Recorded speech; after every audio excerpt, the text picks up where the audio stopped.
live stream coverage here. I'm meteorologist Melinda Singh, joined by meteorologist Rachel Modestino. Thank you, Rachel, for joining me here. Lots to cover, not only across Ontario, but also across Quebec. We've been tracking tornadoes for the past few hours now, and also quite a bit of a widespread region that Environment Canada has issued a tornado watch for. Yeah, I mean, things are just getting going, and in the coming hours, they are expecting to intensify. Here's a look at the tornado watch. It expands all the way from north of the GTA, across Algonquin, and into majority of southwestern Quebec. So if you are in this watch, you're going to want to keep your app handy because you are in an environment that could be conducive for rotation and a tornado. And we already have tornado warnings in place as well. Yep, these are for the regions of Cochrane, Iroquois Falls, Timmins, Kirkland Lake, Rouyn in Quebec, and Englehart as well. Please forgive us if we are pronouncing any of these names wrong, but these are the regions that have a current tornado warning. These have been issued by Environment Canada. So what you can do if you are in these locations, if you are not already doing so, you can head inside, go to a basement or a lowest point in a building. You can stay away from windows and glass doors. You can cover yourself with a mattress or a sleeping bag. Here are just some of the best locations here as well. So once again, moving to an interior room or a basement or a room that doesn't have any windows. Now, we've been tracking these past few hours. Like I mentioned here, we've already seen a few of these storm cells, Rachel. Now, what's currently ongoing in terms of the alerts? Well, in terms of the alerts, you can zoom in right around Timmins, Melinda, because that's where we have that tornado warning that's been ongoing for, I guess, around 30 minutes or so. There is a severe thunderstorm capable of producing a tornado located near Matheson. So that's going to be moving east at 80 kilometers per hour. So these storms are absolutely cooking it towards the east, moving quite quickly indeed. And they're also packing a lot of moisture. So that also poses a danger because you may not see the tornado coming. It may be rain wrapped. So if you are in that pink area, that tornado warning area, that's where you want to get inside. You don't want to be out on the highways with this one. And then if you're ahead of it, so towards the east, just north of Kirkland Lake, that's where you want to be a little bit more proactive. Yeah, absolutely right. There's a second one there as well at the bottom. So there's a few of those regions. This one says that it's moving just near Kirk there, if I'm pronouncing that correctly, at around same 80 kilometers per hour moving eastward. So there are a few of these individual cells within the cluster that we're going to continue to track. Even ones down towards Englehart and Kirkland Lake, we're tracking a few as well. And now it looks like it's starting to become a bit of a line, more rather than a cluster we've been tracking in the past few hours here. So widespread area, also into regions of Quebec, just along this border here. This is the one we've been keeping an eye on rather. It definitely looks like quite a bit of rotation. Even with those darker hues of purple, Rachel, means heavy amounts of rainfall and potential for quite a bit of hail also. Yeah, hail is going to be a feature. You can see the difference between what you mentioned, Melinda, a line or a cluster. What you're looking at here is more of a cluster of thunderstorms. So when we say that, we mean supercells, and those are the ones that can produce tornadoes quite easily. The line is more of a signature for damaging wind gusts out ahead of it, but we are still tracking embedded rotation within that line. So like I mentioned, Kirkland Lake is probably going to be under the gun with our next scan as this continues to track towards the east. And really all of these supercells, they are going to be quite dangerous in the coming moments. They're eating up quite a bit of thunderstorm energy. If you've walked outside, no matter where you are across Ontario and Quebec, you felt the muggy heat. It's almost like the energy is in the air. And with this setup, we have a trough swinging through, and that's what's going to be posing a threat for continuous rounds of thunderstorms. So we're just getting going now. This is going to likely continue to persist for the coming hours and well into the evening. Yeah, absolutely right. Here's a look at that moisture. We're looking at a moderate there, so it's very high moisture content, which means we could be looking at heavy to even torrential rainfall. There is also potential for a little bit of flooding depending if these storms are a bit more stationary, but that's not the case because they're moving quite quickly at around 80 kilometers per hour. I would be worried about flooding once they do reach the GTA. Toronto, we'll be looking at that threat more as we head into the evening hours, so around 8 o'clock and through the overnight. So urbanized flooding is going to be a concern when those torrential downpours and all that moisture hits those areas that don't have as well drained and are also quite paved. If that was a look at your thunderstorm energy, you can see the reds really draped all the way across southern Ontario and into Quebec. And we're already seeing that popcorny feature coming up on the satellite. And what that means is that these storms are building vertically when you see that bubbling effect. So that means that they're actually getting stronger. They're picking up on all that thunderstorm energy, or what we like to say, thunderstorm juice. And they're going to be continuing to be quite severe in the coming moments. Yeah, absolutely right. Up towards the north here, that's where you can see a lot more of that cloud cover. You can also, like you mentioned, these storms bubbling up, and then down towards the south. A few of them are also tracking into cottage country and then down towards the GTA. We're looking at a few of those cells now starting to bubble up. I'll just bring in the radar here for us once again and just zoom down towards the south, where we're also looking at just a quick cell. It's not warned as of yet, but this is definitely bringing quite a bit of rain down towards Brampton. We were seeing that. This is the secondary cluster we've been tracking. This one's a bit more slow moving, I would say, definitely impacting areas like Haliburton, just north of Bancroft, and into cottage country. So this is one that has been moving through. Ottawa looks like you just got through a little bit of rain. Another round is moving through, but not warned as of right now, which is good news. The more active weather is up across the north. Yeah, and just to update, the Quebec tornado warning has now been dropped. So it is now a severe thunderstorm warning for the Réunion area. And Val-d'Or as well. So we currently have tornado warnings only in place for areas near Timmins, north of Kirkland Lake. That's where we continue to see some rotation on radar, and that extends all the way up to Cochrane. But the line of thunderstorms has well moved through. It's more so just headed towards Kirkland Lake at the moment. So we're going to continue to track that. But some good news in Quebec, that tornado warning has dropped. But we'll continue to see if more pop up in the coming moments. Yeah, absolutely right. We've been forecasting this, Rachel, for a past couple of days now, and this is what we've been talking about. Any area here in red, this is our forecast. So looking at very severe storms within this red region, including Barrie, the north end of the GTA, down towards North Bay, Algonquin, Bancroft, and areas of southwestern Quebec. Any area in orange, we're still looking at severe storms, but the higher criteria, the more key ingredients are in the regions that we're seeing the red. Just some of the main hazards here, looking at winds that could be gusting well over 100 kilometers per hour within these individual severe storms. Yes, a cold front will be moving in. That's the trigger for these storms later into the evening hours. Those winds will be gusting around 50 to 70 kilometers per hour. We're still going to be looking at those very strong winds within the individual storm cells, as well as large hail. I did mention earlier that we're tracking potentially upwards to 4 centimeters in size, which on this scale is around ping pong ball sized. Wow, yeah. You do not want to be driving through ping pong size hail or greater. That can definitely cause damage, or even being outside. Hail also causes quite a bit of damage, and we're going to be tracking power outages as well throughout the evening as these storms kind of get going and cut through southern Ontario. So hail definitely going to be a feature along with the threat for tornadoes. I do want to point out that we put out that risk map about 2 days ago. So we were well ahead of this setup. And I do want to highlight what the setup entailed. I mean, it had pretty much all of my check boxes, Melinda. We had the thunderstorm energy. As you saw before, we had that moisture. And we also have a digging trough that's going to be making its way across Ontario and Quebec throughout this evening. So what that's going to do is really amplify these storms into that severe criteria or beyond.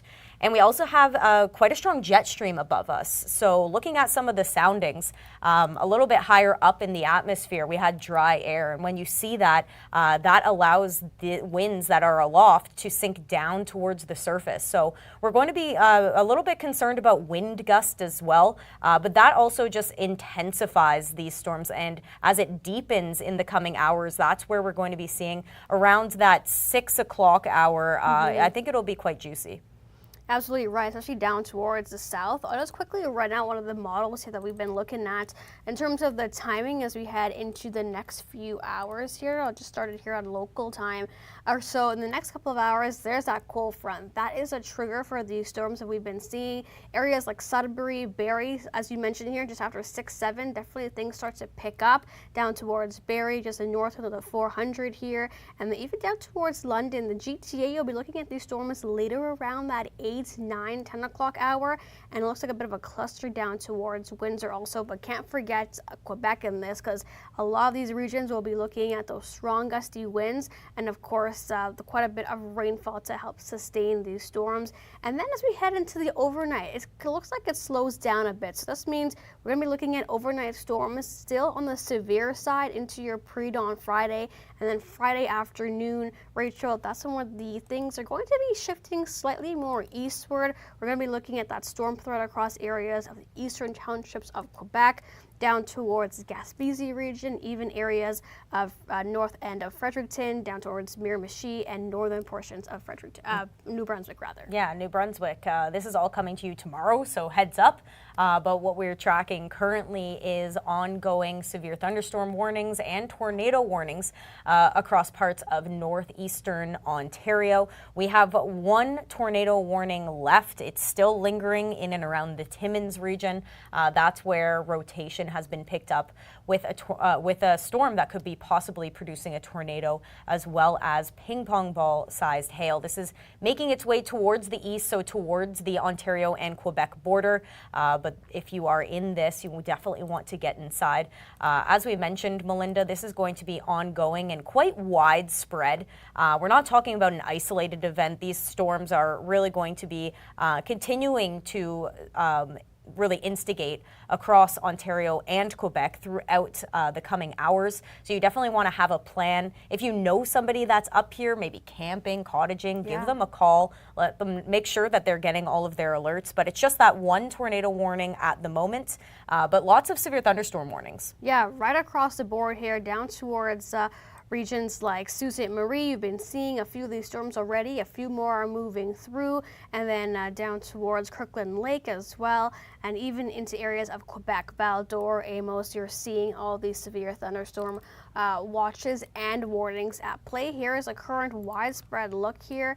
Yes, we have severe thunderstorm watches in progress here down towards Kincardine, Owen Sound, Sudbury, Perry Sound. Any area in yellow on your screen, that's a severe thunderstorm watch. Warnings are in red, and tornado watches are in brown. And of course, the tornado warning we've been talking about recently is in pink. So this is what we're continuing to track. We're also looking at a few storms, non-severe in nature. They're not warned. Down towards Fort Frances, Thunder Bay was quite active yesterday across Manitoba, Saskatchewan, northwestern Ontario.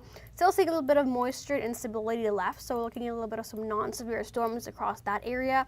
But that's that same system that continues to move eastward, Rachel, that we've been tracking here. And this is that bit of a line developing, winds starting to become a bit more gusty along this as well, and up towards the areas in pink here. Those are the regions that are still in the tornado warning. Yeah, where you see the reds, we're talking about very heavy rainfall. Where you see the pinks, well, that's where we could be seeing hail. That reflectivity is a little bit more dominant when these storms are producing hail. So if you see any of the storms tracking towards you that have purple on it, expect it to be quite strong in nature, probably packed with some hail. We have a good amount of shear in the atmosphere as well. So usually that's something that we're lacking across Ontario and Quebec with these severe weather setups, but not today. And what shear is, it's the difference in wind direction from the surface all the way up into the atmosphere. So when you see a tornado rotating from the ground all the way up, that's pretty much a visual of wind shear. And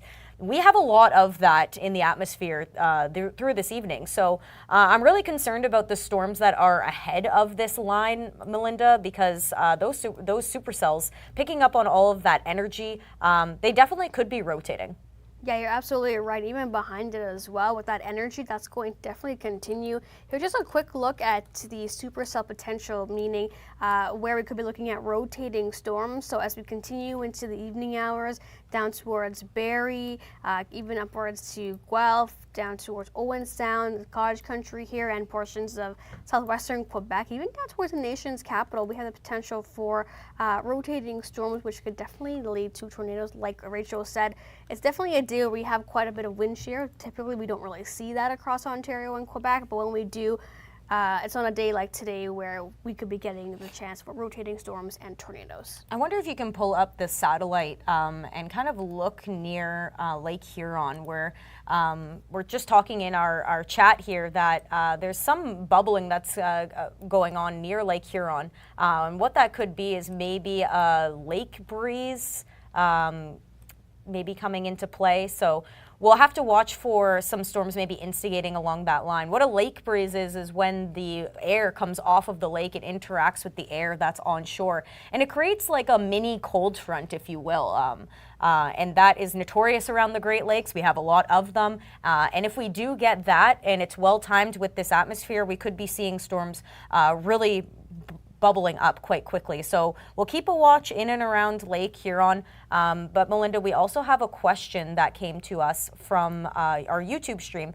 They asked, what is the chance of tornadoes in Toronto, North York, Ottawa, Hamilton, Kingston? So let's go over the chances for tornadoes in these major cities. Right now, the biggest risk is in northeastern Ontario, right. Central Ontario, where we already had those tornado warnings in place. So we're talking about Timmins to North Bay, maybe even into the Algonquin region in the coming moments, in the coming hour or so. And then this pushes into Western Quebec. That's kind of our major area of concern in that red highlighted region. So the places like Toronto, North York, Ottawa, Montreal, Kingston, Hamilton, I think we're well enough south that the timing, once that front comes through, the tornado risk is going to be very much diminished. I think we're going to be more so concerned with torrential rainfall, localized flooding, frequent lightning, and some large hail, power outages as well as this kind of swings through. So I wouldn't necessarily rule out a tornado, but I think just with the timing, it'll be a little bit, we'll be in a little bit better shape than those of us north of the GTA. Like you mentioned as well, we're losing daytime heating because these storms are going to be moving down towards the GTA along the 401 corridor later after that dinner hour, 8, 9, 10 p.m. Yep. But quickly here on your screen, this is a look at some of the storms earlier in Timmins. Ooh. Definitely looking like a quite scary cloud there. When you see that green hue, that's a sign where you don't want to be out there. That's that reflectivity that we were mentioning off of hail. So that is a pretty well-defined storm cell. That one was, I believe, tornado warned near the Timmins area. I'll check if it is still tornado warned. But regardless, if you find yourself in that red or orange highlighted region, you're going to want to stay weather aware. You're going to want to keep your app with you throughout tonight. Have a careful drive home, and keep us up on YouTube as well, because we'll be tracking this until that risk is over. Yeah, absolutely right. Not only keep us aware here, we're also looking at the tornado watches. These are also issued by Environment Canada. So you'll get your alerts on your phone also if the tornado warning is in your area. But very similar area to what our forecast is as well in terms of the tornado watch region here down towards north of the GTA. Barrie, Bancroft, the conditions are favorable once again for the development of severe storms and the potential for tornadoes as we head later into the evening hours. Well, we did just get a new tornado warning now, Melinda. That has actually pushed into Quebec once again. It was that cell I was looking at quite closely just moments ago that tracked over the border of Ontario, is now into Quebec, and that is the region for Ville-Marie. Again, apologize if I am saying any of your locations wrong. You can tweet me and I will correct myself. But that is our new tornado warning. This cell has some pretty deep purples on it, so definitely a hail producer. It does seem like rotation has been picked up on radar, so this system is again tracking towards the east. So areas that are going to be impacted, that will be areas towards Grassy Narrow, just north of the lake there. So if you're in that region, you are now tornado warned, and it's time to get inside. Absolutely right. Now, so we're talking two areas there, the one Rachel mentioned and the one for Timmins, Cochrane, and Iroquois Falls. They're still in effect for tornado warnings ongoing. Yeah, that one is definitely past the highway now. It's east, well east of Timmins, just about to cross the border into Quebec as well. So if you're on the west side of that warning, you're likely in a better place. If you are west of Matheson, Cochrane, and even into Timmins, it's more so if you are heading towards the east. And this is what it looked like. Holy cow, in Timmins, that's quite a big whale's mouth or a cloud there, shelf cloud almost. But you can see the heavy downpours, that green hue that we were talking about. Yeah, that is a well-defined cell right there. Yeah, that's going to continue to track east, moving at around 80 kilometers per hour, Rachel. So it's very fast moving. And like you mentioned, it will momentarily cross over the Ontario-Quebec border, and there may be tornado warnings as that storm continues across the Quebec border as well. Even those storms that are east of the warnings that are ahead of the line, it does look like they are rotating as well. They're supercell-esque. Just keeping a close watch on if any of them do develop that hook signature, that tornado signature. But really, any of these storms that are in and around the Val d'Or region, they could be rotating as well. So definitely keep this in mind. I'm seeing a pretty well-defined hook that is heading towards Thibomont or Nottoway. That looks like that could be rotating there. And then even just to the north of that, really any of these cells are going to be picking up on that wind shear. So definitely be tornado aware if you're in southwestern Quebec. And again, these are tracking towards the east. So Val d'Or region and then areas to the north are definitely going to be seeing some intensification in the coming moments. Yeah, even with this cell that's approaching here, you can see the bowing segment, which means definitely some strong gusty winds ahead of that. And even down towards the south, look at this, looking at, that's looks like black basically to me in terms of the heavy amounts of downpours that are definitely coming down with that. So lots of heavy rainfall, even up towards the north, where we're still looking at severe thunderstorm watches, widespread. But once again, in the reds here are severe thunderstorm watches, warnings rather. In the yellow, severe thunderstorm watches, and in the pinks or purples, these are tornado warnings. I'm wondering if you can highlight that new tornado warning once again that popped into the region of Quebec. Yes, right here, that cell there, we're just talking in our chat that there's a good what we call three-body spike. So what that is it's a radar signature that is indicative of hail. So very likely that this cell is going to be producing large hail. So we're talking about that ping pong size, maybe inching closer to ping pong plus, maybe Timbit size hail. But it definitely, like we were mentioning, that deep purple. Large hail is going to be a factor, along with the chance for a tornado as well. We did have a question just coming off of our tornado warnings for a moment. What is the timeline of storms for southern Ontario? So southern Ontario, as Melinda showed earlier, kind of the timing of the precipitation, the storms are going to start to develop in the next hour or so. We were mentioning that there could be a little bit of a lake breeze boundary that is getting going across the Lake Huron shores, Georgian Bay shores. But it's going to take them a bit of time to get into the GTA. If you're north of the GTA, it's time to get prepared. As you can see there, once that cold front comes through, we'll be seeing that widespread risk. But north of the GTA, that's where we're going to be keeping a watch for any sort of lake breezes or shortwave troughs that are going to be well ahead of that cold front. But for the GTA specifically, we're looking around that 8 o'clock hour, I want to say, or even just after 8. And again, at that time, the environment will hopefully be diminished, and we'll be mostly talking about a heavy rain threat. Yeah, absolutely right. Just zooming in here for you, Rachel, as you spoke there. So areas like Orangeville, Barrie, down towards Kitchener, you'll be looking at those storms starting to move in around that 7, 8 o'clock hour. And then down towards the GTA, looks like this line is pushing a little bit slower than anticipated. So around that 9, 10 o'clock hour, we're definitely losing a lot of that daytime heating, that cold front as well. You'll be looking at colder temperatures behind it. The humidity, it won't be there for Friday, but Rachel, it does return in the long range forecast. We'll definitely talk a bit more about that coming up also. But into your overnight, we do have the risk for those storms, even along that front as it sinks down south.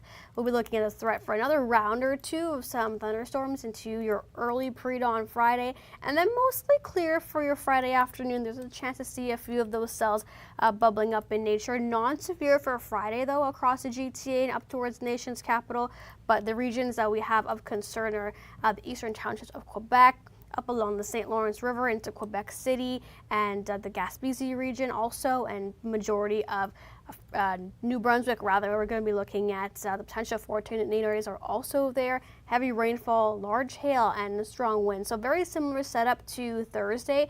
This is going to be just translated a bit more eastward into areas like New Brunswick and Quebec. Yeah, why we're seeing it so intense right now is because we have a lot of those boxes checked. We have the moisture, we have the upper level wind support, we have the shear, we have that hot and muggy atmosphere that came in earlier today. I believe the feels like values were in the upper 20s, if not 30s across the GTA. And then we have our trigger coming through. So it's all going to be the timing of that cold front to trigger these storms, or if we get a lake breeze boundary, we can maybe see more action happening across southern Ontario. But right now, it's more so confined to northeastern Ontario and sections of western Quebec, where we still have ongoing tornado warnings. And I just want to point out that the tornado warning for Timmins and Iroquois Falls, it's upgraded to include a golf ball size hail. So we went from ping pong to golf ball size hail, 100 kilometer per hour wind gusts, along with the threat for a tornado. And it's also moving east at 70 kilometers per hour. So they're still moving quite fast. All right, I think we do have our storm hunters standing by. I'm not too sure if our producer can let us know if we have Mark Robinson standing by. There you are, Mark. You're in the car on your way. Let us know what your plan is and what we can be expecting for the afternoon. Well, you know, I had a big decision to make. I had to be on either the Barrie side of things, was stay on, you know, the western side of Lake Simcoe, or do I go on to the eastern side of Lake Simcoe? Now, sort of looking at all the different parameters, I think the eastern side of the lake has just a little bit more wind shear, which means that we'll have a little bit better chance at those isolated supercells. So we're aiming for that. It's not as good chase territory, of course, to try and intercept those storms, let people know what's going on, because of course it's, you know, towards cottage country, a lot of, you know, trees, etc. But there is some areas we want to make sure that we get into the areas we can let people know what's going on. But I can tell you, you know, we're sitting at 31 degrees on the car right now. The humidity is just right up there as well. So all of that fuel absolutely in place across you know, the whole Barrie region. Of course, as that front comes down, you're going to have that potential triggers. That's where we're headed. We're going to see if we can get over there and just see how we do and see what we're going to see as we get in, as this, you know, this entire front begins to come down south towards us. Awesome, Mark. Well, hopefully your drive is a safe one, and we'll check in with you periodically throughout our live stream. We'll let Mark barrel his way up towards Barrie and hopefully get some great viz back. But Mark is a professional storm chaser, so let him go out and storm chase. You just need to get home safe from work, kick your feet up, continue watching our live stream. We will show you all the coverage that we can. Melinda has the current conditions, and like Mark was mentioning, I had to take that out. 31 in Windsor, 30 in Toronto. That hot, soupy, muggy atmosphere, that is going to give rise to our severe weather today. Absolutely right. Even like Sudbury, 25 degrees, which means UNIX values are definitely warmer than these temperature values as well. So this is the fuel, like Rachel mentioned, for our storms we're going to continue to track as we head into the evening hours. Once again, Rachel, let's take a quick look here at the current tornado warnings. So we're still looking at the one for Cochrane, Timmins, and the Iroquois Falls region. That's the entire zone here. But in terms of the overall actual system that we were tracking of thunderstorms, it looks like it's slowly now starting to cross over the Quebec border here in terms of the overall statement here, Rachel. If you can just quickly go over that as well. Yeah, are we talking about the Timmins one? I was just having a look at the Quebec one, Quebec but let me one go. also. Let me go back to the Timmins one. So the Timmins one, we're talking about a potential tornado just north of Ides, and it's moving east at 80 kilometers per hour. That's where we have that golf ball size hail threat, up to 100 kilometer per hour winds, especially ahead of that Boeing section. When you see a line like this, wind gusts are definitely going to be an issue, but there is embedded rotation within this line of storms. So that is why it's tornado warned. It will be crossing the Quebec border shortly. I know that this is a big area that is warned. Timmins is in the clear. If you are east of Highway 11, you do seem like you are in the clear. West of Highway 11. But towards the east, right where Melinda circled here, that is where we have that rotation signature, that hail signature. Definitely don't want to be towards the east of that area. And then also as we head further south, we have more storms popping up along this line. Where you see those blacks, that is indicative of some large hail. Like I said, Environment Canada has warned up to golf ball sized. And then as we go into Quebec, we are eating up all of that shear, just like Mark talked about. So all of these storms, this is more of a supercell, that really big one that has purple just north of, just right there where Melinda is circled. That storm is tornado warned.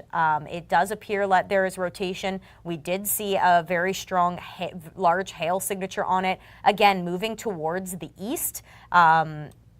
And really all of these storms that are kind of near these, even that one towards the east here, those ones also look like they could be developing some rotation too. So these are the supercells that you want to watch. If you're in the path of them, if you're in towards the east, so south of Val-d'Or, you definitely want to stay prepared, get off the roadways, get inside as we continue to track these systems moving towards the east. And they're very fast moving too, Rachel. They're moving at around 80 kilometers per hour, so very fast moving systems. So these are just a few that we're keeping our eye on in terms of rotation that I've just circled here for us. But there are a few more down towards the south producing quite a bit of heavy rainfall, even the potential for a little bit of some hail also. I'll just quickly move over to the region of Wawa where we're tracking a storm also. This is a severe thunderstorm warned rather. It looks like a little bit of hail and very strong winds in that segment as well. And then down towards the south, this is the one that we've been keeping our eye on. It's moved quite far in the past hour or two, now impacting areas like Bancroft down towards Haliburton. And it looks like another one just popping up here just north of south of Gravenhurst rather, north, looks like it's a bit more east off of the highway 11 there. So that's one now starting to pop up. And then across the south, we're not really seeing much, but look at this. This is what we were talking about on radar over the shores of Lake Huron. So definitely a little bit of some bubbling up here in terms of the energy. And yes, these will definitely make their way eastward. Very fast moving, so I wouldn't be surprised if they're on shore within the next hour or so, Rachel. These are going to continue to move in an eastward direction. And look at these down here towards the south. Yeah, it's really a widespread threat. We're talking about Ontario, Quebec, and also down throughout the states as that cold front slices through. We did have a question on our YouTube stream. They're wondering what kind of hail is expected. So if we take a look at our risk map, just so that you can get an idea, if you're in the red, that's where we're looking at the largest hail. So Toonie, maybe ping pong size hail. And then if you're in the orange, maybe nickel to Toonie sized hail. So the red highlighted region is that severe likely. That's where you'll have the best dynamics for good lift. That allows us to house larger hail. So maybe up to that Toonie ping pong sized hail with these storms as they kind of make their way towards the south. Yeah, absolutely right. Let's quickly show you here what the classification means. So as you mentioned, ping pong size and as well golf ball. So around 4 to 4 1/4 in terms of size-wise, but yes, this is what we could be expecting, anywhere from P to potentially ping pong, like you mentioned. And yes, in some of the warnings, there's potential for golf ball, but more so where we have the dynamics, more of that moisture and more of that wind shear also, Rachel. Yeah, that really big cell that's tornado warned in southern Quebec is making its way towards Grassy Narrow at the moment.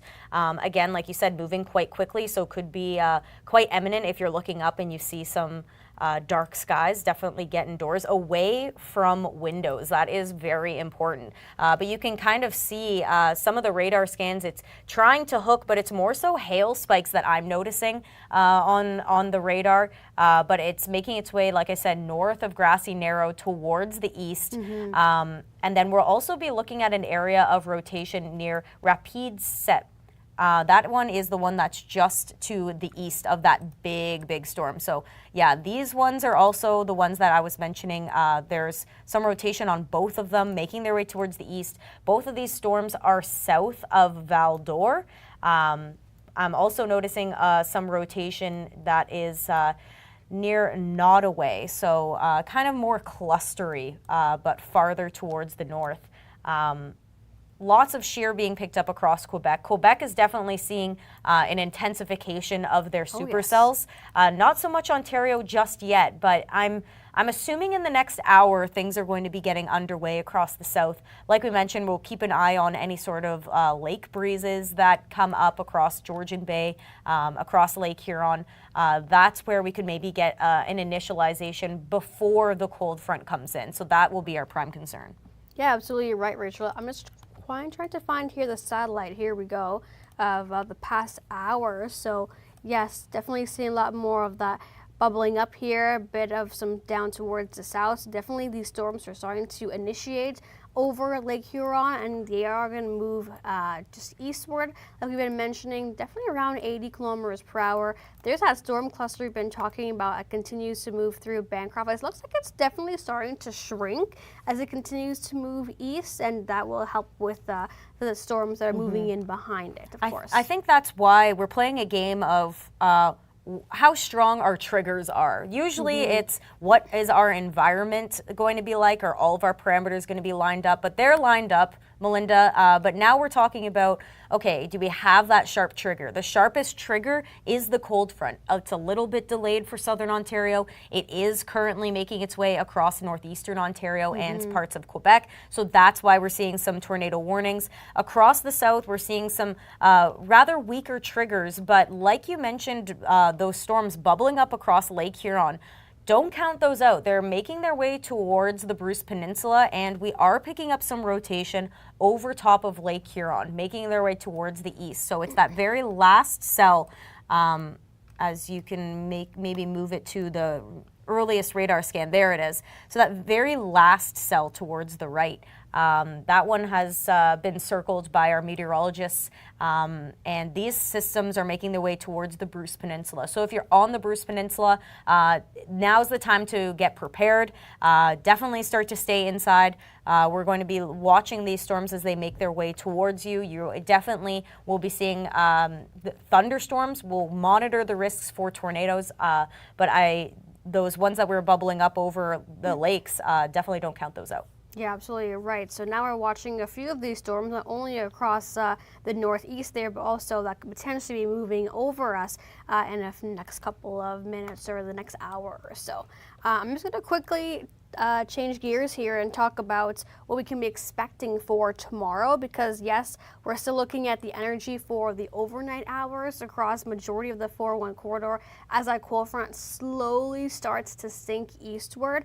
We're still looking at the heavy amounts of rainfall, the large hail, the strong winds as well. Environment Canada has stated that winds could be gusts upwards to 110 kilometers per hour within these individual thunderstorms. Now by Friday, the cold front continues to move east, so we're down towards the GTA, along the 401 corridor, across majority of southern Ontario. It's more so going to be non-severe storms, and they are going to be pop-up in nature, so not everyone will be seeing one for Friday. It's more so where we have to keep our eye on areas like Montreal, Quebec. Quebec City rather, up along the St. Lawrence River, the Gaspésie region, and towards areas of New Brunswick, down towards just north of Fredericton, Woodstock, Edmonton, Bathurst, Miramichi. These are the regions where we definitely want to keep our eye on. So as we head into your Friday afternoon here, look at these storms along that cold front. Lots of clusters moving through individual storm cells. It comes to be a little bit more organized heading into late Friday, so around the Fredericton region, Miramichi as well. And that threat will slowly start to diminish as we lose daytime heating into your late Friday evening. So definitely keep your eyes to the sky for Friday afternoon if you are in New Brunswick or the eastern townships of Quebec or up towards the north, like the Gaspé or the Gaspésie region also. That's definitely going to be one of the triggers for Friday. All right, well, that covers tomorrow. You're definitely going to want to tune in if you are across Quebec and New Brunswick tomorrow. Like you mentioned, Melinda, all of this same setup is just going to shift towards the east. But right now, what we have a digging trough. We have high moisture. I'm sure you've been outside today or at least rolled your windows down. You can feel that mugginess in the air, and that's all going to be picked up by our fronts that's moving through throughout this evening. So we do have tornado warnings still in place for areas in the Timmins region, more so east of Timmins, east of the highway, as that storm tracks over the border in the coming moments, making its way east at around 70 or 80 kilometers per hour. The storm that has probably the best structure is in the Ville-Marie area. And that one is also tornado warned in southwestern Quebec. It does show quite a bit of a good hail spike on that storm. So we're anticipating some pretty good hail. If you zoom into this storm, you can see that little spike right there. That's what the radar is picking up, and when that happens, we're kind of looking at that large hail as a risk. It's more so that spike that's shooting outwards. So this storm has golf ball sized hail warned on it. So that's the biggest amount of hail we've seen in a warning so far today. But we're also talking about locally heavy rainfall and also the threat for a tornado because this storm is rotating. Absolutely right. So not only we're tracking that one up towards the north, this is the one that we've been seeing here that slowly made its way over Timmins and Kapuskasing and up towards Iroquois Falls, Cochrane the past hour or two. And now it's slowly starting to shift into Quebec where, yes, they've been seeing a lot of these storms. So if you are in the La Salle region, please forgive me if you are pronouncing your cities wrong once again. These regions could definitely be severely tornado warned rather by Environment Canada as that storm inches closer, because we're still tracking quite a bit of rotation on it also. And like Rachel mentioned, the one down here towards the south in Ville-Marie, but still widespread severe thunderstorm warnings in play here. Kirkland Lake down towards Temagami, Haileybury also, and even portions of Quebec. We're still seeing quite a bit of thunderstorms. Even behind this system, Rachel, lots of these Wawa, and then down towards Elliott Lake, we're still looking at a line pushing through also. And these are tracking into an environment that is going to allow for the storms to intensify. There we go. Bruce Peninsula is now severe thunderstorm warned, so I'm glad we caught that. Hopefully, if you're in that area, you've already had that little bit of a leg up. These storms are going to be tracking over the Bruce Peninsula. I'll get the details on that, but we also have a severe thunderstorm warning for the Bancroft region. This one I'm a little bit less concerned about, maybe seeing some smaller hail. Right. We're going to watch the next couple radar scans to see if there's any embedded rotation because it's in that tornado watch zone. But those ones looking quite healthy over Lake Huron, heading towards the Bruce Peninsula. So Tobermory and areas around that region, these systems are making their way towards you. I'll see what kind of hail is associated with them. I wouldn't be surprised if we're looking at something like nickel or toonie sized. Yeah, absolutely right. And probably within the next hour or so, Rachel, we'll be tracking these moving onshore areas just along Highway 69 Parry Sound, even a little bit more further north, you'll be looking at these storms in the next hour or so. So definitely keep your eyes to the sky like we've been chatting about here. Lots of ongoing action. The tornado warning in the Timmins region has now dropped. Okay. So that was expected because that system is now moved on. It's bowed out. It's making its way into Quebec at the moment. Definitely not a storm you want to be caught in the middle of, but Timmins does seem like it's in the clear, so that is good news. But anybody that is towards the east of these storms, you're definitely not in the clear. So definitely going to want to have a plan or get inside, especially if you're in that pink region. Just looking at the severe thunderstorm warning, apologies for jumping around. There's lots to cover. Have a look at this big area that me and Melinda are covering. Right. Just looking at that severe thunderstorm warning tracking onto the Bruce Peninsula. I'd be interested to see what the satellite looks like with those, because those are probably getting quite vertical. Oh, yeah. That is warned for up to toonie-sized hail at the moment, and again, tracking towards the east. So those ones we're going to keep a close watch on. Ooh, There's that bubble. You can kind of see, it kind of reminds you of like a boiling pot. Yeah, and or that's really just showing popcorn. that these clouds are getting vertical. They're going up. There's not much stopping these storms from getting strong today. Yeah, really, it's going to be moving into into an area that's going to be looking at a lot more wind shear, especially down towards here, Parry Sound, Algonquin region. So these could potentially be getting a little bit more severe as they cross over Georgian Bay and make their way over towards areas onshore, or like Area 69 also. Highway 69 rather. Okay, nice. So the area that's in effect for that new severe thunderstorm warning, Bruce Peninsula, Sauble Beach, and Okay. Tobermory. Good news, Timmins is now out of the tornado warning, but that healthy cell that I told you, that very healthy looking supercell, still tornado warned in southwestern Quebec. Oh yeah, you also mentioned the loss of hail on that also. Lots. Yeah, definitely looks like, and we're seeing a signature for rotation also. So that's going to be going to continue. So now we have Mark once again. He is still out on the road, barreling Ooh, it down. there's the that vertical we 400. were talking oh, about, yeah, Mark. absolutely. Look at that. Not sure if you heard us talking earlier, Mark, but we were talking about some of the storms over Lake Huron. They're now coming to be a bit more stronger and definitely looking a lot more vertical on satellite.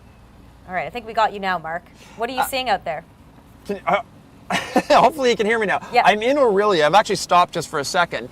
You can actually see a cell beginning to go up over Aurelia. And it's a little tricky to see because we've got a lot of trees in it, but we're going to be coming up over the bridge in a second. I'll see if we can find a place to stop to show you what's going on. But the interesting thing about this is sort of on the western side of this cell, I can see the updrafts on this cell. They're pretty healthy. Like they're really solid. It looks like a head of cauliflower, a good solid head of cauliflower. But just on the eastern side, a little more wispy, which means that it doesn't have the oomph really at this point to really get up there and push really hard. But that is beginning to change. As soon as we get that good forcing, and I think I can pull over right, oh, nope, can't pull over right here. But what we've got there, maybe you can see it right now. Take a look, you can sort of see the bottom of that bottom of that cell. For a second so I can point some stuff out for you. You can sort of see the bottom of that right in there. You can see that's fairly close to the ground, which means that it's pulling from that rich, very warm, very moist area right against the sort of the ground. That's where we want the storms to be pulling from. At the same time, it's going to take, I think, a little bit more forcing to get things going, but we already are starting to see that. So if we jump over to Lake Huron, those cells are part of that front. That's the pulse that I'm expecting to kick off the cells, all the way across, central and eastern Ontario. So that is moving towards us. I think we have a little bit of time to wait still before it gets down to us, before I get that really good force and to get these really good storms up. But this is a good indication that the atmosphere is primed to produce some significant thunderstorms. Yeah, you echoed everything that we mentioned, Mark. And those low bases, these storms are not elevated. So that's why we have a heightened risk of a tornado threat, because these cloud bases can reach the surface. Mark is in an area where we have 2,500 joules of cape. So like we mentioned, you're probably driving and seeing these storms just blow up absolutely vertically like you're seeing in Mark's shot here. Mark, do we still have you? Yes, I'm still here. Okay, lovely. So you're still making your way towards the Orillia region. Has your area of attack changed at all? Well, I mean, the big question was, like, I'm actually in Orillia now. What I'm going to try and do is sort of get to the east side of Orillia, so get away from the traffic a little bit. I want to head south into the farmland a bit, because seeing stuff around the trees, you know, you can't really see too much. At the same time, it can be quite dangerous if you've got a storm. You can't see it. Just looking at trees, you don't know what's over there. So I want to get to the east side, get out of the trafficked area a little bit, and there is going to be a bit of a waiting game as these ones come down. But the big question is, if we do see an isolated cell like this one over top of Orillia, if this one really gets going, it's those isolated cells that can be the most dangerous, because those ones are the ones that can gather all the fuel, all the things from around their environment, around them. And those ones can spin. Those ones can turn into a full supercell quite easily. So that's what we really have to watch for. Those are also fairly hard to forecast for, and that's why we're out here. I want to be able to see these storms and let you know what we're seeing. You know, when you're looking on radar, you can't necessarily tell how close to the ground that base is. But when I'm out here, I can show you, yep, this one is potentially dangerous. This is one that we're going to carefully watch. At this point, with this Orillia cell, I will be sort of watching that one for the next little while, and we're going to see if that's going to do something. All right, awesome, Mark. We will check back in with you as we continue our live stream coverage. Like Mark was mentioning, all of these storms are just starting to pop around southern Ontario or sink a little bit farther south. We do have severe thunderstorm warnings in effect for the Bruce Peninsula, and then we have those pop-up cells in and around Orillia, all the way out to Bancroft as well. So we're starting to see a little bit of dynamics across southern Ontario, but the bigger dynamics definitely still well to the north. Absolutely right, Rachel. Up towards places like Timmins, where we saw that tornado warning the past hour or so, the tornado warning has now dropped for that location as it continues to make its way over the Ontario-Quebec border here. This is the storm cell. Strong winds are definitely one of the main factors with this. And then even down towards just behind it to the west here, Wawa, Marathon, just south of Timmins, Kapuskasing, you're seeing storms bubbling up once again behind this. So another round of storms on the way. This is going to continue as the dynamics there are very strong. Lots of that heavy rainfall because very high moisture content in our atmosphere. We're also seeing those temperatures that are also quite high for this time of year. And that's helping to fuel the storms and give way to the instability that we need to help fuel these storms. They continue to travel eastward. Now, we've been tracking a few of these. Here's some more down towards the south, just south of Sudbury, south of Elliott Lake as well, along Highway 17, now starting to cross over. And then the ones we have been tracking that is now warned here, severe thunderstorm warned rather, along the Bruce Peninsula, including areas like Tobermory, Hubble Beach. These ones are getting quite vertical. And even the ones that we mentioned with Mark, just north of Orillia here. He's in Orillia. These are the storms he's seeing just between Highway 11 and 35 there, between Minden and Gravehurst. Even one up towards Dorset. We're tracking these also now. And then this is the one that has moved. Actually, it did start over Midland and Parry Sound, I guess over the past 2 hours now. It's now made its way over Bancroft, over Highway 28. So this is what we're tracking now. It is severe thunderstorm warned by Environment Canada, so we're definitely going to keep our eye on that. But in terms of rotation, Rachel, what we're still seeing the one up towards Quebec, am I correct? Yes, so that one is still tornado warned. It is still rotating. You can see a little bit of that hook feature now. Large hail was picked up on radar as well with a hail spike, continuing to move quite quickly towards the east. Let me have a look at where exactly that storm is, because it was passing just north of, I believe, Grassy Lake. Let me get on my radar scope here. Grassy Narrow. It is just north of Grassy Narrow. Right. And that storm is tornado warned, likely producing up to ping pong ball size hail. So that is the system that is tornado warned. We do have areas of embedded rotation really across all of these storms as you head into Val d'Or and areas north. So keeping a close watch on those.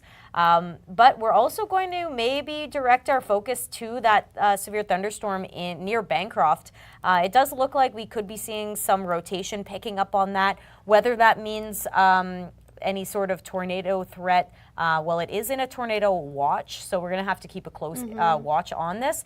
Likely producing hail across Bancroft. Really, this line is right over the highway in and out of Bancroft. So that system is starting to develop rotation. Keep a close watch on it if you're in the path of it. Definitely be prepared for it. All of these storms are going to be enhancing. We're not going to be talking about storms that are diminishing in strength anymore. Right. They're all going to be developing in the next hour. So if you see a storm headed towards you, expect it to intensify as it gets towards you. We're not going to see these diminish in strength until the sun goes down, so around that 7-8 o'clock hour. So we are right down in prime time. Severe thunderstorm in the Bancroft region, continuing to move towards the east, keeping a close watch on that. We're looking at more so a wind threat now in northeastern Ontario as that bowed out, as we mentioned. Rotation starting to develop here, and then, our tornado-warned storms. So the cluster of storms making their way onto shore for the Bruce Peninsula, those ones are, again, still severe thunderstorm warned, and those have some nickel size hail, nickel probably to toonie size hail coming ashore shortly. Yeah, it looks like the severe thunderstorm watch has also been extended a bit more east also along Highway 7, Smiths Falls, into the nation's capital, Russell, Hawkesbury, all the way stretching there. So it looks like we are going to be anticipating potential for this storm to track. It's also tracking eastward, like we mentioned, at around, I believe, 80 kilometers per hour. So definitely in this area, we could be looking at severe storms popping up in nature as we head into the next couple hours or so. We do have an updated statement from Environment Canada now on the tornado warning that's in Quebec. There are no tornado warnings currently in Ontario. Just going to put that out there for you. But the one that's ongoing in Quebec, this system is possibly producing a tornado with damaging winds, large hail, and intense rainfall. So the radar is indicating that there are 2 areas of rotation that are possibly producing tornadoes.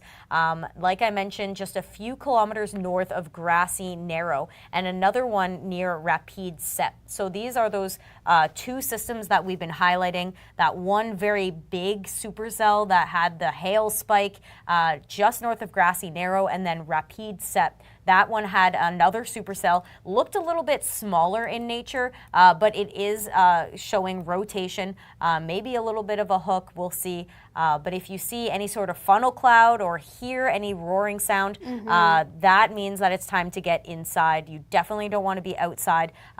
Like we mentioned, these storms are moving quite quickly, so expect your weather to be changing quite rapidly. Yeah, absolutely right, Rachel. Now, overall, just quickly take you over the dynamics at play of what exactly is triggering these storms. Now, we have the moisture, Rachel. That is one of the key ingredients as to why we're seeing such large size hail, and of course the wind shear. That's another thing that we look at, where it's winds at different levels at different speeds in our atmosphere.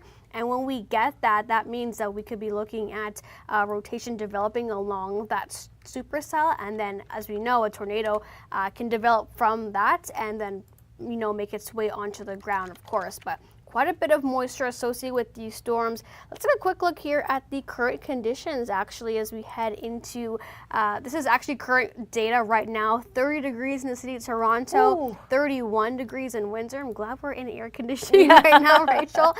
29 in St. Catharines, 23 degrees in Muskoka. So with this, the humidex values are definitely a little bit more on the higher side than this. Even Ottawa sitting at around 22, so very warm currently, and we're approaching 5 o'clock here, so lots of that heat, that instability, it's still building. But in terms of the overall Cape, as you mentioned earlier, you can see those reds. That's very high levels of Cape. That's going to continue into the evening. Yes, you can see the reds starting to diminish, but still looking at some oranges. That's going to help sustain the storms along that cold front as it continues to sink southwards, and that's why we're looking at the overnight risk for the storms, as this cold front is actually a bit more slow moving than we thought initially. So areas right up along the 401 corridor, Windsor, Hamilton, GTA, Kingston, Ottawa, up into portions of southern Quebec, that's where we're going to be looking at a threat for overnight storms are possible. They're still going to be severe, but it's more so going to be a rain event and some gusty winds.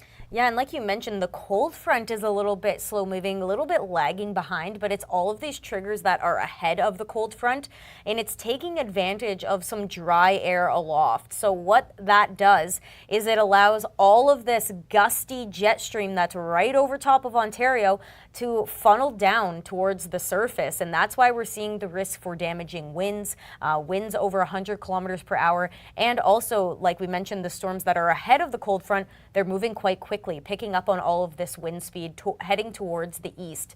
It's all of those triggers that are right in front of the cold front. We have a shortwave trough that we're dealing with currently. We also are going to keep a watch on any lake breezes that develop across Lake Huron and into Georgian Bay. Those are all smaller triggers, but they can have a very strong localized effect. Yeah, even just taking a quick look here at the potential for hail, you can see up towards the north, areas like just north of Sudbury, Timmins, Val-d'Or, and to Montlaurier, even the Bancroft region where we're tracking that current severe thunderstorm warned cell. We'll be looking at potential for some hail as we continue into the day today and towards the afternoon hours. But in terms of the overall setup, once again, this is a current look at the energy. If I just quickly pause the satellite and just show you how dark of hues these reds are right now. This is current energy in our atmosphere, and then putting back on the satellite, that's showing you the individual storm cells, or more so of a cluster now down towards areas like Timmins, where we're tracking that still. Quebec, where that warning is also, and these are the ones now moving over the Bruce Peninsula. So you can see it has a lot of that vertical look to it, which is going to help the development with these storms, and even down towards Bancroft also. Yeah, taking a look at the surface cape that we have available currently on our meso analysis here.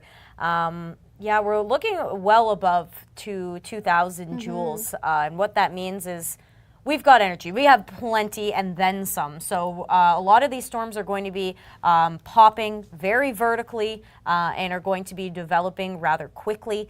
So if you are in line of any of these storms, you're definitely going to want to get off the roadways, get inside. This is not something you really want to be driving in either.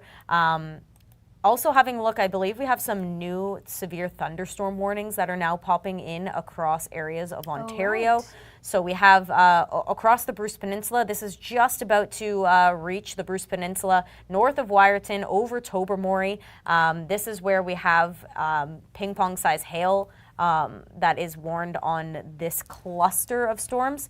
But if you head a little bit farther to the east, it looks like that Aurelia storm that Mark was on has now been warned along with the Bancroft storm. So areas that are in effect, Halliburton, Highway 35, like we mentioned, that system really only developed further, so got even more vertical, even stronger. Oh, yeah, absolutely right. So definitely a widespread area, including just west of Bobcaygeon, Halliburton, Minden, Bancroft, like you mentioned, along Highway 35 here. Mark said he was going just east of the lake, so he'll be having a great view of these storms in the distance. So we'll chat with him coming up soon. But there's another one here, a bit of a cluster. It's not warned yet. It's in the tornado watch region, but it's not severely severe thunderstorm warned. Yes, it's just south of Midland, southwest of Midland. Definitely producing quite a bit of rain, but oof, look at these, Rachel. These are the ones we've been tracking over Georgian Bay there, looking at definitely getting into the darker hues of purple, even a little bit of some black on that. So definitely we could be looking at a little bit of some hail, even potential for a little bit of rotation on that over water. It's now moving over Georgian Bay. And we have, looks like I have Mark now setting up. He's in a parking lot somewhere. Yeah, we'll let him set up in a minute, but I'm sure what we're going to be looking at is how tall these storms are. I'm sure of it. These cloud tops are going to be well close to the surface and all the way up into the atmosphere. We're talking about kilometers high with overshooting tops. So it does look like we have Mark now. Okay, awesome. Mark, I guess you're up near Aurelia, and those much chasing but stumbled upon are now severe thunderstorm warned. So what are you seeing? Well, you know, I want to take you off to the west. We sort of have two areas of storms. There's some storms to the east. Wow. Those are sort of disappearing. So I don't want to keep going after those ones, especially as we get into that cottage country area. What I want to do right now is take you off to the west. You can see that storm is really building up, and you can actually see a little bit of an anvil at the very top. That's basically where the jet stream is taking the top off the storm and actually helping to exhaust the air out of it. So sort of the air that's all sort of gone up, condensed, turned into cloud and rain is actually being pushed away from where the main updraft area is. And that means the storm continues to power itself up. And that's really what we're looking at. Really good spot to watch this. It is coming towards the Aurelia area. This storm a little bit more isolated as well. So this is going to be able to gather the fuel from all around it. So I'm going to stick right here for the next little while as this storm comes towards us. Again, can't see the base yet. But it will if it's as it's moving east. If it moves even just a little bit south of that east, it's going to come right over top of us. So if you are in Aurelia, you know, be prepared for severe thunderstorm warnings to potentially come out in the next fairly short time period. Yeah, I was about to mention, Mark, you know, a lot of this is happening quite quickly. Do you anticipate a time frame that this is going to be making its way towards Aurelia? Well, I'm just taking a quick look on my radar right here. I mean, I'm gonna guess within the next like half hour. It's definitely like it's sort of hitting Midland at the moment, so it does have a little ways to go as it goes towards Aurelia. But the issue that I see, of course, is once it's on sort of the other side of Georgian Bay, then it's going to be tapping into that really good air that we're sitting in right here, and that's when it may really get going. So even though it's, you know, still fairly far away, as I said, over in Midland, as it comes towards Aurelia, it is going to be tapping into it. It is going to be maturing, and when those storms are mature, that's when they're potentially they're most dangerous. All right, awesome, Mark. Well, we'll keep in touch with you in the next few minutes or so as we continue to watch. Everybody take a snapshot of what that looks like now, because I swear in 10 minutes that is going to be even more impressive than what it is right now. And Mark has a perfect view, not a lot of trees in sight like you mentioned. Here he goes taking a photo probably for his Twitter. You can follow Mark at his handle at StormHunterTWN. And we'll continue to watch how this cell develops. But what is a little bit concerning is that it is making its way towards Aurelia, Melinda, and it's around that 5 o'clock hour where a lot of folks are traveling north into Barrie, are traveling up the 400, maybe even heading to the cottage. I'm heading to the cottage after this, if you can believe it. But this is something that you're going to want to be aware of so that you're not taken off guard if you are on the roads. Right. Even though it's not severe thunderstorm warned at the moment, it's looking quite impressive. A lot of these storms are going to look more impressive on the ground than what they look like on radar, because they're going up, they're not precipitating out. So they're developing and they're getting explosive and getting very tall. So what you see on the ground is likely going to be more impressive than these radar scans.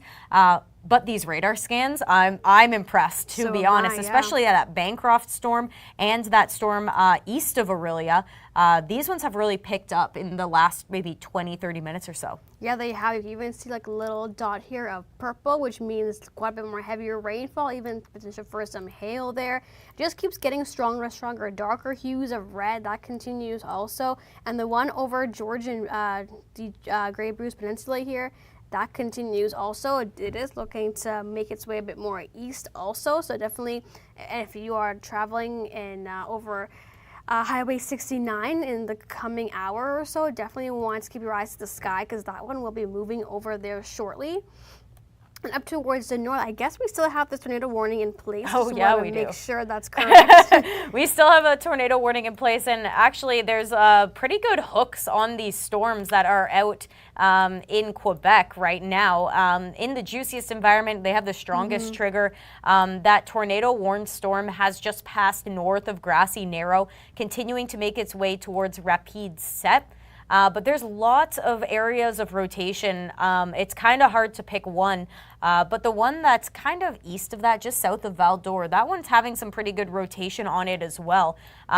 Luckily, there's not a lot of folks that live out here, so if it was a little bit farther north, I'd be a little more concerned. Right. But if you know anybody in this area, definitely make sure to give them a call. I know sometimes our signal is quite hit and miss. And then there's that big bow section. That's where we're looking at damaging winds. And you can see that's all barreling right behind these severe warned thunderstorms, and it expands. We're talking kilometers and kilometers, maybe tens of kilometers from sections of Quebec all the way south into Ontario. So those storms are still quite healthy, again, moving into quite a good environment, but we are just getting going across southern Ontario. So if you're just joining our stream, our severe thunderstorm warnings have popped in across south and eastern Ontario. Now is the time you're going to want to pay attention. Stay off the roadways, get home early if you can. Hopefully you are already home with your feet up watching our live stream, because we have a widespread tornado watch that's in place, and that includes areas like Barrie, Orangeville, areas north of the GTA, and all the way out into Bancroft, and that's where we're seeing now severe thunderstorm warnings picking up. We just saw Mark seeing very good vertical development just off of Georgian Bay in the Orillia area. We'll be keeping a close watch on those storms, but this is what we saw earlier today. That Timmins storm was tornado warned, Melinda. Yeah, definitely you can see those hues of green there, which means a little bit of hail, some stronger winds associated with that. That storm is the one we just mentioned, where you can see that bow line, which means quite strong winds that enters areas of western Quebec.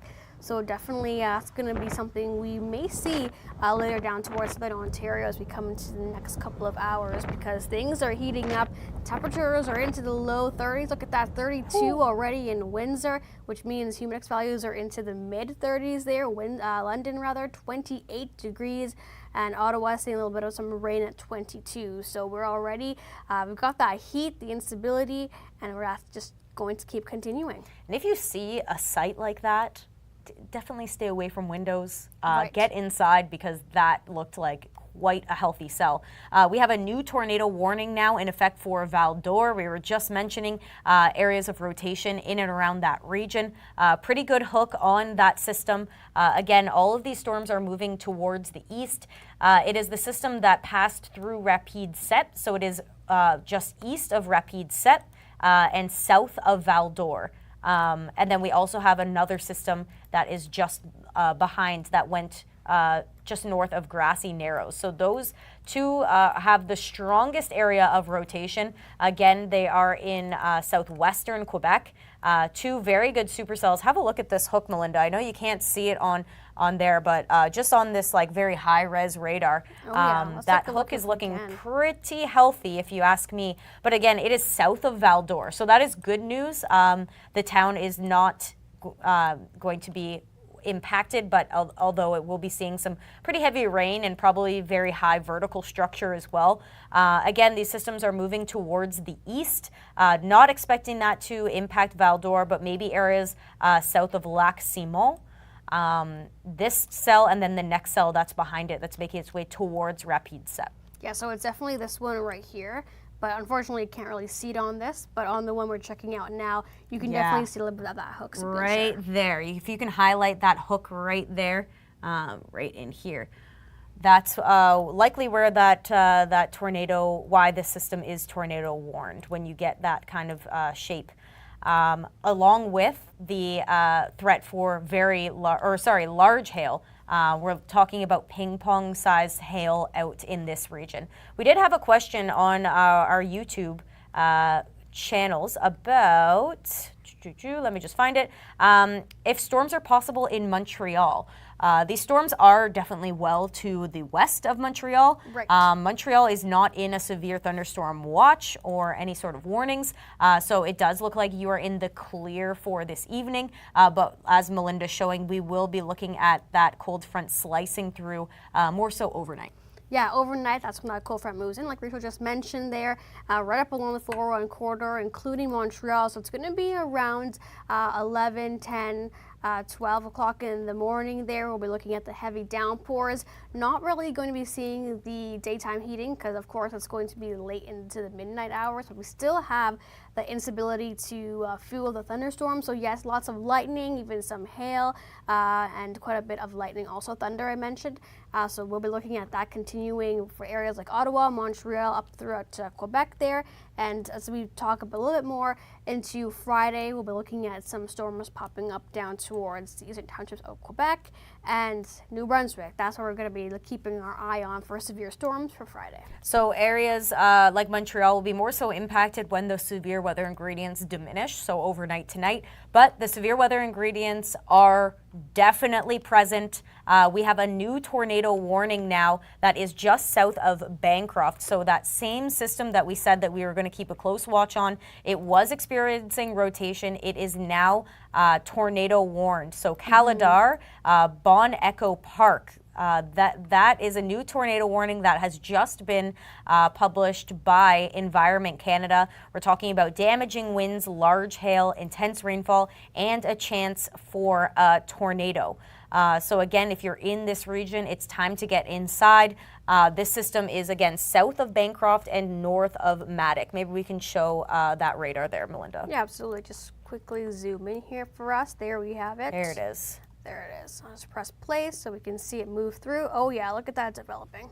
Well north of Highway 7, but barreling towards Highway 41. So if you're traveling north or south of Highway 41, you're going to be in the way of this system here. I would assume that we're going to be looking at maybe Toonie-sized hail with this right now. I'm sure if you're on the ground and you see this, take a quick snapshot if you're pulled over or getting into shelter. I would love to see how vertical this cell is. It's just a little bit outside of that radar capabilities, but it does look like we are seeing a pretty good area, that pink that we were mentioning, that reflectivity, pretty good area for hail development. This is right over Gunter, Ontario, heading towards Clone and Harlow, so towards the east. Alrighty, thank you, Rachel, for that. Now, so that means we have, looks like it's 3 warning regions that we're tracking for tornado warnings. I'll just pause this here. So down towards the south we just talked about, and then up and through Quebec, we're tracking 2 of them that continue to move through. But roughly, Rachel, these systems are still moving quite fast at around 80 kilometers per hour in an eastward direction. Let's check in now with the ones over the peninsula here, still moving quite nicely in an eastward direction, still looking a little bit of some hues of purple, which means heavier rainfall, even a little bit of signature for some hail. Are you still seeing any rotation there on the radar? A little bit. It could be more so hail. It's looking a little bit too clustery right now to say. I would definitely say hail, torrential downpours with that. I'd be interested to see what that does once it gets onto maybe like the Parry Sound shores, once it passes through the Bruce Peninsula. Seeing some good development on that Midland storm as well. Lots of vertical development there. And those storms that have just passed through Aurelia into Haliburton, those are severe thunderstorm warned. Those are definitely going to be developing. They're tracking into a very good region of energy. Again, like we mentioned, not a lot of ingredients that are going to stop these storms from developing, especially in the coming hour. So expect continued development, continued enhancement for all of these storms that you see. And we're going to keep a close watch on those eastern Ontario storms making their way towards the east. And as we mentioned, that new tornado warning down south of Bancroft. Yeah, absolutely right. This is the one that Mark actually has his eye on, the one in Midland. So he's in Aurelia, just east of Aurelia rather, and he's keeping his eye on that. So if you are following him on Twitter, I'm sure he's posting great visuals of that storm. We'll check in with him momentarily. But overall, let's just talk quickly here about the setup for today. So this is what we've been talking about, this very primed environment. We have all the key ingredients. We have the moisture, We have the heat, which is building instability. We have the wind shear, which is winds at different speeds at different heights in our atmosphere. So when we get supercell systems, this means that there is enough wind shear that could produce rotation, which of course can produce tornadoes. If you are in these regions that have current tornado warnings on the this is some of the things that you can do. You can head into your home. I hope you are doing that already. If not, head inside. You can go to a basement. You can go to an interior room that doesn't have any windows. You can cover yourself with a mattress, just things to keep you and your family safe. Now, we've been talking about all these watches today. Here are just some of the differences. Now, tornado watches, that was in the brown color that we previously just showed. So that means when the conditions are favorable for the development of severe storms with the potential for 1 or 2 tornadoes. So it means pay close attention, have your app handy, have your phone handy for those alerts when they come in, and have a plan, especially in your area if you're at work or home or you're just running out to the store or whatever. Make sure you have a plan in place. When a tornado warning is issued, of course, these alerts are issued by Environment Canada. So when they are issued when a tornado has been reported or there is evidence that is seen on radar that produces a little bit of rotation there. So that means a tornado is imminent. So definitely take shelter immediately. So once again, the current tornado watches are for the regions of warnings rather, Val-d'Or, Ville-Marie, I believe, as well. Yes, right, Ville-Marie, Val-d'Or, and then just south of Bancroft, and that includes the Caladar region and Beau Echo Park. We did have an update just with the discussion in the Ville-Marie area because they were tracking in that one region 2 potential tornadoes. It is now 25 kilometers west of Rapide Sept. And it's moving around 50 kilometers per hour, so a little bit slower than what it previously was, but large hail on that storm. And then we're going to continue to watch the storms across eastern Ontario develop. And in perfect timing, the person who's watching the storms develop in north and eastern Ontario, Mark, how is that Minden storm developing at all? Not too bad. Now, I was hoping that it would get just a little bit more rotation on it. Right now, looking a little bit blobby. But the big question is, as it sort of passes Lake Simcoe, does it get into that slightly better directional wind shear, which could spin that core just that little bit, which will turn it into a supercell, which could get the same sort of storms we're seeing far to the east. Now, the one interesting thing about that storm to the east near Bancroft, that one started to spin up and potentially produce a tornado just after it passed my cottage. So I was watching that one very closely and going, come on, don't do it, don't do it, don't. And it was like, it spun up, and I know that the area east of my cottage, a lot of trees there, so I'm hoping it's not going to go through anybody's cottages or anything like that. So fingers crossed on that. But I want to take you off to the west for now. We can see this storm. Definitely starting to build a really nice anvil. Man, if you take the camera and sort of look up, you can sort of see, that's the underside of the anvil. That's the whole storm, all that warm moisture going up into the storm and then sort of being shoved out of the storm in the jet stream. So you're almost looking at that anvil right there is basically the jet stream level. But if we come back down off to the north there, that's the main core of the storm. Now the big question is it going to pass Aurelia to the north? At this point, that does look like what it's going to do, is pass by Aurelia, maybe a little further up, a little closer to Washego. That's what we're watching with this one, but we're in a pretty good position to watch it as it comes by. That's when, once we can see the base of the storm, we'll get a lot more diagnostics on the storm. We'll be able to see whether it's pulling all that moisture from the surface or whether it's just a little further up. If it's a little further up, it's not quite as dangerous. Right close to the ground, that means it's tapping into that surface layer, which has got all the really, really good fuel, and that's what we're gonna have to watch. It's gonna be a bit tricky potentially to see that base, and these storms, they're moving fairly quickly. So that's gonna be the big question, is like, do we watch it go by, or can we follow it for a little while as it matures? I'm kind of hoping it slows down a little bit. Yeah, so then you can catch up to it. And Mark, while you're there, you were mentioning that the cloud bases were pretty low and that it's picking up a lot of that moisture. And I'm sure you're feeling that heat and humidity on the ground right now. Yeah, I mean, definitely. The other thing that I'm feeling on the ground, which might not be as, for me, it tells me a little bit, is the very, very strong winds at the surface. And that is part of that directional shear that we're getting with the winds. Very strong winds at the surface usually give you a pretty good indication that as we go up through the atmosphere, those winds can get stronger and stronger. And that, all that wind moving into the storm, that's just fueling that storm as it comes by. And that's one of the best indications that I've got that this storm may be, getting mature and getting severe quickly.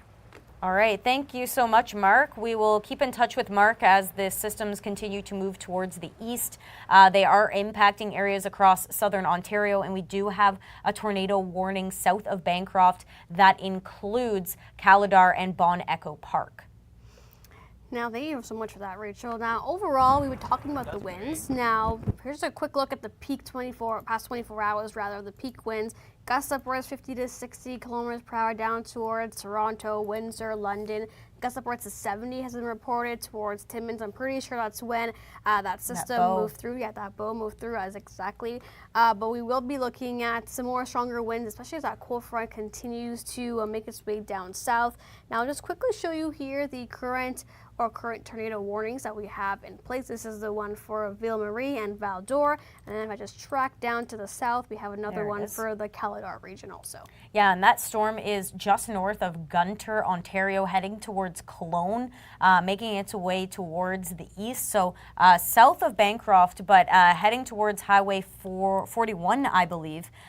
So well north of Caladar, but it is showing some good development, trying to rotate. Likely that we're going to be seeing some hail with this, nickel to maybe toonie-sized hail. And the storms that are following are also developing quite nicely around Haliburton, Minden. We'll be concerned for torrential downpours, maybe even some strong wind gusts.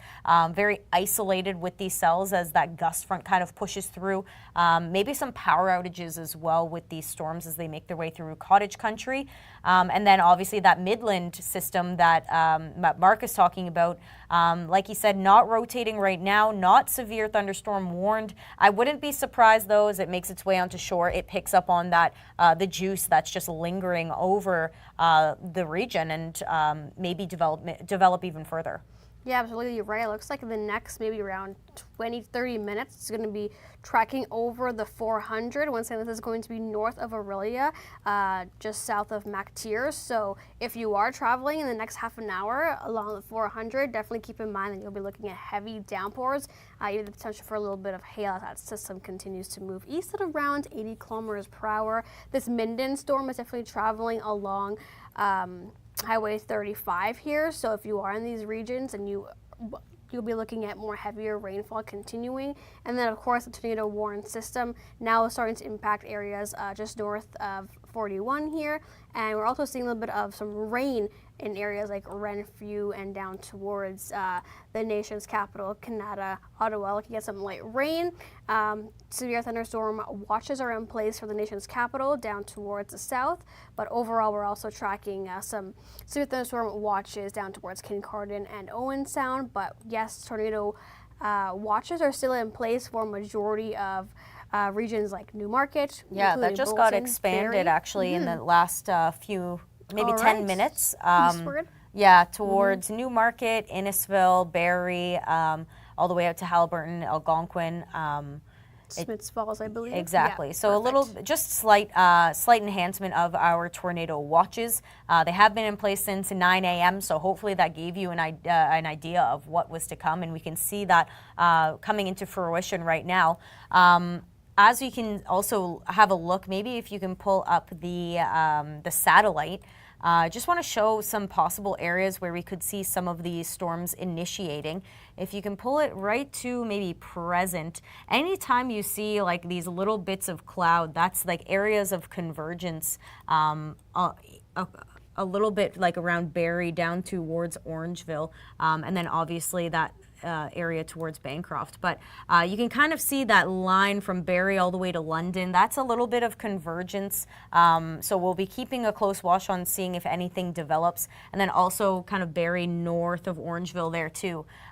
So we do see a little bit of convergence happening across southern Ontario, but the main event is a little bit farther north and east of the GTA at the moment. But if you're in that region, do expect some thunderstorm development in the next maybe 30 minutes to an hour or so. All right, perfect. Now we do have some visuals that our producer is going to play for us. This is the storm from Timmins that we saw, I guess, around that 2-3 o'clock hour that we've been tracking. Thunder Bay, look at this. I don't think we have seen any warnings across Thunder Bay. This does look like it was yesterday. So I think this is as they were tracking yesterday. They were more so in northwestern Ontario, and we had tornado warnings in Manitoba. The same system is now making its way across Ontario and affecting Timmins earlier today, and currently producing hail and tornado warnings across Ontario. All right, that's a bit of a look back at yesterday and today in terms of the storm, the cloud, the dynamics, the rain, the thunder, and also the hail that we've been seeing. Now, overall, though, temperatures are still into the 30s, depending where you are. Toronto, 30 degrees, 32 degrees in Windsor. So lots of that temperatures are still quite warm. The heat, the humidity also continues. And even places like Timmins are around 17 degrees. We're still warming up slightly, though, even behind that cold front around that 2 degrees. So still warming up. And we also do have tornado warnings still in place, like we've been talking about the past hour or so. Val-d'Or, Ville-Marie, and then down towards the south. So if you are in these areas, this is Caladar here. If you are in these areas, you can head inside, cover yourself with a mattress or a sleeping bag, head into a basement, lowest point in your building, just to keep you and your family safe, because that's our main priority, keeping everyone safe. We did have a question on YouTube talking about something that you brought up earlier in the stream, but we can maybe hash it back out. How dangerous are the black spots on radar reflectivity? So we were mentioning that, you know, we kind of go from that blue to black on our radar. What the black means is, what it's showing is how intense the rainfall is, what is reflecting back. When we get into that high category, we're seeing the pinks. When we get to extreme, we're seeing the blacks, and typically that means that what's bouncing back towards the radar is hail, because hail is a little bit bigger and denser than water droplets. So typically that means you can expect very intense rainfall, if not large hail, if you're seeing any sort of black radar heading towards you. Yeah, thanks for that, Rachel. Do you have another one there, I believe? Yeah, another one was talking about Newmarket and North always seem to get hit by good thunderstorms. South of that, York, Toronto usually gets missed. Do you know why this is a common occurrence? Well, for today, the trigger is well back towards more so northeastern Ontario. So what's triggering these storms? We're talking about some shortwave fronts, maybe, some shortwaves, shortwave troughs, and maybe some lake breezes. But the ignition for today is the cold front. And by the time the cold front gets to Toronto, well, it's overnight. So you can kind of thank timing for that. Where it's not going to be impacting the GTA when we have the juiciest environment, which is right now. So it comes into a little bit of a timing effect for areas, for the big storms to kind of miss Toronto, if you will. Yeah, that's absolutely right. You know, we've been tracking these storms, and even like the dynamics, they're more so around Cottage Country and towards the Barrie region, the Great Bruce area also. That's why we're seeing the more greater dynamics. Yes, we have the instability, but we all need all those key ingredients to come together at the same time to produce, tornadoes or even supercells and damaging systems. Yeah, we definitely get our fair share. I remember some lake breeze triggered storms across the GTA caused lots of flooding years ago. But the Great Lakes usually inhibit some storms, or they play into the severity of storms. So that's why we typically see them a little bit farther inland, where the water and the land air masses kind of meet, and we get that directional wind shear. We also get that wind shear that's enhanced by the escarpment, which Oh, is yes. well north of the GTA. So areas like Orangeville, Barrie typically get that flow off the escarpment, and that enhances rotation as well. So lots of little features come into play. Toronto, you will be seeing some of these storms, but more so later towards the overnight, maybe around that 8, 9 o'clock and onwards. That's where we're hoping that our environment will diminish. Still looking at a widespread risk for some heavy downpours. I think maybe torrential downpours. We have so much moisture in the atmosphere, and these storms, like we mentioned, really low bases tapping into this moisture. So we're looking at heavy to torrential rainfall really across southern Ontario. And then you can see into the evening that we had that orange right over the GTA, and you can feel this as like that heat and humidity, that sticky air that's outside right now. Yeah, absolutely right. Like you talked about those temperatures into the 30s across Ontario, down towards the Toronto region, GTA, Windsor, southwestern Ontario are seeing those temperatures into the low 30s. So definitely that means the heat is there, the moisture is there, the humidity is there also. I'm just looking for just a quicker one. Maybe we can zoom in a bit on the GTA conditions here with the temperatures just to get a closer look here. Oh yeah, look at that, 29 degrees in Hamilton, 30 degrees at Pearson, the islands around 21. So yes, the more inland you go, the warmer it will be away from the lakes, but that heat still continues. And the winds, they are going to start to pick up. We've been seeing some stronger winds earlier today up towards Timmins with those storms that move through. Windsor down towards the GTA, gusts 50 to 70 kilometers per hour. It's definitely a breezier day than most days. And then as that front moves through, winds will be definitely getting quite stronger, 50 to 70 kilometers per hour. Definitely expected later into this evening. Yeah, you can kind of feel the winds of change. Once the cold front does move through, Ontario is looking at quite a beautiful weekend ahead for Father's Day, but we have to get through this first. Currently, we have tornado warnings in place across sections of southern Quebec. These are supercells, and they are experiencing the most amount of rotation that I'm seeing really across all of them. We can see that hook and large hail with those, but farther towards the south in southern Ontario, south of Bancroft, we still have a tornado warning in place. The system has just passed Gunter, Ontario, heading towards the east. It is about to make its way north of Clone and Harlow, heading towards Highway 41. It does look like we have quite a bit of hail with that system as well, maybe upwards to ping pong ball size. That one has developed quite nicely into quite a robust supercell. Torrential downpours as well. So if your commute home takes you through Highway 41, north or south and near Clone, you definitely want to maybe pull over or get inside. If you can avoid this cell, it's definitely going to be something you'd want to do. This will continue to head over Highway 41 towards Highway 7, probably in the next 20-30 minutes. Yeah, absolutely right there, Rachel. And that's going to continue like you mentioned. And then we're still keeping our eye on these storms here. This is just a current look at what's ongoing. They're not warned by any means. This is the one that just looks like it passed over the 400. So still very quite fast moving here. Still a little bit of rain along 400, but Mark is in Aurelia, so he has a great view of these storms. And even the ones along Highway 35 up towards Haliburton, just east of Minden now. These storms are definitely still packing quite a punch, but they're not severely warned, but they are in the tornado watch region. So we're still keeping our eye on them. And even the ones we've been tracking here, looks like a few more behind this has now developed. Yep. And it's going to continue to track over the Bruce Peninsula and impact areas along Highway 69 shortly, north of Parry Sound, south of Sudbury, in that stretch there. As we continue into the next couple of hours there and up towards the north as well, Rachel, we're still looking at that same system that brought numerous tornado warnings. It still looks like it's giving off strong winds up towards Quebec. We have a lot going on here. We have a Boeing segment that passed through Timmins that was tornado warned. That's well north now. That's producing some probably very gusty winds. And then we have 2 or 3 supercells towards the south of it. One south of Val d'Or, one passing through Rapide Sep, and then also north of Grassy Narrows. And all of these are producing rotation on radar.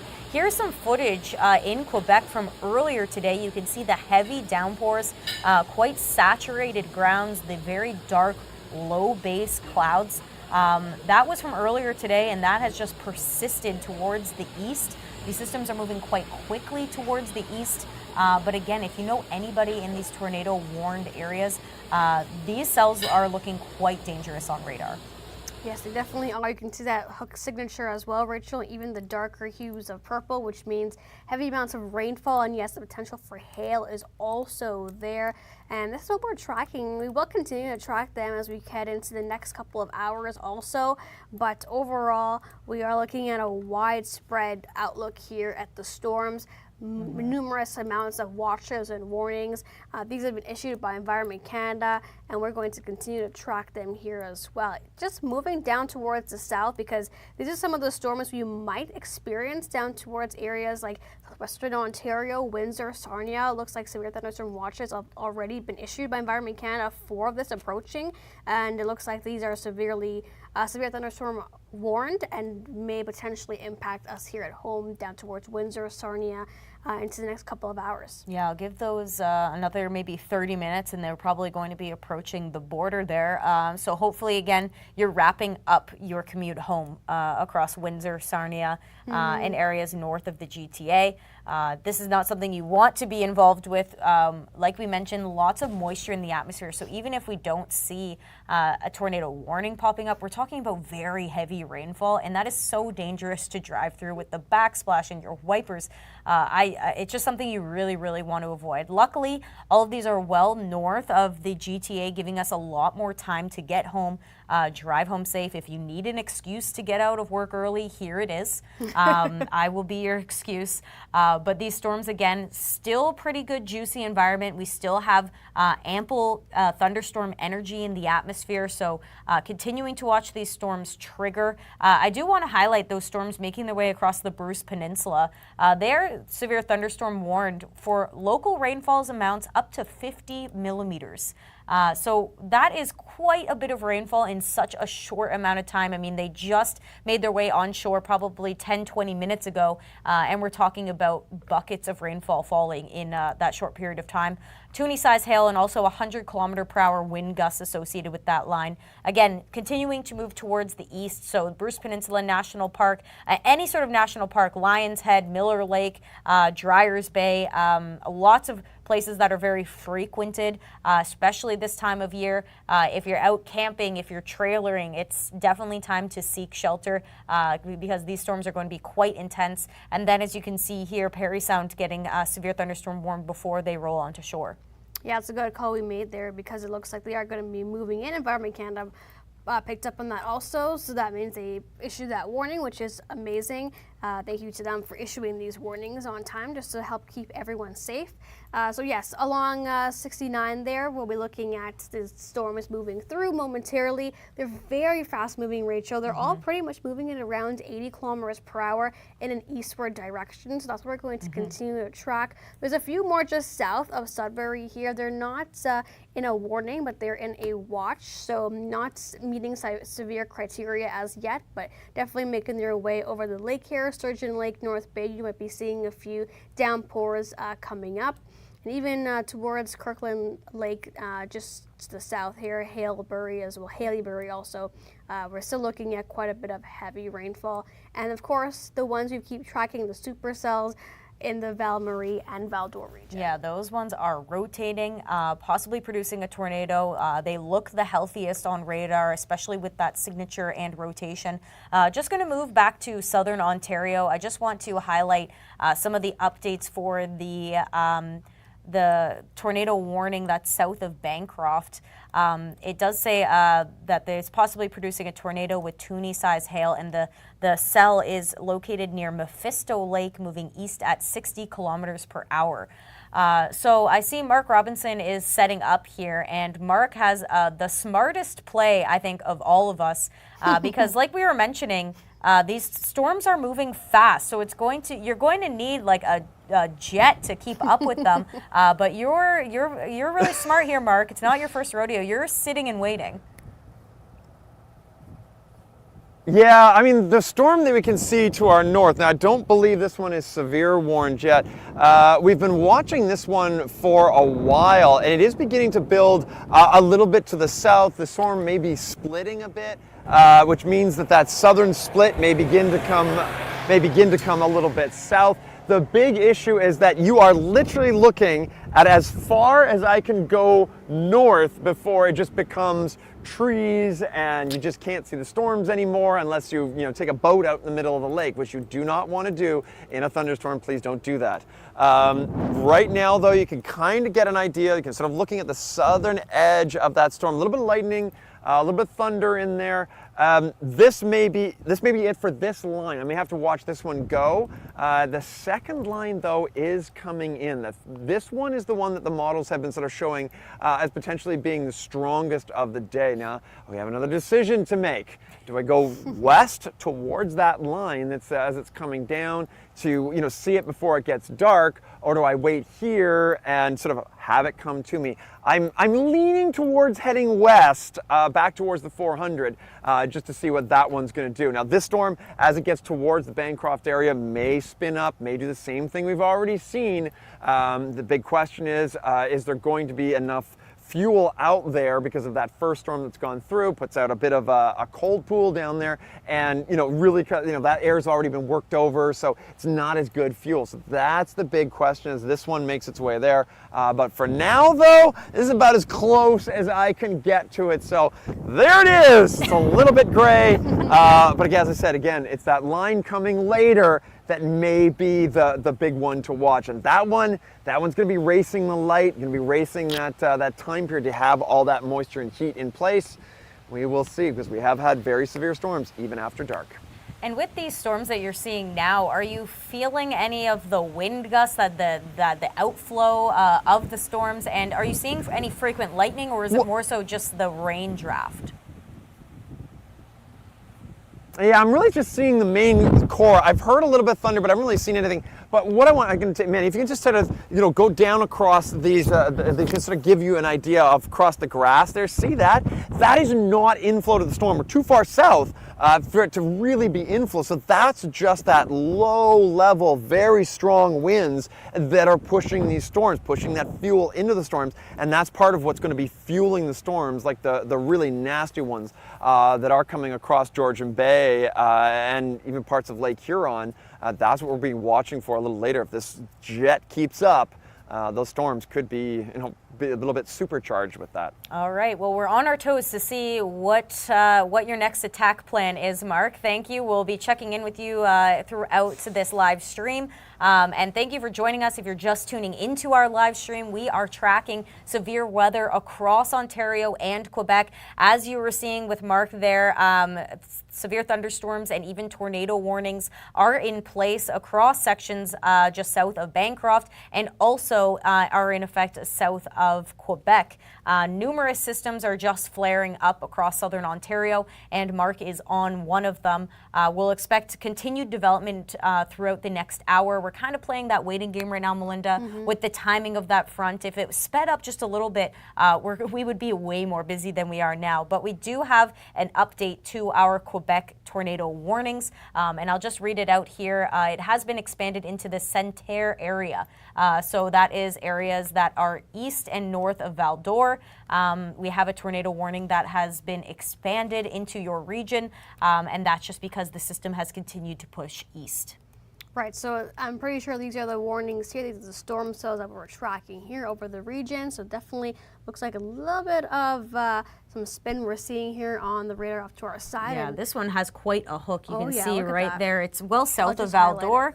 But this is the cell. This is another cell here that has quite a good hook. But like you mentioned, Melinda, lots of embedded rotation along this kind of clustery line, as well as what you're highlighting, the really intense rainfall, likely also hail too. And that continues even south of Val d'Or into the Ville-Marie region, where we've seen continued supercells tracking through one after another, all tornado warned as well.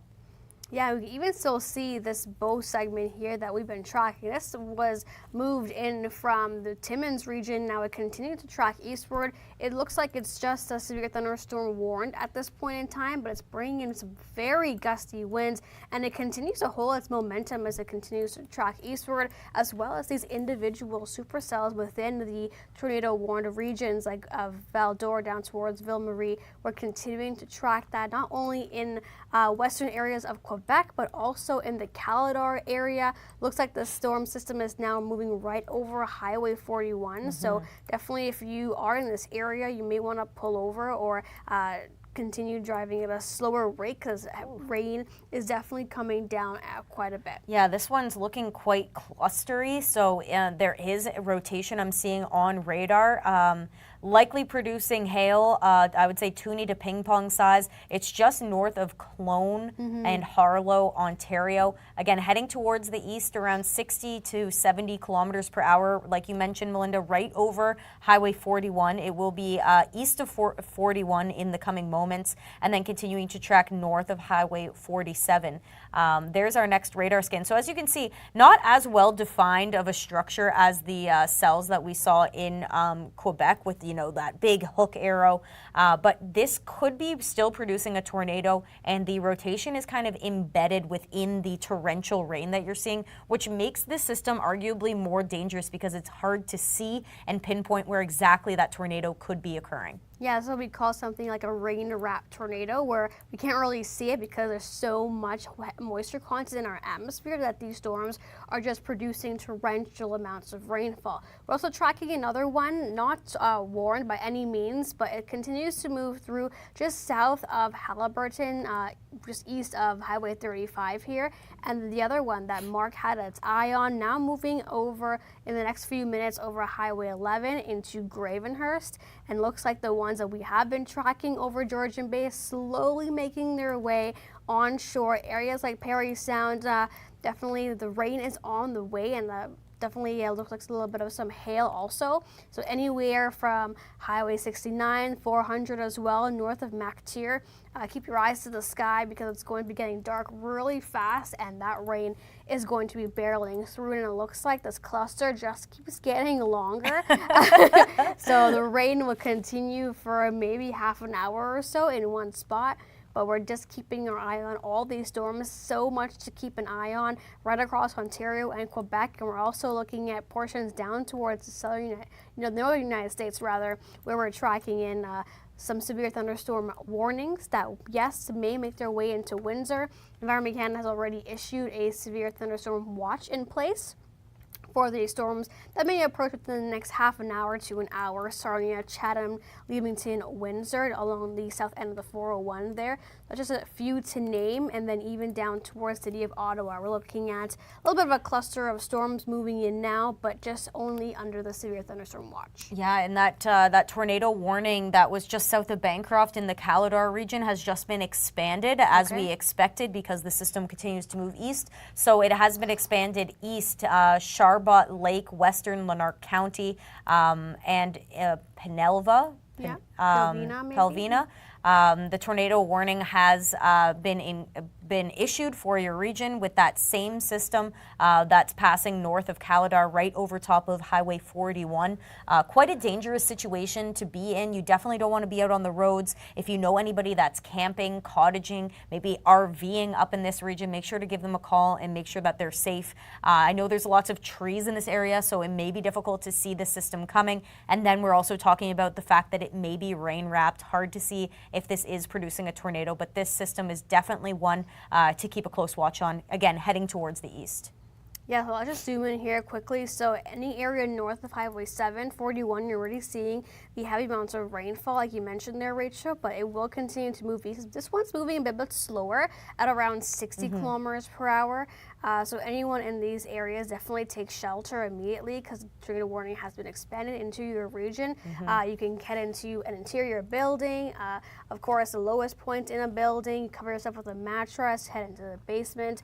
That can keep you and your family families safe. Yeah, let's look at these storms in Quebec now. Again, southwestern Quebec, arguably the best dynamics here. They have the best forcing for these storms. So many supercells going on. And when we talk about radar signature, this is kind of what we're looking at. The storm that has passed through Val d'Or, I have a little bit of a sharper radar screen here, but it has quite what my meteorologists behind me are calling quite a hammer, quite a hook echo on it. So that is a signature for this system producing a tornado.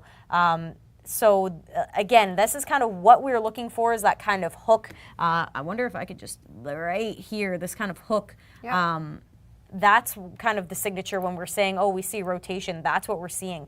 And we're seeing that really across all of these systems in Quebec, but this one in particular looking quite healthy indeed. And again, one after another, continued tornado warnings up in this area. We're talking about Ville Marie, Val d'Or, and then it has expanded into the Santerre region. I'm seeing rotation just outside of Rapide Cep, so just east of Rapide Cep, rotation south of Lac Simon. These ones are all moving towards the east a little bit faster, around 70 to 80 kilometers per hour towards the east. Another area of rotation south of Malartic. It just keeps going and going. So luckily not in a very populated area once again. Likely seeing lots of tree damage, maybe some power outages. But again, this is probably the healthiest atmosphere is across southwestern Quebec at the moment. But the show is just going across southern Ontario now.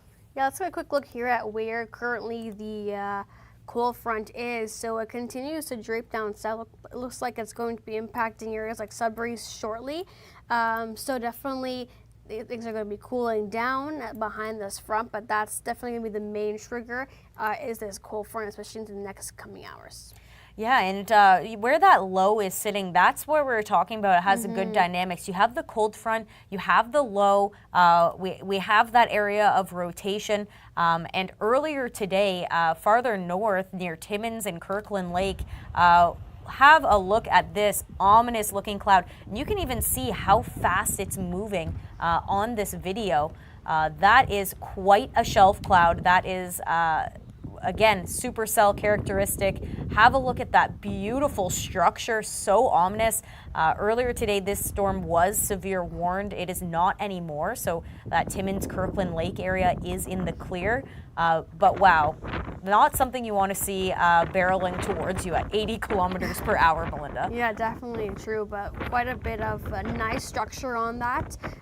But overall, we're going to be looking at maybe not something not as similar, but definitely the dynamics are still there as we head into the evening hours. Now, continue to look at the current satellite. I'll just put it at current time for us here. You can see that storm that was just a little bit of some cells along the shores of Huron. Now a massive storm. You can even see the little, looks like, as Mark called it, cauliflower. That's a good way to put it there. It looks like cauliflower with little bubbles on top. That means it has a vertical height, which is what we need for those storm dynamics. Even the one here along Highway 11, you can see that also.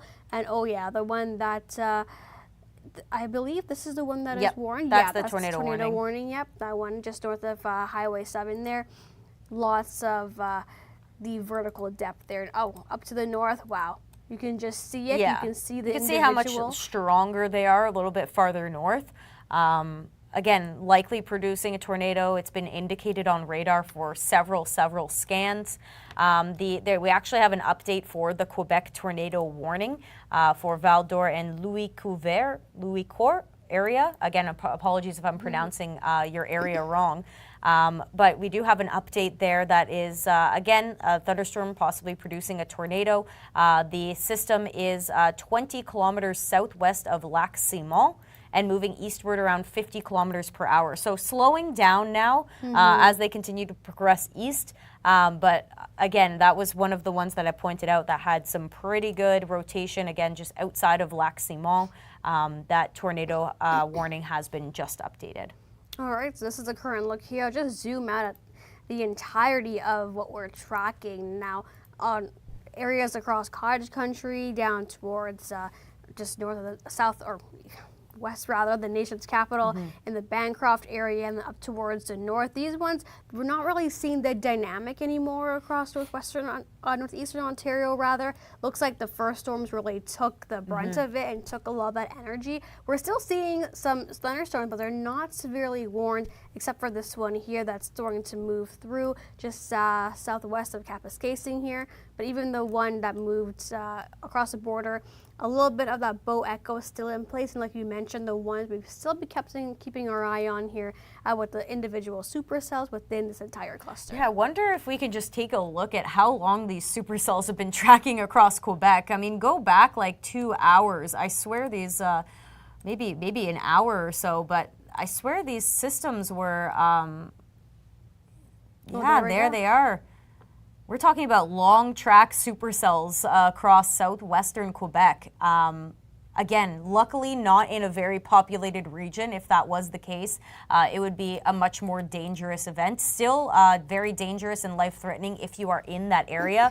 But wow, you can definitely tell those dynamics are at play. Long track supercells possibly producing tornadoes for several hours now up in Quebec. But we do have a tornado warning across the south. So let's just go to southern Ontario. There's that tornado warning. It'll likely be dropped for the Caledar region because it has passed over Highway 41 now. So it's past Clone and Harlow, tracking north.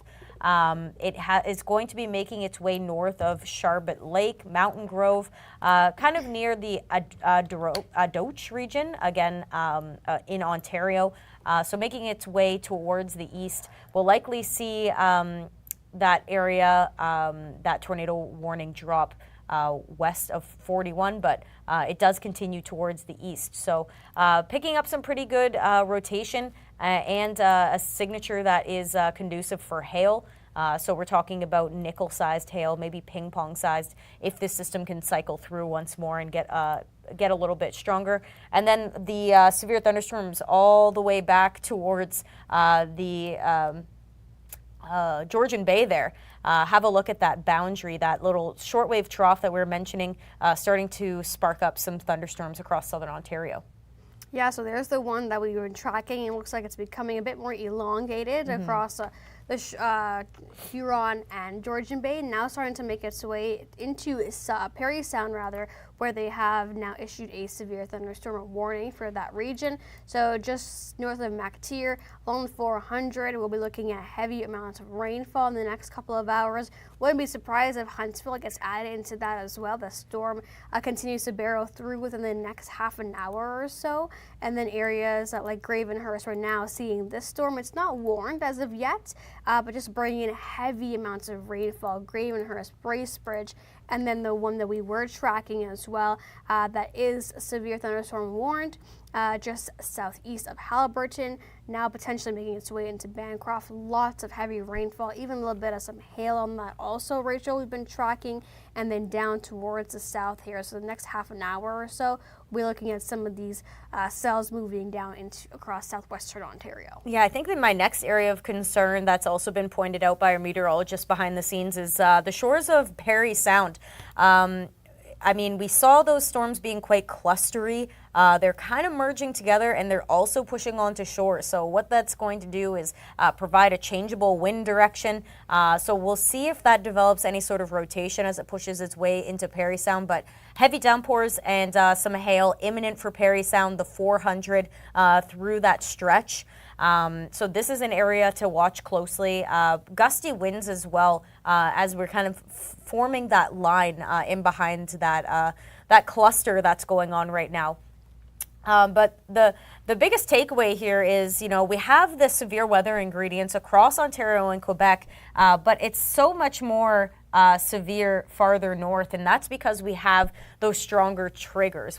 That's what we're lacking across southern Ontario is a strong trigger, but it only really took a little bit of a short wave ahead of the cold front to spark severe thunderstorm warnings and also a tornado warning south of Bancroft. That continues to make its way just east of Highway 41. So if you're in that area, definitely time to get off the roadways, get inside, and just wait the system out. It's making its way east around 50 kilometers per hour, so it should be out of your way rather quickly. And it does sound like we have Mark that's available here.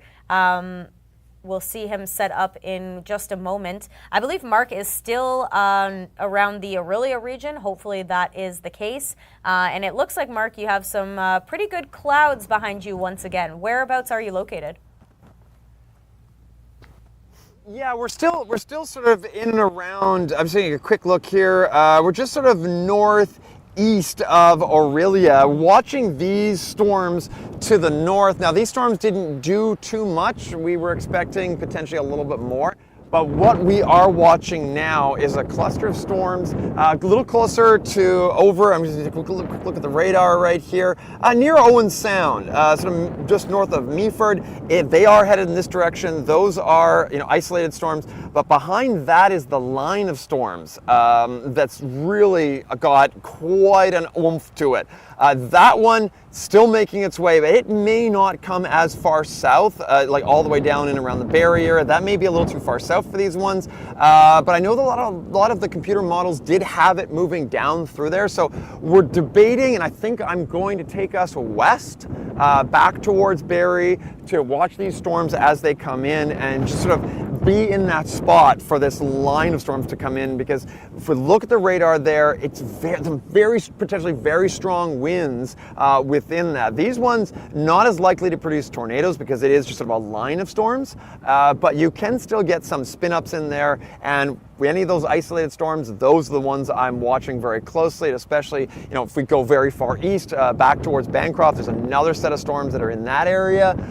Just so much going on right now. But again, being this part of the country, this part of Ontario, is very, very hard to really get a good visual on it and be able to show you. So I'm working on it, and I'll see if I can, bring you that visual as these storms begin to make their way towards both Midland and the Barrie region. Awesome. And when you do get into contact with that line of storms, what are you expecting to see? Well, when you get a line of storms like that, you quite often get what we call a shelf cloud, which is this just absolutely spectacular, horizon to horizon. Literally, when I say shelf cloud, I mean it looks just like a giant set of shelves. Just an amazing storm, very dramatic. Sometimes can produce some very strong winds. You get 110, 120 kilometers an hour in those types of storms. Those can do a little bit of damage. Whether that storms are pushing that kind of winds, we're not sure. We have to get in there and sample it. But definitely that's sort of. And of course, though, we do still have that wind shear, which could spin up some of the more isolated storms. So those still can be potentially dangerous. So just the whole system beginning to push towards a bit more of a populated area. That's where we're going to be. Awesome. Thank you so much, Mark. And like you were mentioning, as that line makes its way through, shelf cloud is what you're going to be looking at. We did show you visuals of what that looked like earlier in Kirkland Lake.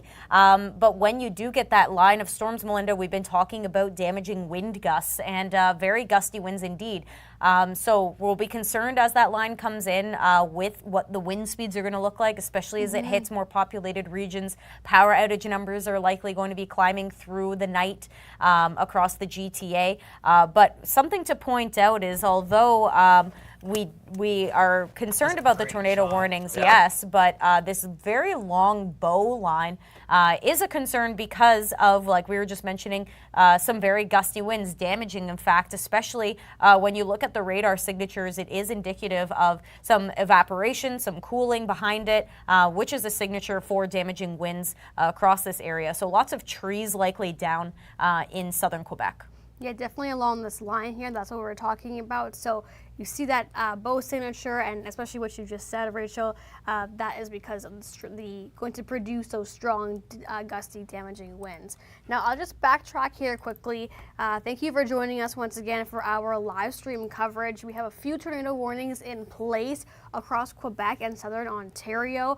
Val d'Or, the Ville Marie region, we're tracking numerous supercells that are giving way to quite a bit of rotation And these regions here, looks like the Caledar one has been dropped, and it looks like the one just to the east, Charlotte Lake and Western Lanark County, please forgive us for pronouncing your regions wrong, but these are the regions that have a current tornado warning. Watches, these are widespread across the area, southern Ontario, Quebec, northwestern Ontario. So this means have a plan, stay alert. Conditions are favorable for the development of tornadoes. Now, there's a new map that was just dropped in. Areas as that cold front sinks down south, Rachel, that we could be looking at the potential for power outages as those winds definitely pick up to gusts upwards of 50 to 70 kilometers per hour. Even within these individual storm cells, gusts upwards to 100 and 110 kilometers per hour are possible with the torrential rainfall and the potential for the hail as well. It's almost like what risks don't we have? Right. Not much.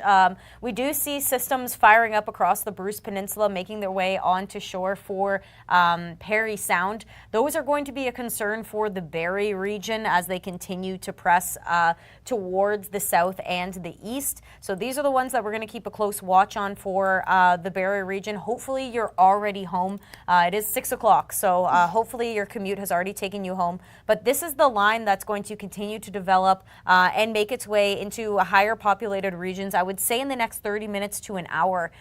So power outages could be a concern in that red highlighted region that you saw. My concern is that these storms are going to be firing up and making their way into Barrie, which would be very problematic for that region. And then along towards the east, heading into Ottawa, that's where we have that tornado warning persisting. That has just been updated. Rotation is still on that storm, and we're also looking at the potential for hail. The storm that's capable of producing a tornado is near Fernley and moving east at 60 kilometers per hour. So we're looking at the threat for a tornado with this and nickel-sized hail. Again, Charlotte Lake and Western Lanark County. So in the coming hours, I would expect areas across Barrie to start picking up in intensity, and also just again shouting out the incredible line of supercells across Quebec. These have been in place for several hours and very strong rotating signatures, likely producing tornadoes up here with larger hail up to ping pong ball size hail in this region. Yeah, absolutely right. We've been tracking these for the past 3 hours now, so definitely a lot of active weather, and yet more is still to come across Ontario and Quebec. Like you mentioned, this line sinking down south potentially as a cold front moves in, impacting areas like Barrie down towards the north end of the GTA, and another few lines here that we're tracking that may potentially impact areas like Sarnia down towards Chatham, Leamington, into the next half an hour or so, I would say. We're still watching them make their way along the international border. Yeah, you can see them bubbling up around Waterford, getting close to Sarnia now. Like we mentioned, although they look small on radar, they probably look very intense on the ground. Lots of vertical structure with these, not a lot of things stopping them. When we look at our severe weather ingredients, we have ample of it. We have that heat and humidity, the southerly flow that's pushed areas across southern Ontario and into Quebec, into the humidex of 30 today. So that hot, muggy, soupy atmosphere, that allows us to tap into quite a bit of moisture, lots of thunderstorm energy to work with. We will see that begin to diminish as we head into the later overnight or evening hours overnight as well for the GTA. But we still have some ample energy, over 2,000 joules of CAPE, so quite sufficient indeed. And then we have our upper level wind support, a trough that's deepening and digging across the Great Lakes and allowing for that the stronger winds that are above the surface to funnel down and help develop these storms into supercells and stronger storms as well. So we're going to continue to watch lots of factors at play: damaging wind gusts, large hail, few tornadoes again, especially in the red highlighted region there. And then torrential rain is going to be a major concern. We showed how hot and soupy that atmosphere is. It will continue to stick with us throughout the overnight, and very, very heavy rainfall. That is going to be a major concern for the Golden Horseshoe, I would say, especially across the GTA. When you get that pavement, lots of, the concrete jungle, we can't really absorb all of that moisture. So standing, pooling water, hopefully you're already in bed.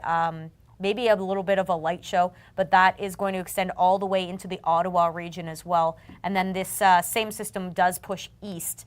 So New Brunswick, not out of the woods yet. We'll be looking at maybe a tornado threat continuing for you tomorrow.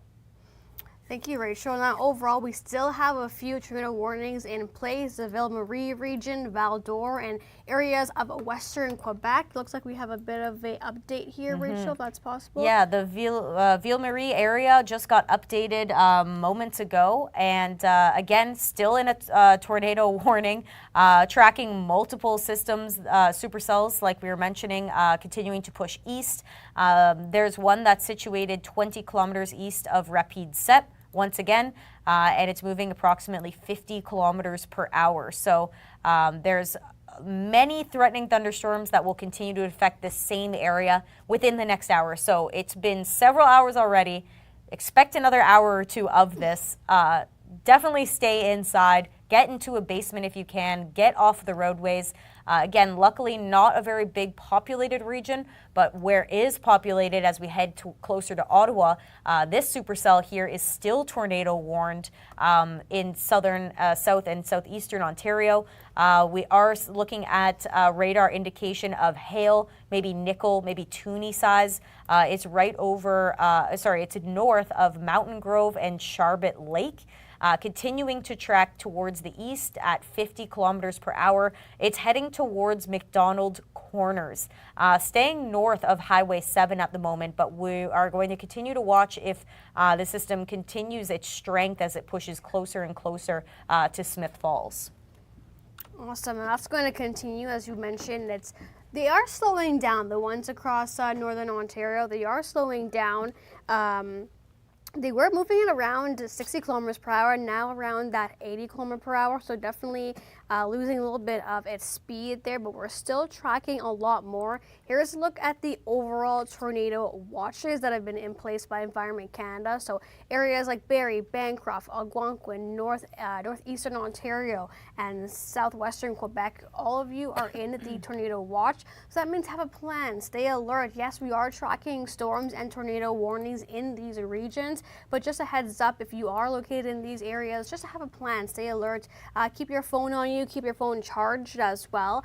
To get these alerts, you can also find us on your app, on social, on YouTube, for the current updated information. But once again, if you are in those regions with a tornado warning, here are some of the best places to protect yourself. So move down to a basement or an interior room with no windows.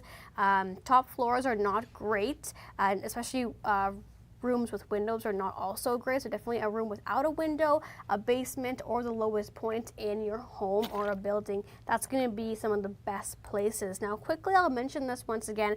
If you are just joining us, we do have watches and warnings out.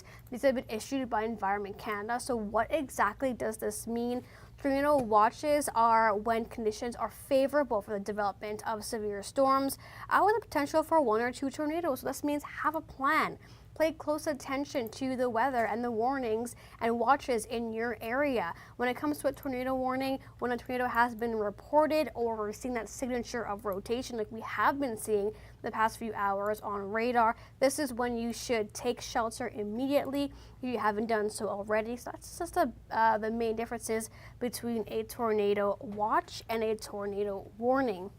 Now continuing in through the day today, we are going to be looking at some more active weather continuing along that cold front as it continues to drape down south. Here's just a current look here. Any area in yellow is a severe thunderstorm watch. Any area in red is a severe thunderstorm warning. Brown, tornado watch, and in pink or purple on your screen is a tornado warning. So just some of the areas here. Looks like the one down towards the south that we've been keeping our eye on across the United States. Looks like it is warned now. Severe thunderstorm warning. So it may travel over into areas like Windsor into the next couple of minutes, or the next maybe around 10 to 20 minutes or so. So we're going to continue to monitor you on that. Overall, it's a very active, busy day, and more is yet to come, especially into the overnight hours, Rachel. Yeah, overnight it'll be time for Toronto, the GTA, Hamilton. We'll get a pretty good soaking, pretty nice car wash. Once this cold front kind of sweeps through. So the timing is a little bit in our favor, probably won't be into the severe stuff that is ongoing right now. Just taking a look at what our mesoanalysis is looking like, we are intensifying our supercell parameters across areas like Barrie, Algonquin, Cottage Country, in and around sections inland north of Orangeville. So our supercell parameters are on the uptick across southern Ontario. So we will expect further enhancement, more maybe pop-up thunderstorms making their way across this region here. So Barrie is time now to get prepared. You probably have about 20-30 minutes before either a storm pops up in your region or the line of storms comes through. As we can kind of see, I'm just going to take control here. Here's that line of storms that's outside of Parry Sound, or making its way into Parry Sound rather. But have a look at these. There's some storms, once again, like we saw in Quebec, popping up ahead of the line. So those are the ones I'm going to be concerned about, maybe possibly having some rotation on them. So that's going to be where we maybe have a look at the tornado potential. And then once the line comes through, we'll be talking about damaging wind gusts and torrential downpours. But once again, Barrie, you probably have about 30 minutes or so before those kind of track into your region. If you peek outside, you probably see some very high cloud tops. And then that same boundary kind of drapes all the way into Bancroft and past it, where we still have a tornado warning. Rotation is ongoing on that storm that just passed over Highway 41. It does look like it's tracking into a less favorable environment. So a little bit of what we call a cap in the atmosphere is building in eastern Ontario, which acts like a lid to a pot, and it kind of subdues the vertical motion of these storms, so inhibiting it from developing a little bit. However, it is still tornado warned. It's still looking quite healthy on radar, and it does show that it is rotating as well. So areas, once again, that are in the path of this system, it's north of Charbot Lake, Mayberley, Ontario, north of Long Lake, north of Mountain Grove, heading towards Mayberley, Ontario, and McDonald Corners, near Highway 7. So if you're in the path of this system, it's definitely time to get inside. Like Melinda mentioned, get into a basement if you can. Good news is it's tracking into a less favorable environment, but it is still strong right now. So we'll have to wait for another 30 minutes, maybe an hour for that to begin to subside. But still quite a dangerous situation going on across eastern Ontario with that tornado warning ongoing. Looks like we are seeing some non-severe storms across the city of Ottawa right now in the past couple minutes or so. Looks like we're still seeing kind of a bit of rain, but some heavier rainfall did move through the region. These are not severely warned as of right now, just under a severe thunderstorm watch, so not really meeting that criteria, because this region is not really favorable for the dynamics of severe thunderstorms, as we've been talking about. But overall, we are going to continue to track them as well. Looks like some storms, a little bit of some rain moving through the eastern townships of Quebec. No warnings or watches for that right now also. But we're also definitely keeping our eye here on the Sarnia region. Here's earlier in Midland, maybe from that system we've been tracking. Heavy rainfall. You can see the wind just pushing the rain. Rachel, lots of rainfall will continue as well, especially with these storms, with that Parry Sound. Looks like it's lining out also. Very lots of amounts of rain there. Yeah, that's what we're saying, like the torrential downpours, and then imagine driving into that on the highway. And then also with the backsplash, it would be awful to drive in. Have a look at Quebec. Holy cow, look at this hail. Mark would be screaming right now if he was there. Have a look at the size of this hail falling in Quebec. I mean, it's no wonder. We were looking at those several supercells dropping quite a bit of hail. We mentioned the hail spike earlier. It has been ongoing for several hours, and we're expecting another hour of this. You can see the hail pooling on the grass there. very, very dangerous situation to be in. We're talking about windshield cracks. I mean, that was just an ode to how strong the dynamics are in Quebec. Again, luckily not very populated, but quite an impressive feat with those numerous supercells ongoing towards the north, which we still have those tornado warnings for. And like Environment Canada mentioned, maybe another hour. And that was that same region in Royune. Please forgive us if we're pronouncing any of these names wrong, but that was a region that had a tornado warning earlier today. So definitely quite a bit of a storm dynamic there as we continue into the afternoon or evening hours rather. But this is the next one we're keeping our eye on, impacting areas like Parry Sound. This line is definitely barreling right through north of the 400 there along 69. That's where we're seeing heavy amounts of rainfall. And it looks like just offshore, we're looking at a little bit of rotation indicated on radar also. Yeah, just offshore of Parry Sound, a little bit of rotation, quite messy still on radar, but like you mentioned, definitely a situation to prepare for. So this was earlier in Timmins. You can see the heavy rain, little bits of hail as well. This is what you're in for, Parry Sound. I mean, it is ongoing, but a little bit of area of rotation just offshore, so we're going to keep a close watch on this. But when you see a severe thunderstorm warning, this is exactly what it's going to look like. I'm glad that this person pulled over because the hail bouncing off looks like a little bit maybe nickel-sized, but it's also the rain that's going to be quite a problem, significantly reducing visibility on the roads. Very dangerous, and also with hydroplaning as well. A very sticky situation to be in. So hopefully you're already home. You can put your feet up, watch the live stream. We're going to be bringing in Mark across this live stream to continue to show us what is going on the ground. So he will chase for you. No need to be chasing out there. It does look like we have a new tornado warning now just south of Parry Sound. We just mentioned that there was an area of rotation just offshore. So it looks like Environment Canada preemptively warning that just around the 400 region. Let me grab the details. It already came in here. So yep, town of Parry Sound, Rousseau, Killbear Park. Now you are in a tornado warning. And once again, a thunderstorm possibly producing a tornado, damaging winds, large hail. This system is 7 kilometers southwest of Killbear Park, moving northeast at 55 kilometers per hour. So along with the potential of a tornado, 100 kilometer per hour wind gusts and nickel-sized hail is going to be a feature. So Parry Sound with that line and that cluster, like we mentioned, pushing on shore, lots of shear there, rotation has been picked up. You are now in a tornado warning. Looks like we currently have 3 of them, across, 4 of them rather, across Ontario and Quebec, so definitely keeping our eye on that.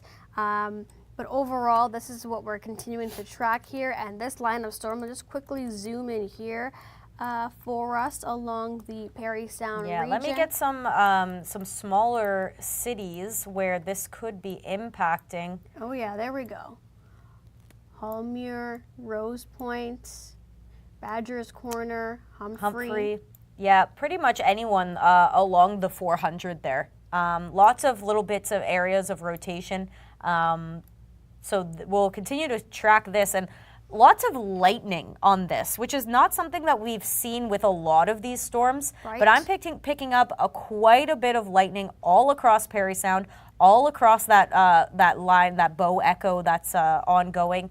So quite a dangerous situation in through Parry Sound. Again, system continuing to develop, continuing to exhibit rotation. So that is why you are tornado warned. It is time to get inside. Hopefully you had enough lead time to do so. We also see a bit of an interesting radar signature. That was the same system that was outside of Bancroft. It does look like the overall system is diminishing a bit, but still tornado warned and still rotating on radar. All right, looks like our storm hunter is out in the car once again. Mark, it looks like you're heading to another location. Tell us more about that.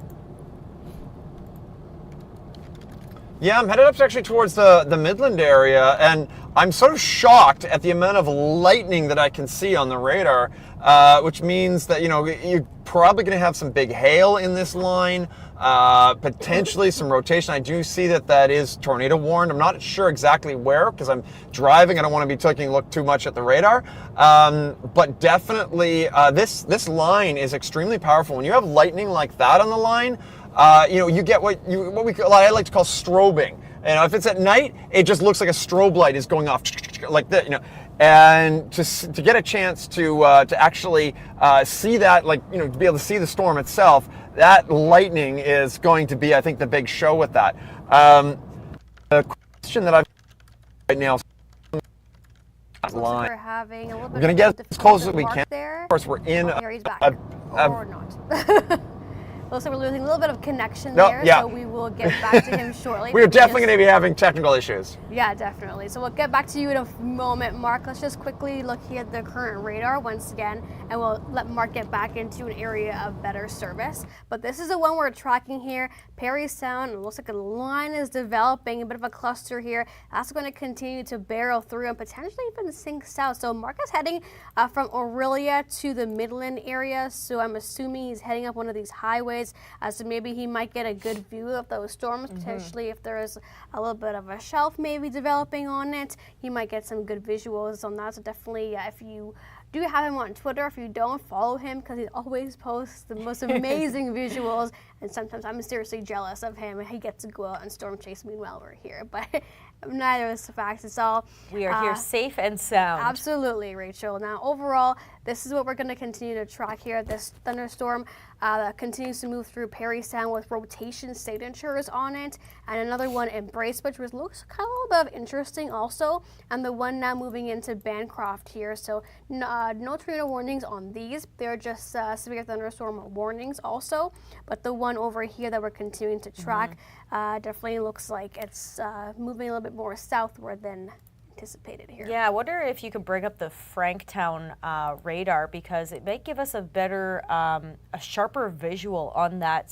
storm that is tornado warned farther towards the east. And if not, just take my word for it, because my higher res radar signature does show a bit of a hook. So we're talking about a rotating storm. Radar looks like it is rotating, possibly producing a tornado. It is north of Sharbert Lake, heading towards Maberly, Ontario, over Highway 7. That is tornado warned. And it does appear that it is producing, or could possibly be producing, a tornado. You can kind of see now with this next scan, this hook here. This is what I'm mentioning right in here. When you kind of get this area like that, that's kind of that sweet spot where a tornado could be possible. So I'm just going to zoom in here because, again, the last couple of scans, this system has developed a lot more rotation than it did in the past. So a tornado warning underway. It is making its way about 50 kilometers per hour towards the east, maybe a touch east-southeast. Maberly, if you are in Maberly along Highway 7, right around here, that is right where it is tracking. Maybe tracks a little bit north of you, but again, this radar signature does look like it's more of a hook, does look like it is a rotating storm. Tornado warned, very dangerous to be out on the roadways. It's time to get indoors, away from windows, into a basement if possible. Absolutely right, Rachel. I'll just quickly zoom out here and just show everyone the widespread look that we're looking at. The ones in Quebec, they're still going. Definitely been about 2.5 hours to 3 hours of these storm cells continuing. That's the power of them. Very strong dynamics that continues. The one for Parry Sound, that's the one we're continuing to monitor. That line is looking to push in through. And then one we were just talking about here, just north of Westport. So that's the one that has that signature on it we're just talking about. So once again, just some areas to keep in mind if you are under a tornado warning, what to do. Head inside, head into a shelter, go into a basement, an interior room, one that preferably does not have windows and not a top floor. Definitely the lowest part of your building, which will be great. We're also tracking quite a bit of hail, Rachel. We've been talking about the different sizes. Some of the different reports are coming out with ping pong ball sized hail, which is around 4 centimeters or so, and also from nickel all the way to golf ball is what we have been seeing the past couple of hours. These. And the Parry Sound tornado warning, expect nickel-sized hail, along with the one that is tracking in eastern Ontario. But the ones that are farther north in Quebec, the supercells, those are housing some larger hail like we saw in the visuals there, so maybe closer to quarter or ping pong sized balls.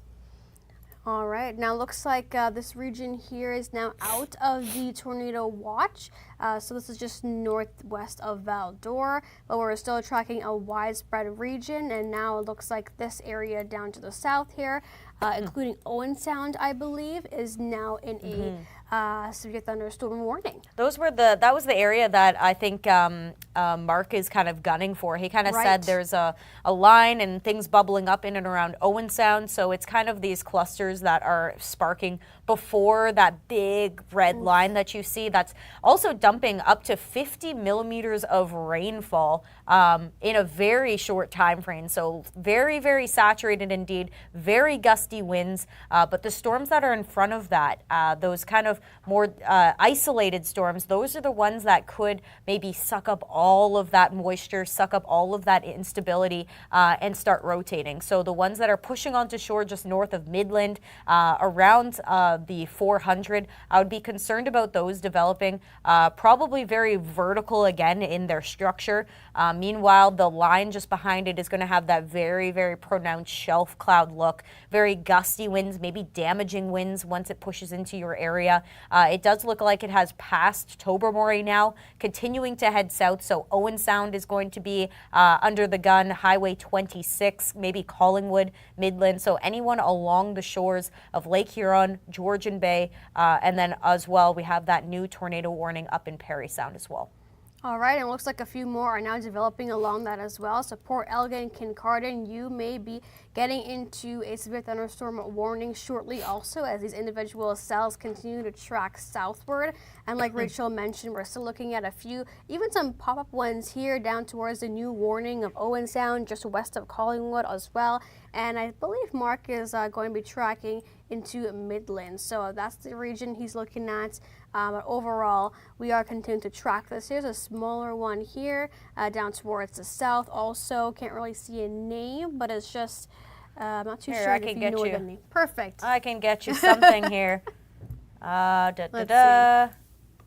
Kettles Beach. Okay. Potter's Landing, Christian Island, Cedar Point. Thank you. It actually just pushed onto shore right where Go Home Lake. I know a lot of people frequently go up there for cottages. Oh, yeah? Go Home Lake, that is where that next cell is pushing onto shore. You can see that purple color.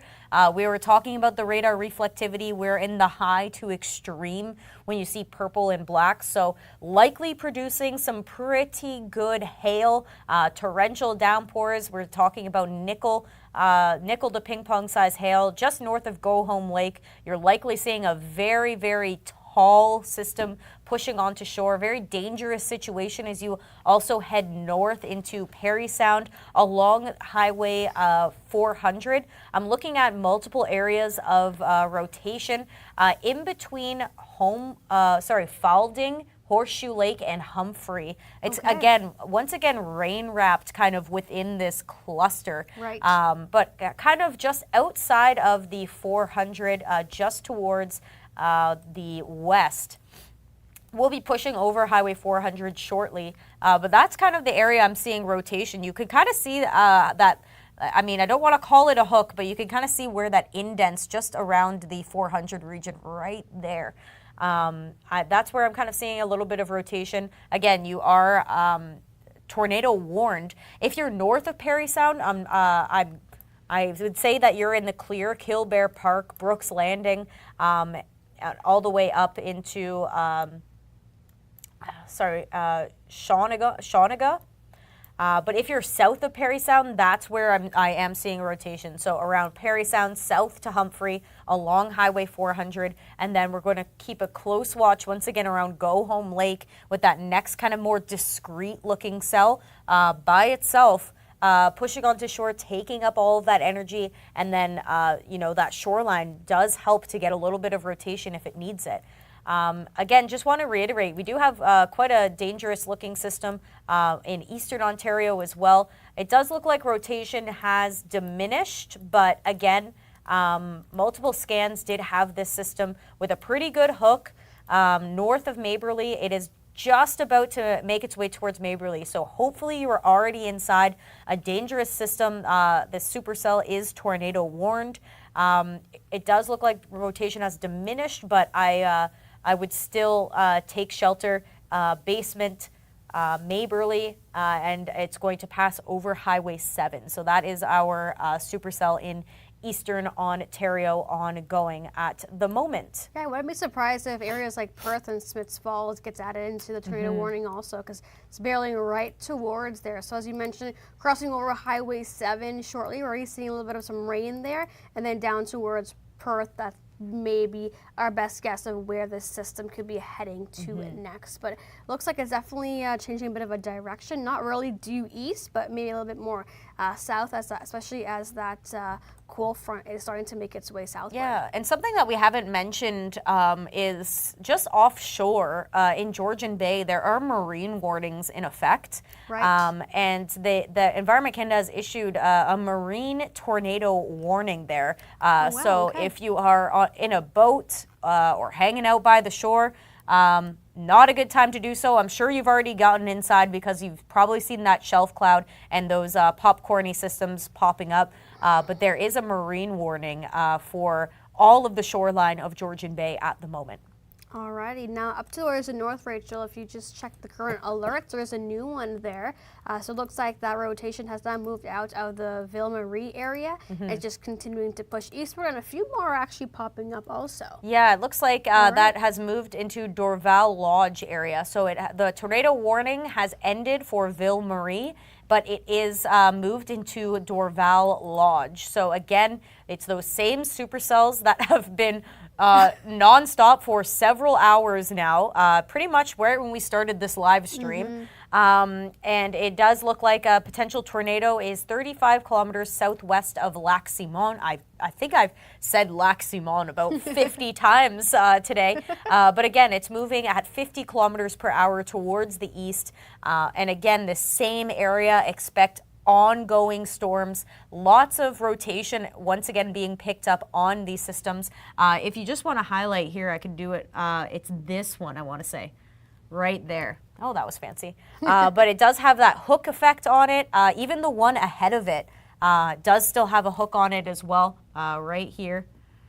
And yeah, these supercells have been quite strong, continuing over the same region in the next hour. Lots of hail associated with these. Yeah, and again, it does look like the warning is very expansive, but it's more so if you're in the northern edge of this warning. So that Lake Simon area, back-to-back battered with supercells. But supercells is still a story across eastern Ontario. Once again, Maberly kind of under the gun with a tornado warning. Oh, it looks like maybe it just dropped. Yeah, looks like it has. As we expected, that system did move into, like I mentioned, that capped atmosphere. So that helped to kind of limit its vertical structure. And the past couple scans, less rotation on it. So good news if you're in Maberly, but still heed the warning. Still maybe get inside lowest level of your home just in case, because it has a history of being tornado warned. Still a very strong cell. And then we have these storms kind of backed all the way into Georgian Bay, like we mentioned with that marine tornado warning. Yeah, up along Georgian Bay there. Now some regions here, let's look at this, Oh, almost Sarnia's all turn. the way into Sarnia. The warning is now there. Highway 402 in the mix as well. Petrolia, Wyoming, Marine City, all of you are in the warning now. So definitely that system will be pushing down towards Sarnia in the next few minutes or so. Give or take next 10 to 20 minutes or so. But yes, bring in just some more heavier rainfall. The main threats, if you're not in the watch area, tornado watch area, is going to be severe torrential rainfall and lots of lightning on these storms also. Up towards here, look at the shores of Huron, Rachel, along Highway 21, Port Elgin, Kincardine. See that secondary cluster. Exactly. Kind of looks like it went to attach to the main line there. I think it eventually will. Yeah. It's kind of that line that Mark was mentioning that he was waiting for. It looks like it sparked up. I'm even seeing just south some popcorny cells, actually even more south. Keep going down here. Here Yeah, we go. Stratford. So we could be getting into, remember, like I mentioned, those boundaries, those areas of convergence that were farther inland. Those could be popping off now too. So maybe areas across more farther southern Ontario will be getting into all of the action that we've been tracking for the past couple of hours.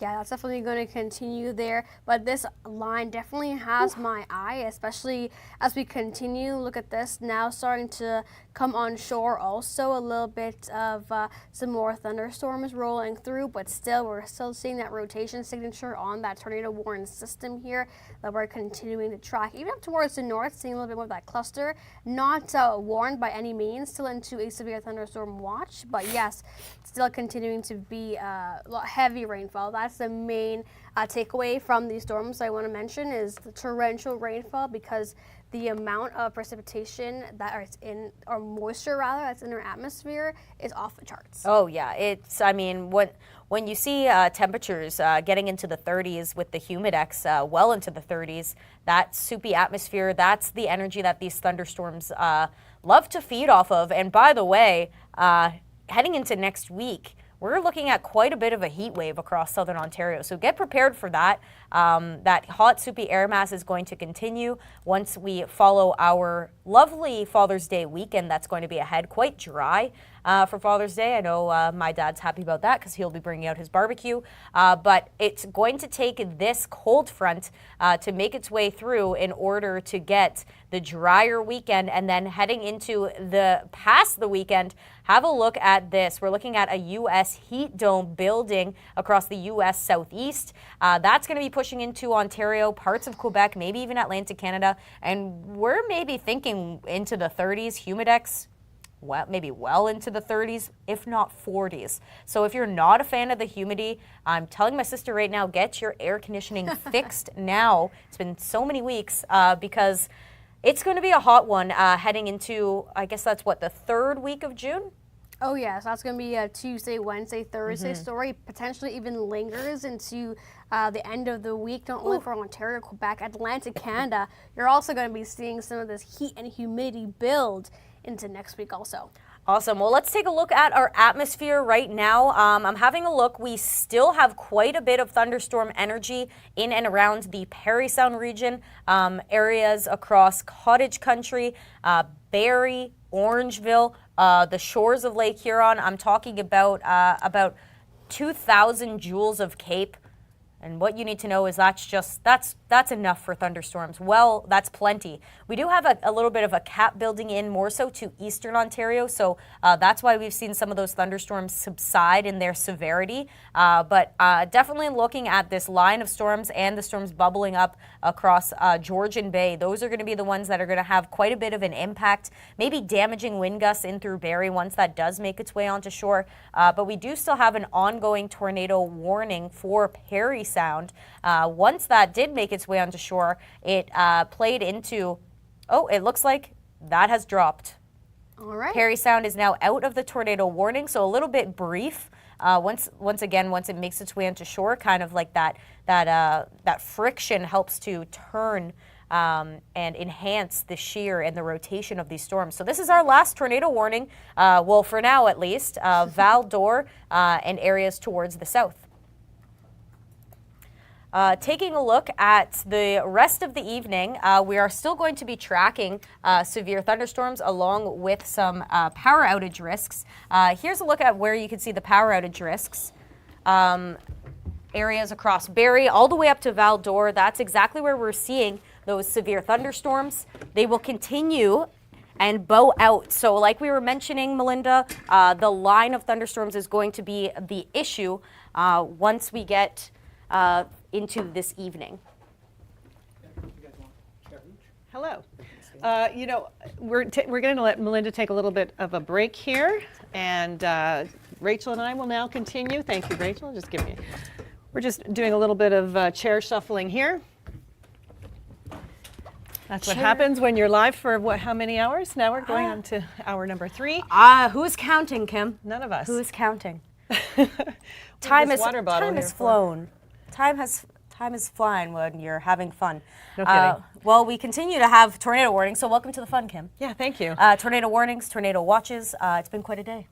I have been doing this on the television side, but I thought I would join you here for the live stream. Let Melinda take a little bit of a break here, and Parry Sound now out of the tornado warning, so some good news there. I also noticed that they're out of the tornado watch as well. Okay, well that's optimistic anyway. So we obviously still have widespread storms across the province and in Quebec as well, but it's nice to see those tornado warnings coming to an end. Again, severe thunderstorm warnings still in place all around Georgian Bay. We've been seeing some decent storms bubble up in southwestern Ontario as well. Yeah, and we were mentioning around the bay of Georgian Bay, they issued a marine warning for tornadoes as well. So definitely that line of storms, that's going to be our biggest concern. This one that we're tracking across eastern Ontario, diminished in strength, not as favorable of an environment as you head towards the east, so that's good news for Smiths Falls, good news for Ottawa. We still have some popcorny storms following behind it. They're not severe warned, but again, not something you want to be stuck in. But this now is the area that we're going to be focusing on, Kim, as well as north into Quebec. But this line, I'm assuming, has quite a nice shelf cloud on it. I'm sure Mark is running for the hills to try to see what that's looking like. But severe thunderstorm warnings are in place in and around Owen Sound ahead of this line heading towards you. And when we see a line like this, damaging wind gusts, strong wind gusts are my biggest concern. The thing is, you can see this coming from miles away. So if you're on a boat, hopefully you're not, people can get in to shore quickly because you're going to be seeing a spectacular looking sky as this approaches. I will not be surprised if we don't get a lot of video on this, a lot of photos of this particular storm as it rolls in. But obviously this can be very dangerous with the gusty winds that we've been seeing with these storms, the heavy downpours as well.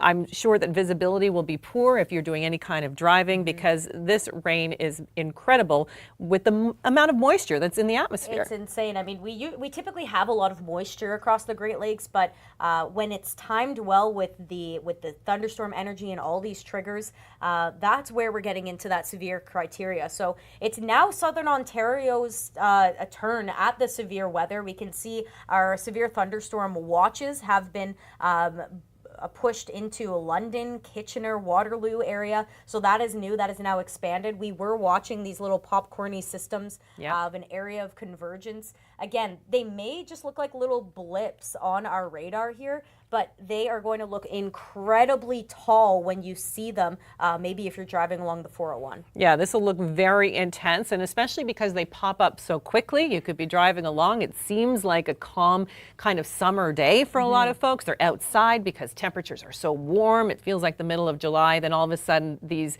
storms start to blow up right in front of you. And again, it can get very dangerous, especially if you're driving.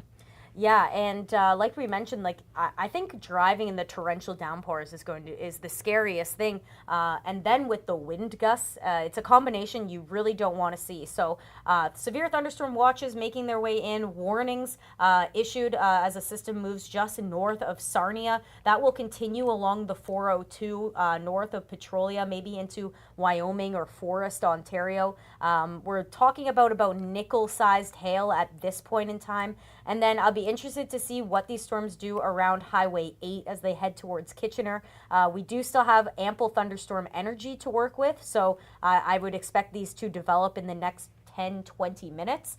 There, have a look at just the last couple of radar scans. You can see all this popcorny nature once that trigger finally hit onto shore. Owen Sound, Hanover, Highway 6, Highway 10. Again, hopefully you're already home. It is almost 7 o'clock because the sun's going down and the roads are going to get quite dangerous. Yeah, I was thinking the same thing. We're just past that real rush hour stage, so that's good timing. I mean, it would be better if it was, 8 o'clock, but here we are. And the thing is, the sun is up for so long this time of year in June. I mean, it takes a long time for us to, we love it. Yeah, we love it. But when it comes to a day like this, it just takes a little bit longer for that energy to dissipate from the atmosphere because the sun is there just cooking things up. There's a look at the energy that's actually in the atmosphere. So yeah, we've got some pretty strong cape. Yeah, I mean, this is current, and those storms are just popping in. And have a look at this red that they're walking into. It's just like, it's like when you walk into the newsroom and someone baked cookies. Melinda baked cupcakes or something. It's incredible. We will continue to watch them develop quite vertically. Heavy downpours as well, and really all across southern Ontario, even into London and the Waterloo region. We have sufficient cape for these thunderstorms to continue to develop. So expect further development in the next 30 minutes.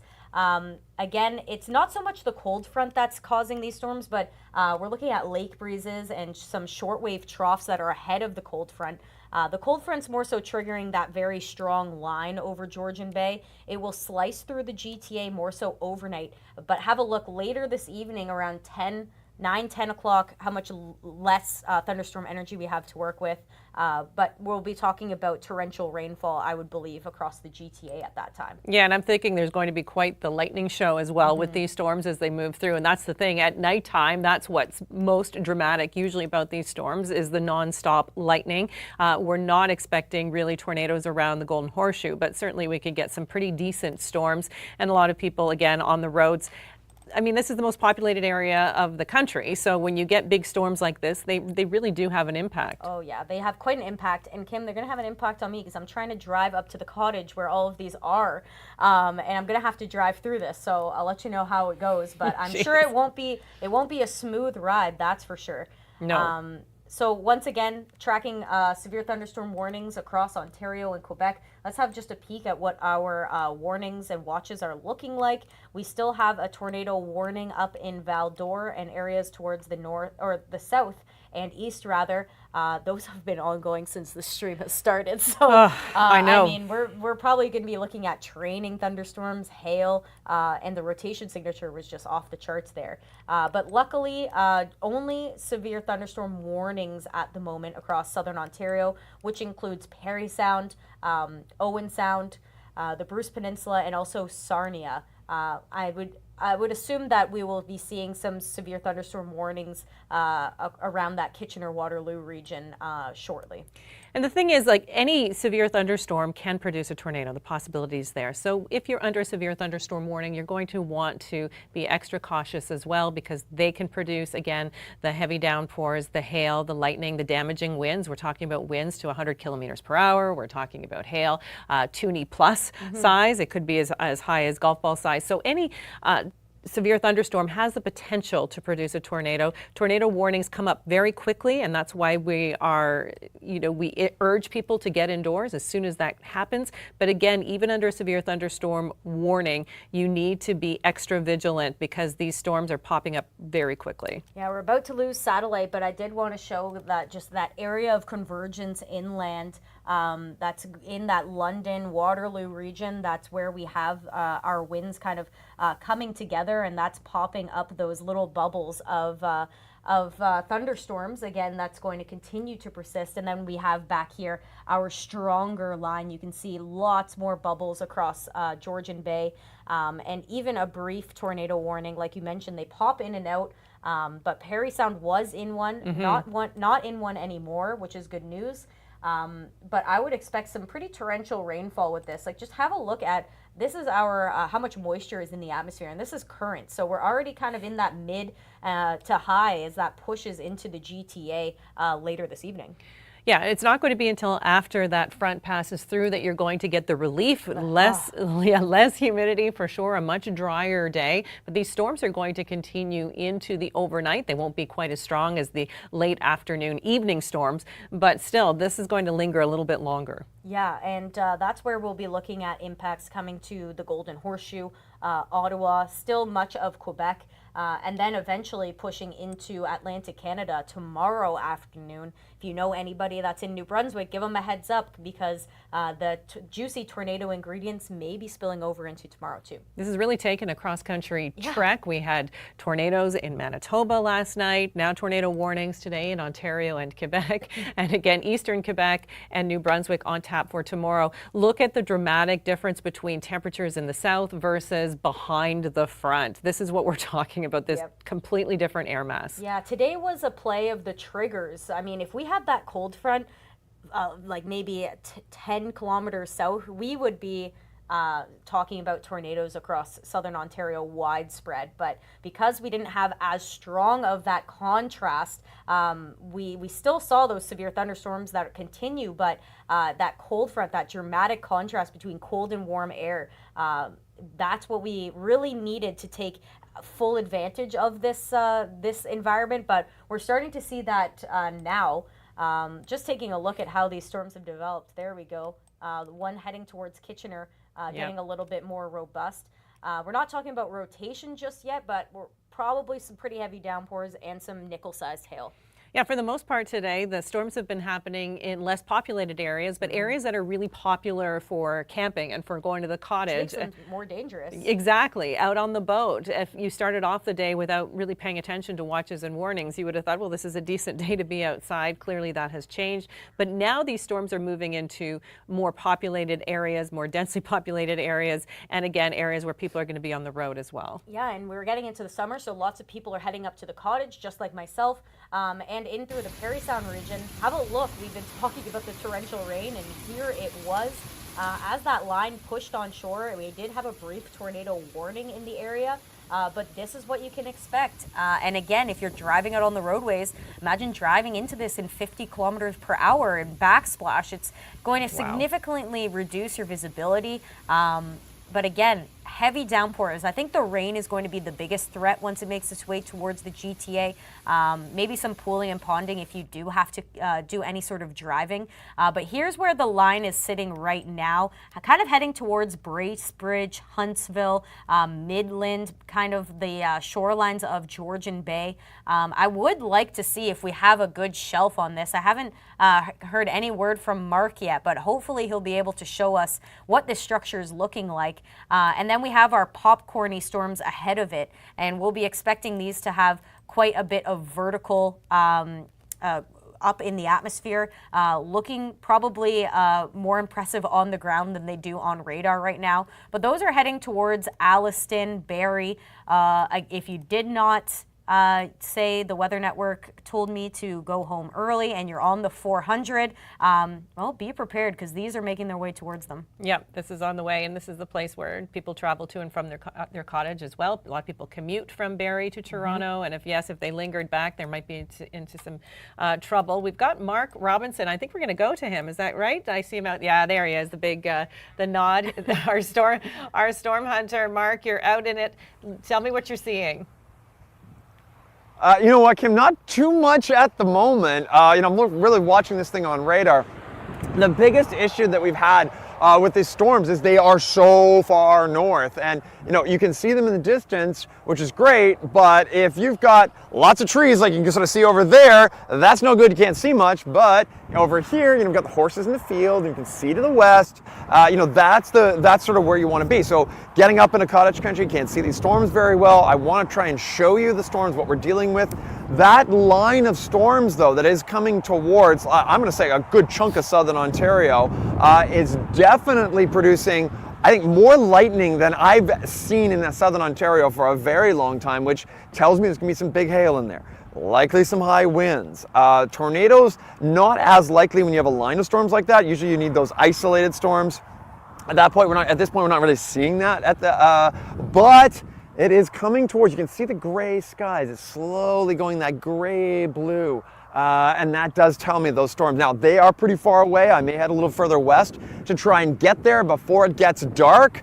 But I think if these storms continue with the strength they are, and they have that lightning continuing to the south, everybody in southern Ontario may get one heck of a lightning show. But keep in mind, one thing I want to stress, lightning is still the #1 danger in thunderstorms. And tornadoes, they're spectacular, they're dangerous, but lightning is what kills people the most. So make sure you're in shelter, make sure you're inside. You can watch that storm, maybe from your window, maybe inside your car, but don't be standing out like I am right now. If there was lightning, I would not be right here. Mark, it sounds so windy where you are. I'm wondering if it feels almost sultry because it looks like, just ahead of a storm, that kind of atmosphere. Tell me how it feels out there.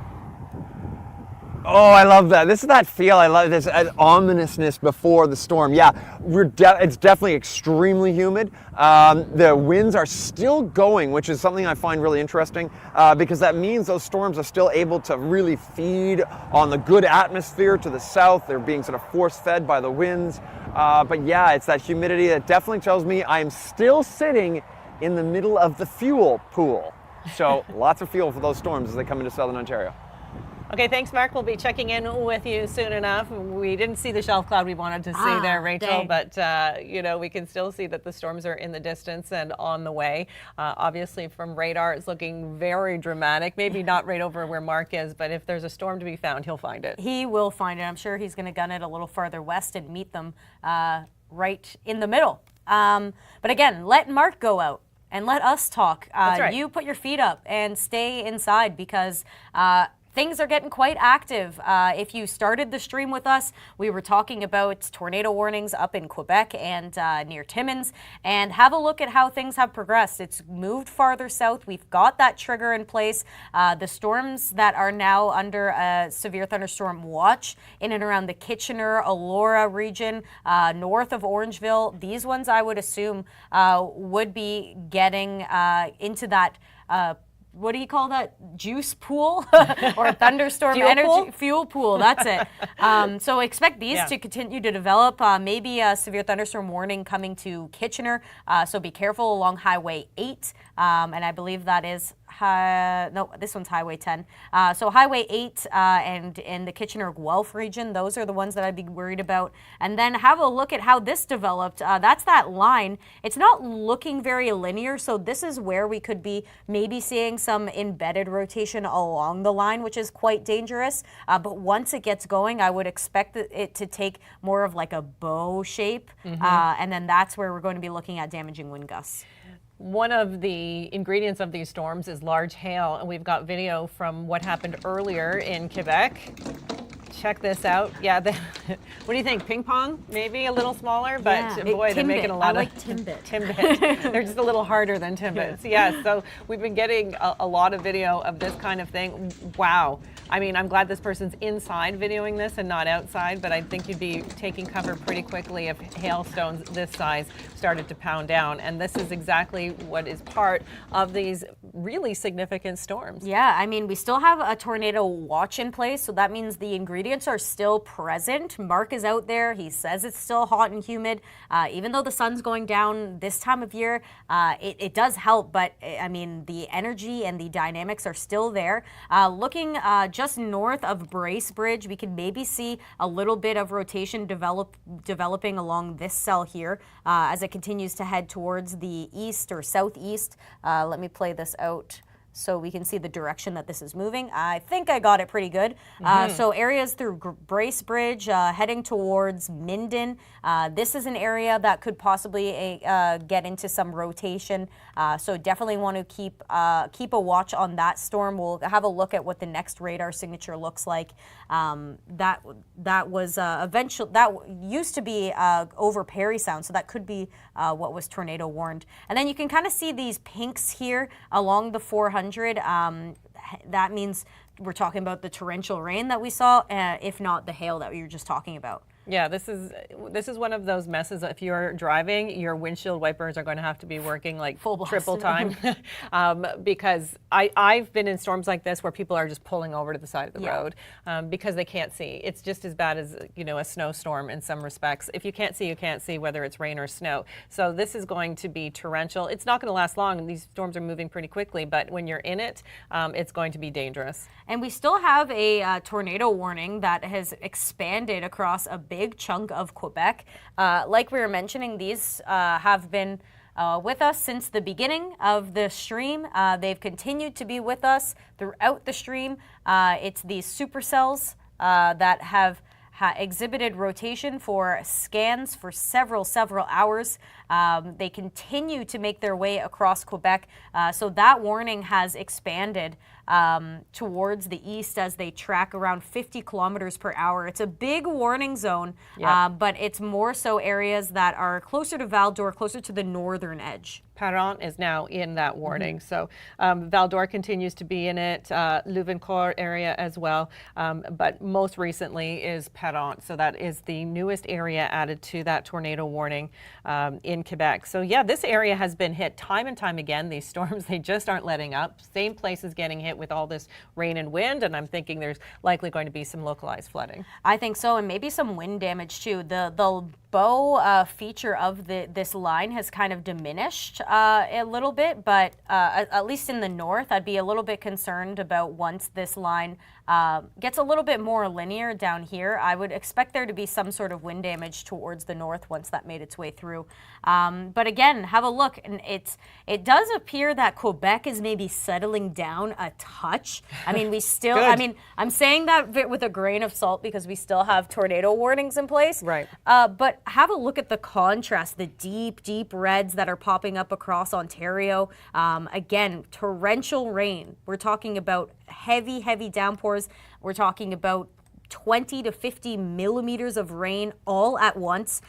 This line is making its way towards the east, southeast. Barrie, we're starting to see pop-up thunderstorms making their way towards the east along the 400. And then once again, Kitchener, Waterloo, get ready. Here comes that same kind of pop-up thunderstorm.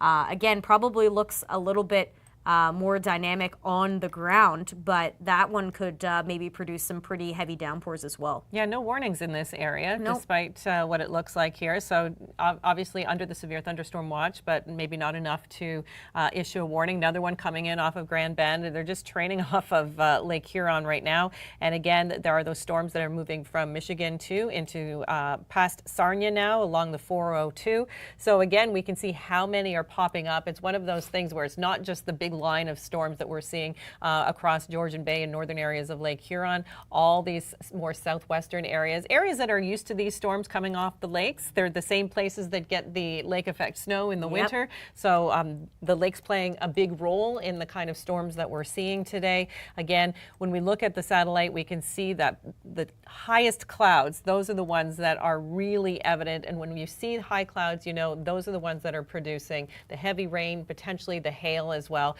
Look at, these lines. So this is, again, this two lines of storms that are making their way through. Lake breeze convergence is what we call it, when you get the breeze between, say, Lake Erie and Lake Huron, and then you get the storms firing up because of that temperature contrast between the cool lake breeze and that hot, humid air that's in place right now. Yeah, lots of hot and humid air, even more hot and humid air coming in tomorrow. Not tomorrow, next week, rather. So after a lovely Father's Day weekend, that's where we're going to be looking at the potential for quite a heat wave across Ontario. So we've given you the heads up. Again, we'll continue to track the heat wave. We're talking about 30s, maybe humidex of 40 by next week, by Wednesday. But first, we have to get through this. So tornado potential still on the table. We continue to have tornado watches in place across much of Ontario and into Quebec. We're starting to see that line make its way onto shore, getting closer to that Barrie region, closer to Aurelia and Orangeville. You're still in a tornado watch. The ingredients are still there. That hot, soupy air mass continues to be in place. And then our tornado warning continues up in Quebec. Again, I know it's a very broad area of a tornado warning, but it's more so those that are in the north and west area of this warning here. The good news is it's not a highly populated area. It's a more rural area. I mean, it just, whoever lives there is obviously going to be impacted, but it's not like these high dense populations that we're seeing in southern Ontario. But those areas too are, under the warnings, just not the tornado warning.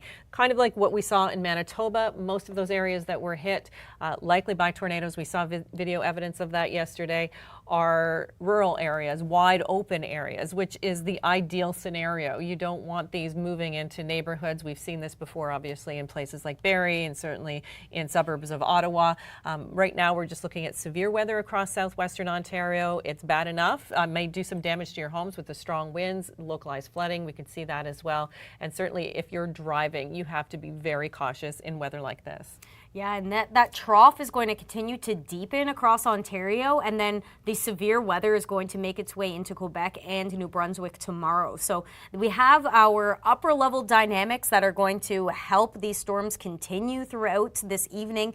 We have that high moisture content. Pretty much every box is checked off for me. It's just that trigger. The table is set for Sunday dinner, but the cold front's just a little bit delayed. So we're still getting the severe thunderstorms, but we're not getting them as severe as Quebec saw them earlier today. So taking a look at where we stand right now, we still have severe thunderstorm warnings in place across the Georgian Bay region, Owen Sound, probably getting quite a bit of a light show, heavy downpours. That will make its way into Hanover, Collingwood, Highway 6, Highway 10, more the northern sections of these highways. Barrie looks like it is now in a severe thunderstorm warning.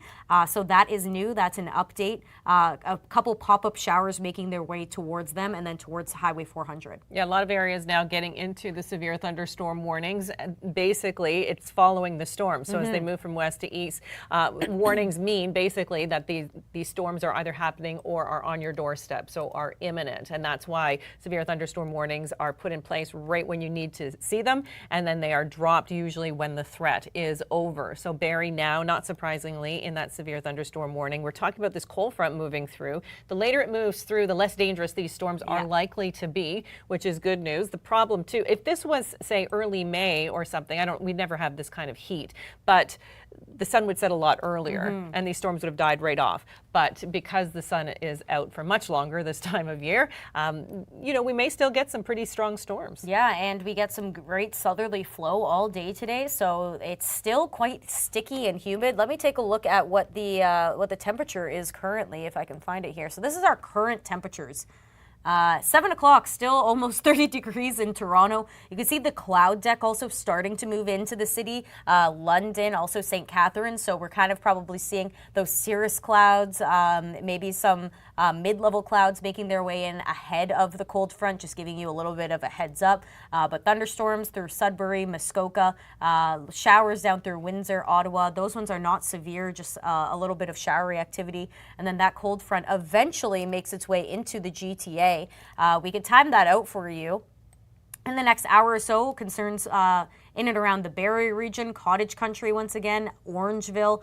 Then as we head into that 9 o'clock hour, maybe more so Newmarket, Brampton, Mississauga, and then finally as we head into just look at the GTA, around 10 o'clock we can maybe see those showers push in a couple rounds. Ottawa will see probably the worst of it as that line makes its way in around that 10 o'clock hour as well. So I'll be pretty concerned about damaging wind gusts across sections of Quebec and also eastern Ontario tonight. Kind of an ideal time, 10 o'clock on a Thursday night. Yeah. Not people, hopefully are indoors by that point. Obviously, it's June, so people are going to be outside as much as possible. But, timing of storms really matters.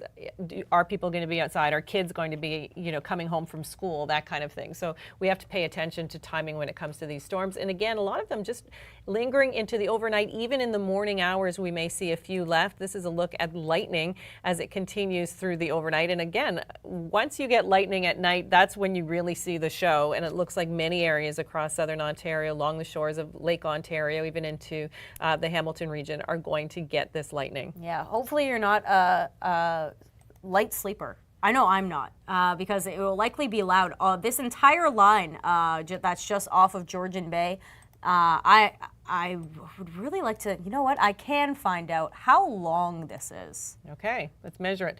You know, a lot of people's dogs are afraid of thunderstorms as well. So, I mean, you might not be, or you might be a pretty decent sleeper, but your dog might not be, and could be keeping you up at night. I know a lot of people get worried when there's a thunderstorm because their dog's going to be anxious about it. My mom's dog is so anxious she has to get medicated. So give Luna her pill now, Mom. You can hear me. I know you're watching. Okay, everyone else who does that, yeah, now's the time. Looks like over 200 kilometers long, stretching from King Carden into sections of cottage country. Heavy downpours once again.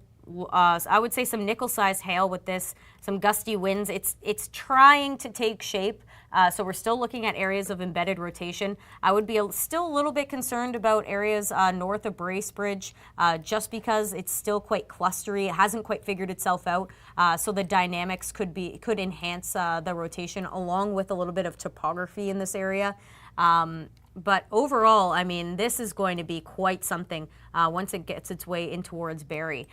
Kitchener, Fergus, starting to see those pop-up thunderstorms make their way towards you. Again, hopefully that you're not out on the roadways. Expect just a brief heavy downpour. Not as much as this line of thunderstorms. This will be a little bit more long-lived, and quite dangerous. You can see that thunderstorm warning now expanded all the way into King Carden and Hanover. If it's safe to do so and you capture some video of some really interesting storm dynamics, maybe it's the hail or the heavy rain. Show us the shelf cloud. Yeah, show us the shelf cloud if you got it. Show us your shelfie, as we like to say. You know, you can tag the Weather Network. So at Weather Network, maybe you're on Twitter or Facebook or whatever it is. And then we would love to show it to our audience as well. So on all of our platforms. So if you have the video and you want us to share it with everybody, at Weather Network is where you can tag us. Yeah, and now standing by we have Jacqueline. Jacqueline has been watching the stream, watching all the action, and hopefully you're caught up with everything that's going on across Ontario and Quebec. She's anxious to jump in. I have been watching. Well, sure. I mean, it's a severe weather day, you know me, but I've been watching you guys all afternoon. What a fantastic job. What a great team effort. All hands on deck on a day like this, of course. And boy, these supercells, I know, Rachel, you've been talking about it a lot, have been very long track supercells across parts of Quebec. And for folks that don't know what that means the entire thunderstorm is rotating. And that's what we've seen throughout the day. Rachel's been showing it to us. We still have, in fact, tornado warnings. We can go and show you those right now up near Parent and near Forsyth. I hope I'm saying that right, in Quebec. So there's the tornado warning. There's the line of storms. I can go back and show you just a shot, there we go, of the tornado warning. So this has been going on for literally hours as Rachel, Kim, and Melinda have been tracking these storms throughout the day. You can see just west of La Tuque there, north of Mont-Laurier, and basically Environment Canada is saying that there's a potential tornado about 30 kilometers south of Forsyth. This storm is moving at 50 kilometers an hour. And so once again, tornado warning, just as a reminder, this is a busy day and there can be a lot going on. So remember, go to an interior room. The most center point in your home is the safe spot to be. Or if you have a basement, that's even better. So that's where we want you to be. A couple things that we've been watching. I know that the ladies have been talking a lot about the temperatures. It is hot. It has been muggy. It continues to be, but you don't have to be a meteorologist to see the wind shift. Take a look at Timmins. I know that's not reporting data right now, but northwesterly winds have dropped the temperature significantly. Meanwhile, we have some strong winds out of the southwest ahead of the main front still from Toronto down to London. These are 40 to 50 kilometer an hour winds. You can see the wind barbs actually on that map. And there's the temperature. So moist, muggy conditions. And, to the ladies that are in studio, this is when it gets really interesting when you start to watch for those boundaries. Rachel, you've been talking about it quite a bit throughout the day, where we get the winds coming off the lake, you get that convergence. Right in the area that you were talking about is where we're seeing those storms start to pop now. So we get the cold wind off the lakes, the moist, unstable air over, say, the 401 corridor, and we can often get some thunderstorms. But those ones seem pretty weak. The ones that we're really watching closely are these ones crossing through parts of central Ontario, from Owen Sound up to Parry Sound. Huntsville now getting likely a hail or a downpour at the very least. MacTier over to Bracebridge, down the 400, Highway 11, Highway 69, and into parts of Georgian Bay as well. So we of course saw that marine tornado warning issued today over the water. And then that became a proper tornado warning in Parry Sound, which has since dropped. It has been a very active day. And let's not forget, ladies, that it was the Godrich tornado, right, that started as a rotating supercell over water and came on land. So it does indeed happen. I'll send it back to you guys in the studio as we continue to track this active weather that is widespread across Ontario, with tornado watches, severe thunderstorm warnings, and of course still that lingering tornado warning up in Quebec. Yeah, it's been one of those days. We were waiting for most of the day for those storms to hit the south. They hit the north early. Timmins, Cochrane were under those tornado warnings right out of the gate between 3 and 4 p.m.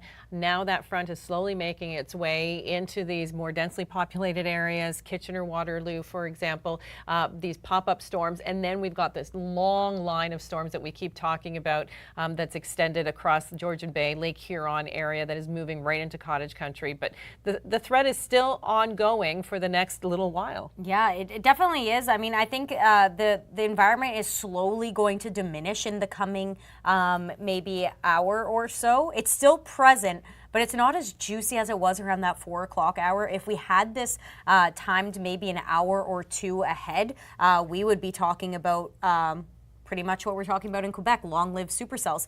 I see that we have Mark, he's setting up, but before we get there, I just wanted to show you the last, I know it says 24 hours, but this is the last really 12 hours of rainfall.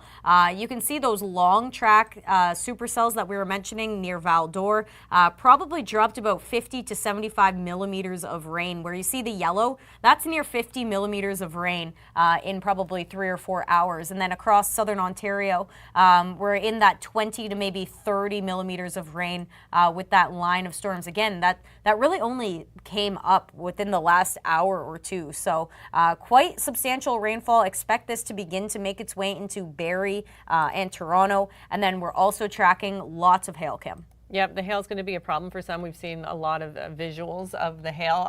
Can we go to this shot right now that please. Storm Hunter has? We were talking about this shelf cloud. We got it. Well, he got it. He got it, and here it is. Wow. Just such a yeah. dramatic looking sky. Just incredible. Storm Hunter, Mark Robinson. This is what we were thinking you would find, and indeed you did. Tell us more. Yes. Yeah, what you're looking at right now is the inflow region of this storm.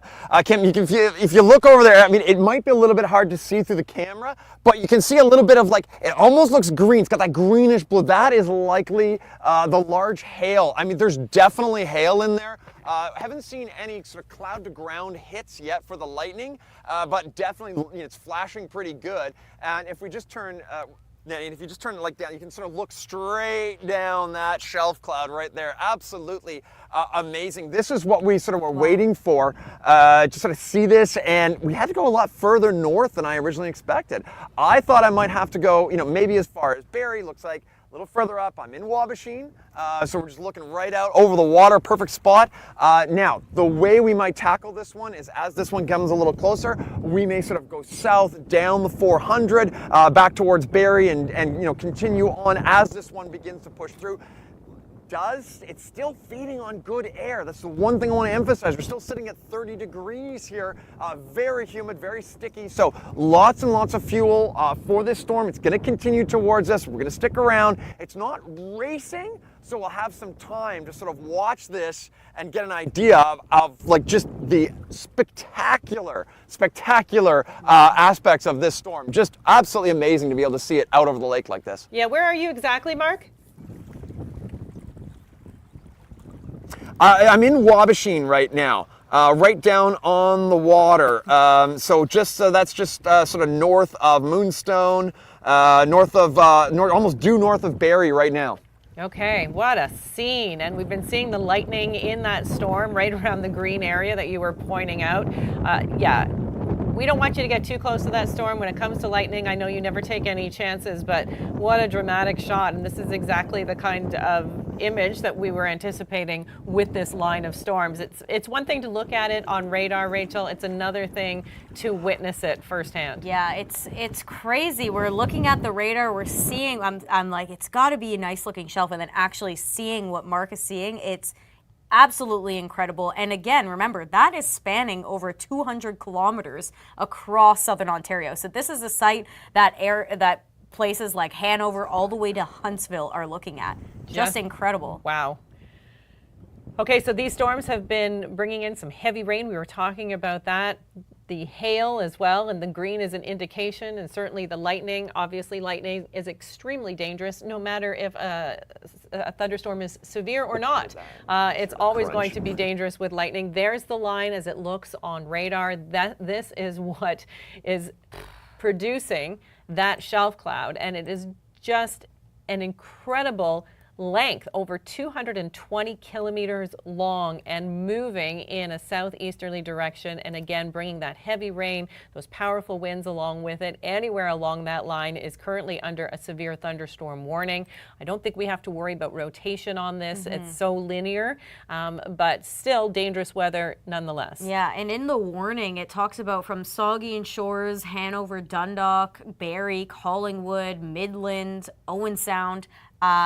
It's talking about up to 100 kilometer per hour wind gusts, which I, again, not surprised, especially with a structure like this. And typically, and also quarter-size hail, pardon me. But typically, Kim, when we're talking about severe weather, we're talking about these, isolated, discrete, hit-and-miss storms. Not everyone's going to see them. Pretty much everyone's going to see this. Yeah, everybody who's in the line of this is going to get something for sure. Yeah, this is not, we have isolated storm cells to the south around the Kitchener area, but it's that line that's going to be impacting a lot of people. And we're still seeing those tornado watches. They're still in place. So again, Environment Canada hasn't dropped them yet. That means there's still potential for rotation on these storms. But again, heavy rain. If you're driving in this, it's going to be very difficult because we're talking about near zero visibility in pouring rain like this. And again, the hail, problematic, winds, close to 100 kilometers per hour. So yeah, these are significant, strong storms along this line, and it can do some damage. It doesn't have to be a tornado. It doesn't have to be rotating. We can get straight line winds that are powerful as well. Yeah, I think we probably had some damaging wind gusts. I just want to loop back in Val-d'Or, a very similar structure with that line of storms, and this is what it looked like. Again, a shelf cloud, Val-d'Or, earlier today. Maybe not as picturesque as the one that that Mark saw, but was definitely dangerous. I would not be surprised if we got damaging wind gusts just based on the radar signature after it made its way out. But look at that. It's like a wall of cloud gunning at you at 50 to 60 kilometers per hour. I mean, that was quite something. And south of this line is where we had those long track supercells.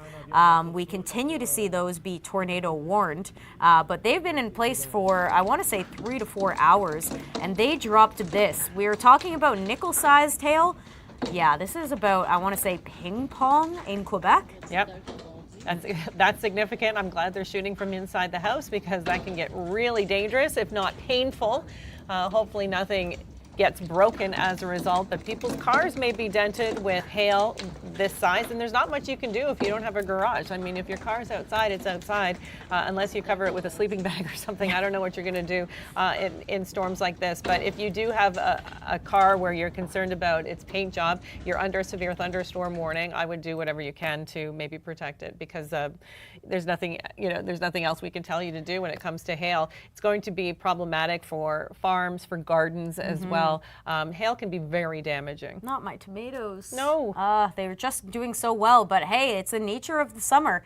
Again, areas that are going to be impacted are in a severe thunderstorm warning. So ahead of this line, Barrie, Orillia, heading towards Orangeville, Alliston, Keswick, and then all the way out into Cottage Country. Haliburton's going to be hit by this. It's already been hit by numerous severe thunderstorms, some cells that have popped through. So again, torrential rain. We're talking about very intense, heavy downpours, not something you want to drive in, especially as the sun goes down. And then we have some pop-up thunderstorms kind of down south, so those ones will be impacting Kitchener, Georgetown, Brampton in the coming moments. Maybe some isolated downpours with this, but overnight we're going to be concerned with this line continuing to sag south across maybe the GTA. I want to bring in Jacqueline Whittle. I think we have her here too. Jacqueline is a seasoned storm chaser. And, you know, when we talk about storm chasing in places like Ontario, it's, you know, almost worst case scenario. We like the prairies for storm chasing, that kind of thing. But Jacqueline, let's talk a little bit about why it's so dangerous in Ontario to do anything like this. I missed, sorry, the first part of your question there, Kim. What was the question about being so dangerous? I didn't have you in my ear. Oh, that's okay. So I'm saying that you are a seasoned storm chaser. Storm chasing in Ontario is less than ideal. Let's talk about why. 100% agree, especially as you get into central Ontario and into Cottage Country. And the main reason, Kim, is because we have a ton of trees and hills and rock and those kinds of things. So it's very tough to see the storm base of the cloud. So the base of the thunderstorm is where a lowering would reveal itself. We call that a wall cloud. So if the storm is rotating, the whole base of the storm is called a mesocyclone. That's the first stage to see a funnel cloud to possibly see a tornadic storm. So you want to have a visual of that. If you can't see the wall cloud, then you don't really know what's going on from the wall cloud down to the ground. So it can be very sketchy to chase in that part of Canada, really. You know, there's other parts too. Northern Ontario, of course, very highly treed, parts of Quebec.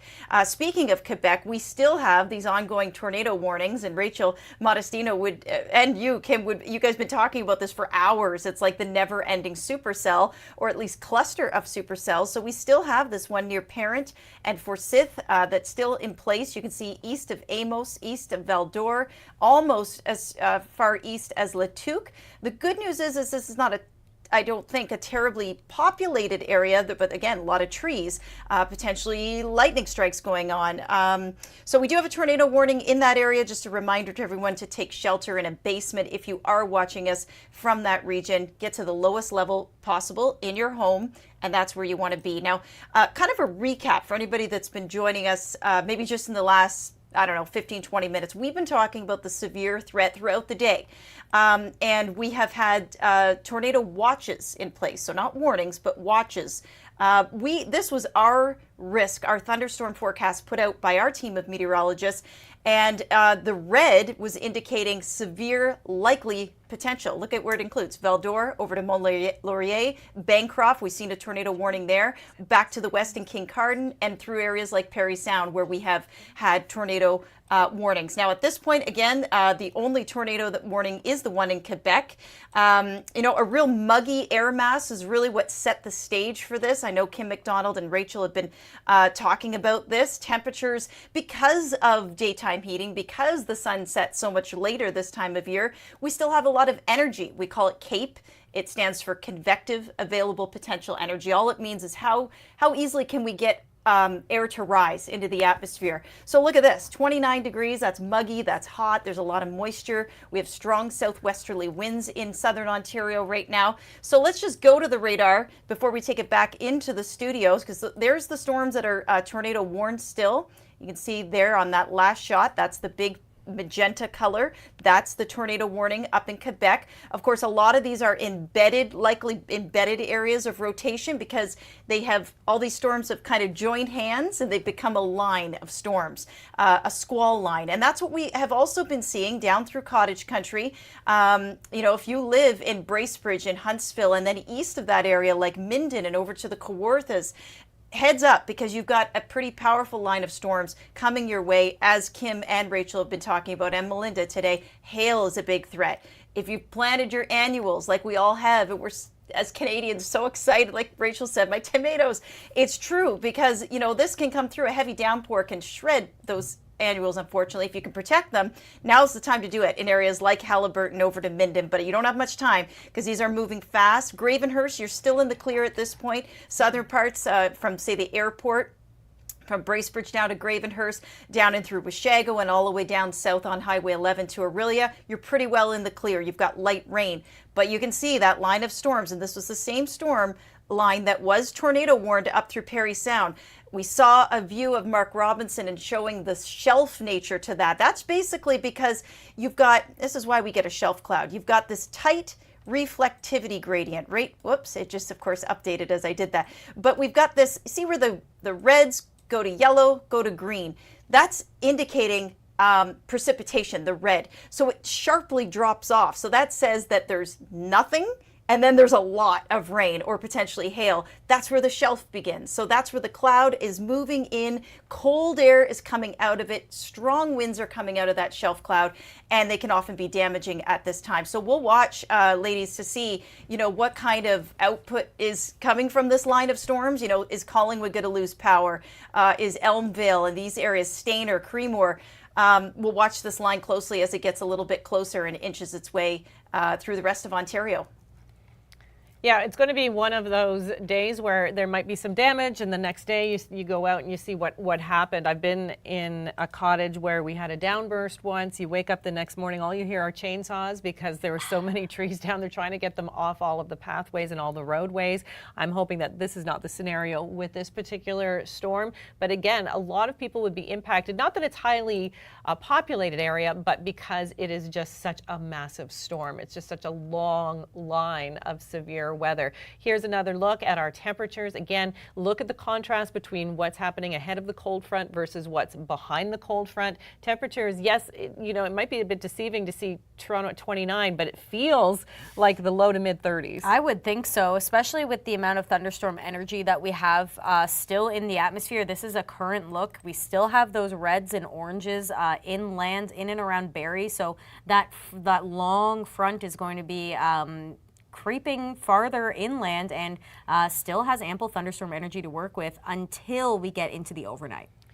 We're going to talk to Mark Robinson coming up. We just want to show you a quick look at what he's looking at right now. Ooh. Look at that rain. This is exactly what we're talking about. So we'll be checking in with Mark when he sets up, but that's a look at what he is seeing right now. Heavy downpours coming at you. Again, if you're driving in something like this, look at that. I mean, just the visibility worsens. There's lots of lightning in there as well. And again, looks like a little bit of hail too. I'm not sure if that's just how heavy strong rain the or- rain yeah. is. But nonetheless, we're going to be checking in with our storm hunter momentarily. And again, yeah, he won't be standing outside if that No. lightning is going strong. Though it would make for great stream content. Yes, it would, but But dangerous. We want our storm hunter to be as safe as possible. Look at these watches and warnings still widespread across 2 provinces right now. Yeah, and so Mark is just north of Barrie, he said. So right up here, he just got that beautiful shot of the storm line with the shelf cloud. Now he's stuck in it, even though he was probably trying to outrun it a little bit. But it is moving quite quickly indeed. Hanging out right over Wasaga Beach. Will be momentarily affecting Barrie, the 400. Hopefully, there's no traffic on the roadway. As a reminder, do not park under underpasses. It's super dangerous, especially when we pair that with gusts up to 100 kilometers per hour. The underpass acts like a channel. So it actually intensifies the winds. And you can also be putting a lot of folks at risk that are stuck behind you. That's right. People might not see you and they're coming now through the underpass and you can get hit. Yeah, very dangerous spot. People think that they're going to be sheltered in an overpass. It's the absolute wrong thing to do. Still widespread severe thunderstorm warnings. Our tornado watch remains in place as well. And again, if you're under a tornado watch, it's different from a warning. A watch means, and it was issued very early on, that conditions are favorable for tornadoes to happen. But right now, these severe thunderstorm warnings is what you should be aware of, because that means it is happening. Yeah, exactly. Just because maybe where the thunder or the tornado threat is going to slowly diminish does not mean that you're not going to be impacted by something. We had all severe hazards on the table: large hail, torrential rain, damaging winds, and a few tornadoes. So it doesn't just take a tornado to make a severe event. You also have all other three still at play, making its way across southern Ontario at the moment. The cells near Listowel, I would assume that these ones would pick up in intensity and kind of join in on this line momentarily. Areas like through Hanover. It sounds like Mark is on his drive and wants to maybe tell us what he's expecting or what he's seeing. Wow, look at the rainfall coming down, Mark. Can you hear us? Yeah, can you hear anything in there, Mark? Yeah. Yeah, Kim, we just had a really big wind shift. We had the winds coming from one direction, and they just shifted around and hit really, really hard. So I was potentially having to sort of switch the car around just in case of flying debris. When the line hit us, wow, I actually got a little bit nervous, because when you have those big wind shifts, that does mean you might be under an area of rotation. We had one of those outdoor toilets just go flying. Those winds really hit us hard and fast. We're going to have to move out of here just because I want to make sure that we're not in any danger. Now, because we're right beside the lake, I'm not really worried about flying debris. If we're inland a little bit, definitely a bigger problem. But definitely, I'm going to roll the window down just for a second. It's raining like you wouldn't believe, so you can just get an idea of what you can see there. It's coming straight in, and I'm getting soaked, so I'm going to roll it back up. Oh, it's like horizontal, too. This is why I always bring a towel with me, just to keep everything clean. Yeah, and it's just not stopping. Now, if you take look, clear sky. Clear sky over there, and we're still getting these, very, very strong winds. So if you are in front of this line, that is what to expect as it comes towards you. So yeah, there could be some seriously damaging winds in this line where you are. So definitely, this is not one to fool around with. Just be prepared that you could be into some significant severe weather as this line sweeps by. Yeah, thanks, Mark. Yeah, that's scary when you have a wind shift like that, especially if you're on the road. I mean, and the rain. We were talking about the fact that you could have almost zero visibility. Mark is safely parked, but if you were driving and that storm came upon you, and we've been looking at how quickly these storms have been moving, you can find yourself in a dangerous situation pretty quickly. Yeah, and especially if you're maybe not even driving like a sedan, but trucks, they can easily get taken advantage of if a wind shift happens so unexpectedly. I'm trying to find some current wind directions. Here's some current winds, just for the GTA, but you can kind of get the sense, oh, that one's not going to be working.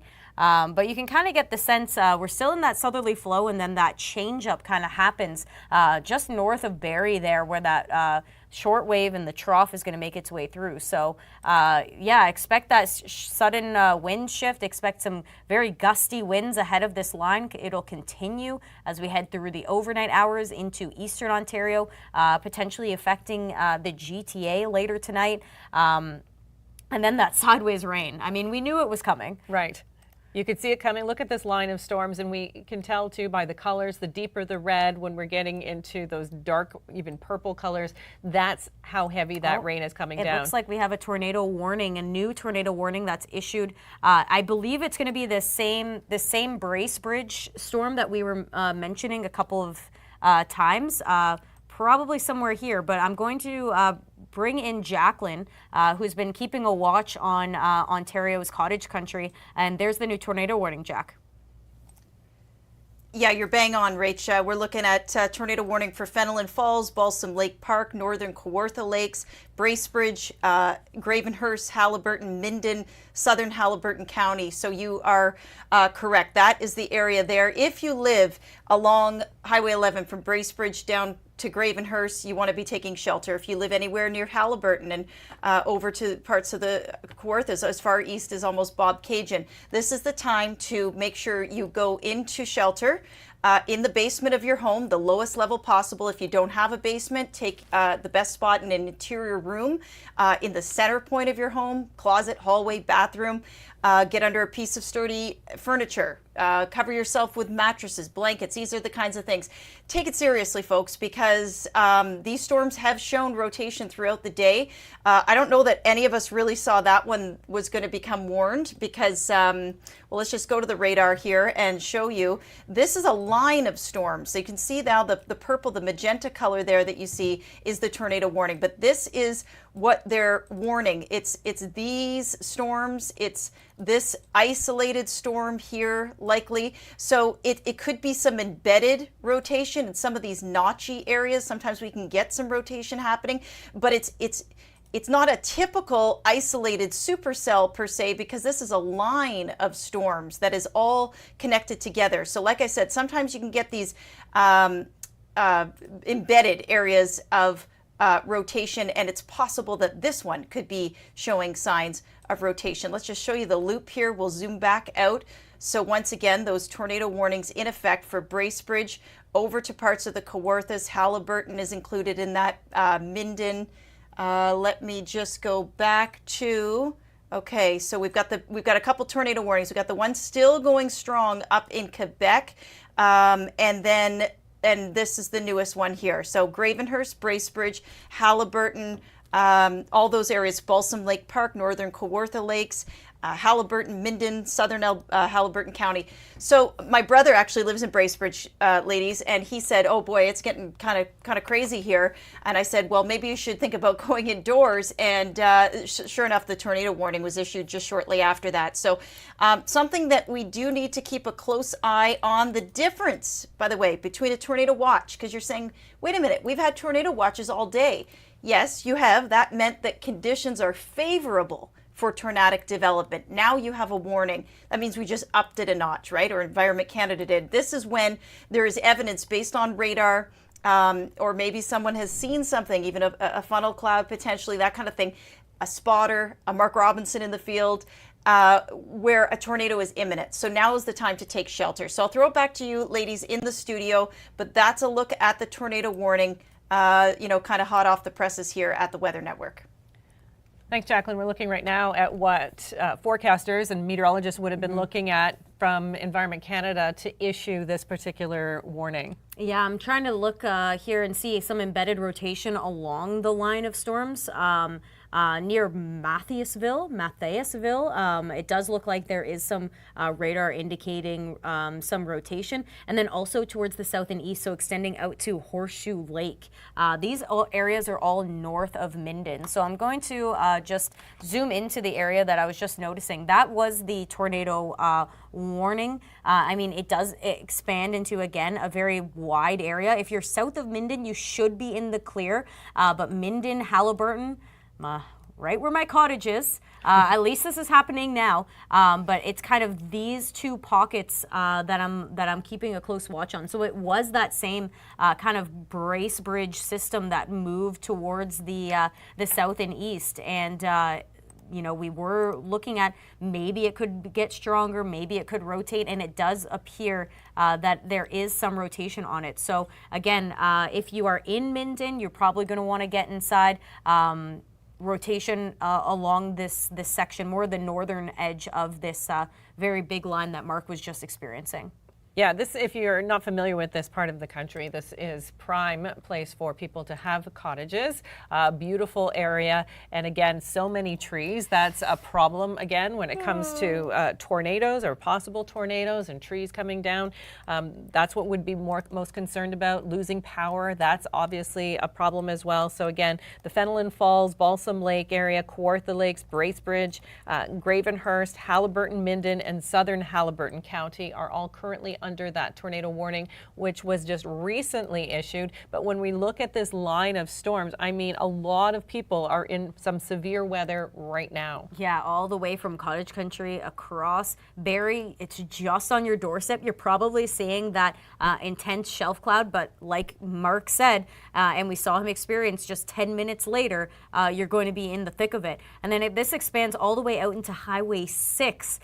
So south of Owen Sound, north of Orangeville, so all the way from Highway 6 into cottage country. I mean, we're talking about hundreds of kilometers long and embedded rotation. You can see these pockets here, Kim, with the deep reds and the purples. Me and Melinda were talking a lot about what that means. They're heavy downpours. That's the reflectivity that's coming back to the radar. And when you get those deep, deep purples, that's typically a sign of hail. So nickel-sized hail, and then we'll be watching this pocket heading close to Minden now, just past Matthiasville.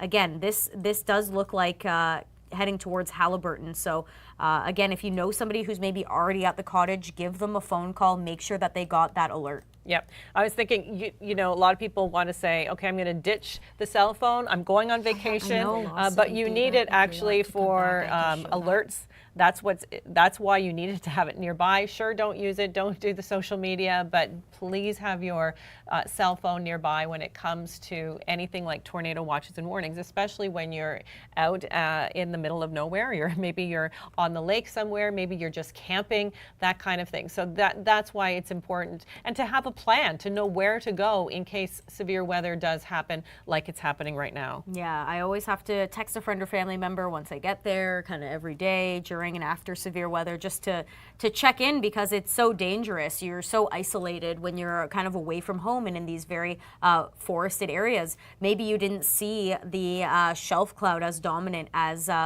Mark saw, because he was right on the lake and watching it come in. So we'll also be looking at the potential for the if this is producing a tornado, to be quite rain wrapped. So we're not going to really be able to see it as well on the ground. So anyone that is along Highway 35, Minden, Dorset, into Halliburton, you are going to be under the gun for this potential tornado. And anyways, it's a tornado warned storm. And here's some video out of Midland from a little bit earlier. Look at this. Yeah, we had to cut out the swearing on this one, but we can understand why this person is exclaiming what he's explaining, because, yeah, holy, because this rain is coming in sideways. The wind is just incredible. So this is what you can expect with these storms. So just keep that in mind. Okay, Jacqueline has something now too. She's looking at rotation in these storms. We're going to take it back to Jacqueline just for a moment here. She's got a look at the velocity that's happening with these storms. Yeah, just only because Rachel and I were trying to figure out where is this embedded rotation? What is Environment Canada seeing? So a couple things that I'm going to show on our system, which are kind of not the easiest to see, but there's some pretty strong reflectivity there coming up on that storm. So that's probably indicating some hail.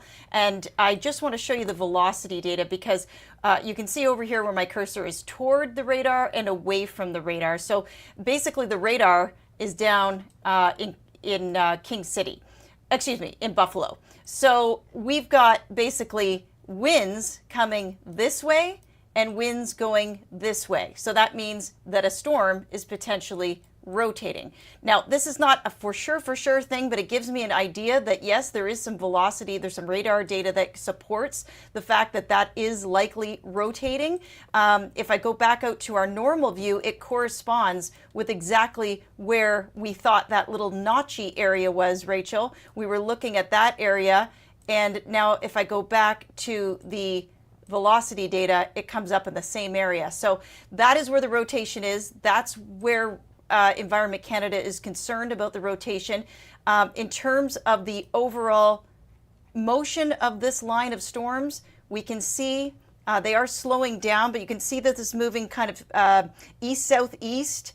And so that means that any of that rotation is on the way. So if you live in Minden, I would be, heads up. time to get into shelter, A, because you're under tornado warning, but legitimately seeing that rotation heading in your direction. So I just wanted to share that with you.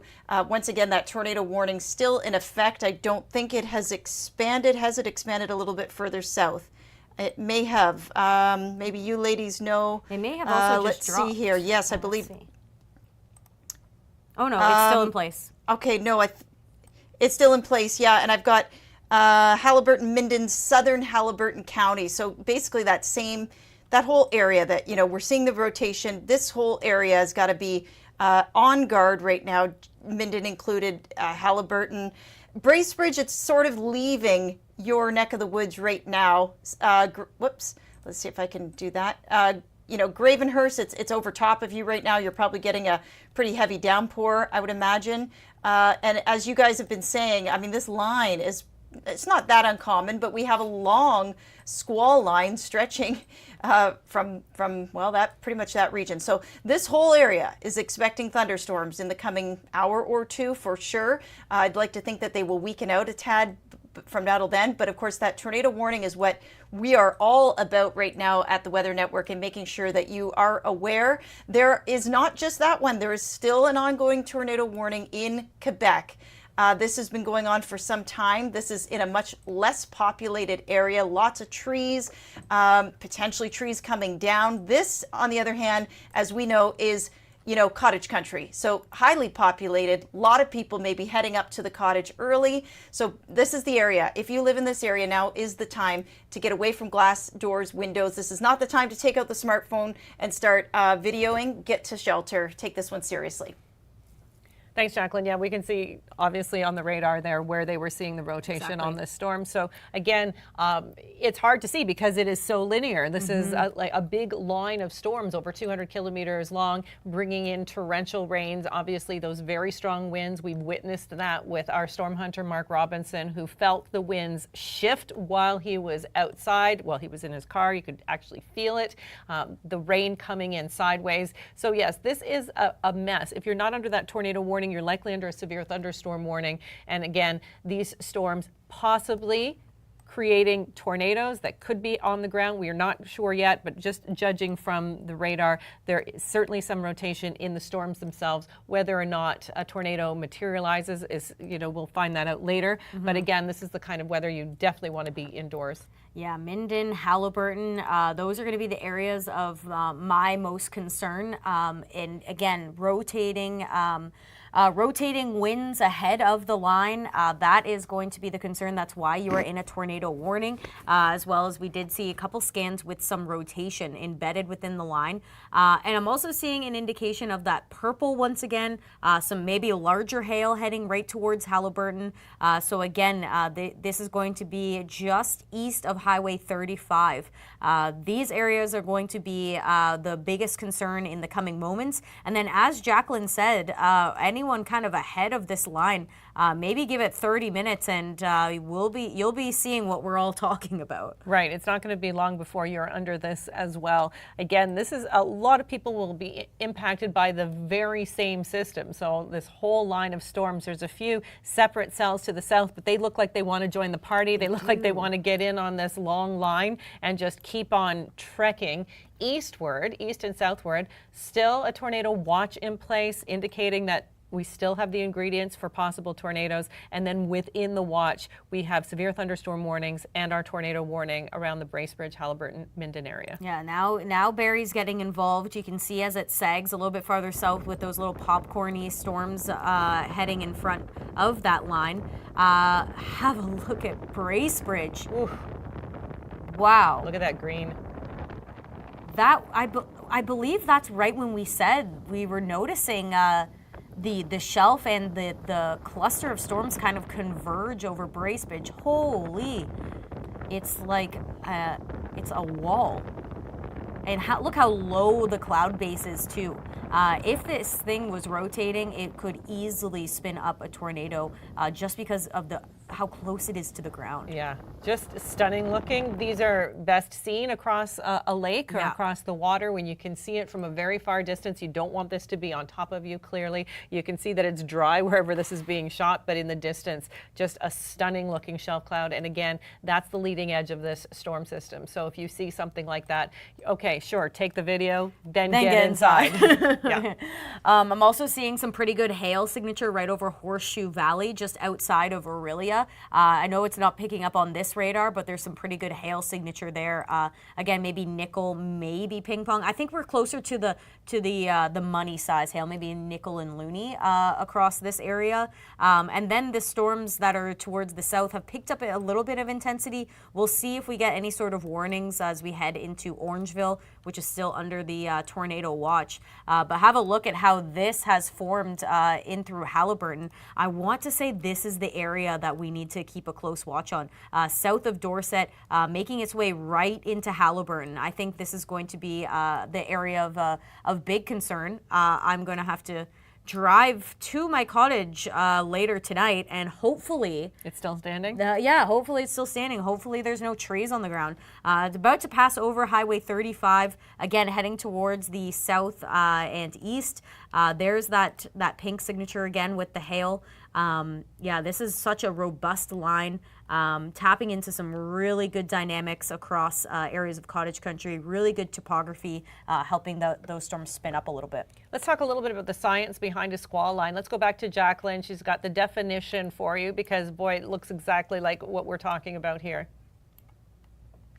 Yeah, it's very common when we start to see our winds become parallel with the front that's triggering the storm. So we know we have humidity, we know we have heat, we've got all this moisture and juicy air mass, right? But then it's what's triggering it? Well, in Tornado Alley, sometimes it can be a front, sometimes it can be a dry line. So dry air from the desert southwest moving into a moist air mass. In this case, usually in the Great Lakes, it's a cold front. And so we have a cold front that's working its way through. It still hasn't moved through completely in this area, but what that means is that it's a complex of storms that we've seen fire up throughout the day, and then they become linear. They become like a line because of that front. And that's much more difficult to get tornadic storms when they're all forming a line. What it usually means is strong winds, large hail, and heavy rain. So I'm going to go back to a couple things here. I'm going to show you the current winds across southern Ontario. Look at the direction predominantly in southern Ontario. We've got kind of a south to west-southwest wind. Strong too, by the way, at about 50 kilometers an hour. Well, if we go to the radar, I mean, it's no wonder that we have this linear structure because we've got winds that are all coming from this direction. And then we've got the front that is also, it's probably further back, but it's kind of oriented like that. So in other words, everything's just joining hands and becoming this long line of storms because the winds are parallel. As opposed to winds, say, coming from this direction, well, then that can keep a lot of these storms isolated because it's almost like it separates them like this. That's not the case today. The winds are parallel. We're starting to see everything lined out. Earlier this afternoon, as Rachel Modestino would tell you too, when you were tracking these storms up in northern Ontario, they were far more isolated. They were far more discrete. And then the winds sort of, the front is positioned with those surface winds. It starts to become parallel, and then you get the line. Now that sounds all good on paper. What's it mean? Well, it means very strong winds because now you've got all these thunderstorms that are lined up together and producing in excess of 100 kilometer an hour wind. So this is when you can get tree damage and things like that, that can really be damaging. So we will be watching for that, especially at Rachel's cottage and many other people's cottages. The other thing we've been watching for a little while now is the risk of rotation. So I'm going to switch over to my more localized radar and see what our velocity data looks like now. And now what this is, it still has a bit of an embedded area of rotation. It's further east than where it was earlier. Earlier it was about like this. So we're going to watch that. This whole line, you see how, watch the green, track the green. So you can see the green, and now it's further east, right? Past that highway, whatever runs from Dorset to Minden. I'm afraid I don't know. But anyway, the rotation is here. It's weak rotation, but there's still a tornado warning on this. And this line is kind of moving Yeah, I guess kind of in this direction, maybe kind of eastward. Earlier it was kind of sagging to the south, but right now it kind of looks more like it's going due east. So I would say Halliburton right now, under the gun for very strong winds, hail, and the potential for that rotating storm in the area. So again, the tornado warning still in effect. Wait, did it drop? Yes, it's still in effect. And so that's an update, but that's basically a squall line, means strong winds, but we can certainly get rotating storms within the squall line. Okay, thanks for that, Jacqueline. Great explanation of what a squall line is. We've talked in the past about derechos. Let's talk about why this is not that. Well, it hasn't traveled far enough distance just yet. I believe it has to travel 50 or 100 hundreds of kilometers, I want to say. So if this can persist from where it began, let's say it began back here, if it can persist across the lake and maybe over into the States overnight, and it has that long-lived feature and it travels X amount of distance and produces damage along with or in front of it, with the very gusty winds, then we would classify it as a derecho. It's almost like when you see a funnel, it's not a tornado until you see that damage and you assess it. So right, it's after the fact. Exactly. So after the fact, we will be able to see how far it's gone, what the damage is. But I mean, it's going to be quite heavy rain, hail. We still have that tornado warning that Jacqueline was mentioning. Highway 35 was the highway between Dorset and Minden.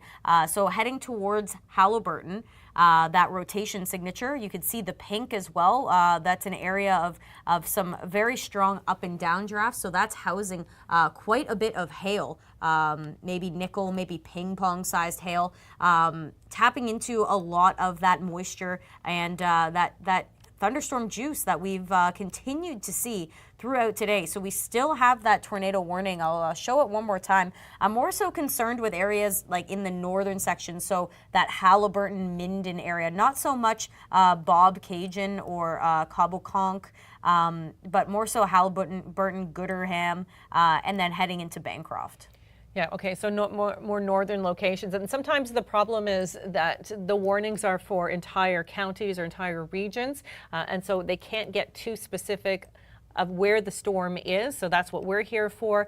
And again, some places may be under a tornado warning, but the storm is not really near where they are. Although this is such a long area of storms that you may get hit with something regardless if it's a tornado or not. You're still looking at some really intense weather, including those heavy downpours. We could get 50 millimeters in a matter of an hour or two in some of these cases, because I mean, you can literally feel it in the atmosphere. So much moisture, so much humidity.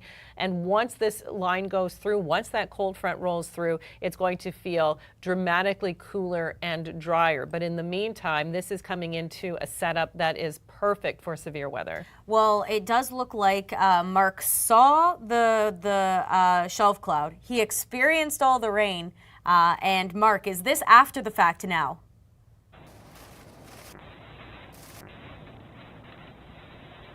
Hey, I'm just headed south, sort of concentrating on multiple things right now. Just going to give you a little bit.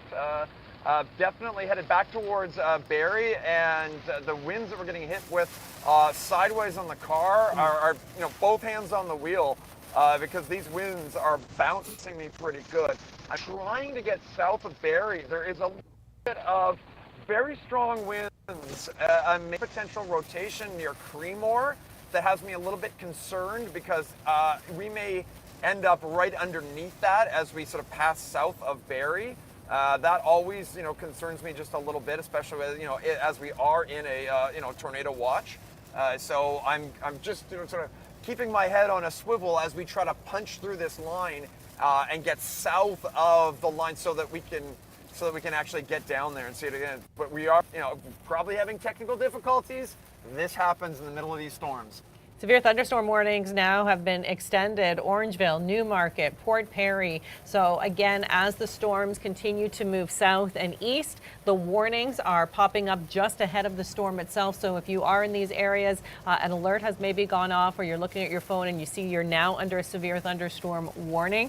The storms are coming. So they're not there yet, but this is the heads up that they're on their way. There's no chance likely that they're going to be dissipating before they hit. But again, now we're getting into some just more highly populated spots. Yeah, and what you're seeing mark a drive-through, that's what you can experience in the next maybe 30 minutes or so. Again, Orangeville, Newmarket, Barrie, and all the way out nearly to Peterborough is where the new severe thunderstorm warnings have been in place. Again, ahead of the front, it's not there yet, but again, you'll likely be seeing that shelf cloud and then the very heavy rain. And then the very changeable wind direction as well. We still have a tornado warning up in Cottage Country near Haliburton. Again, kind of where that purple area is a little bit farther to the east, so east of Highway 35.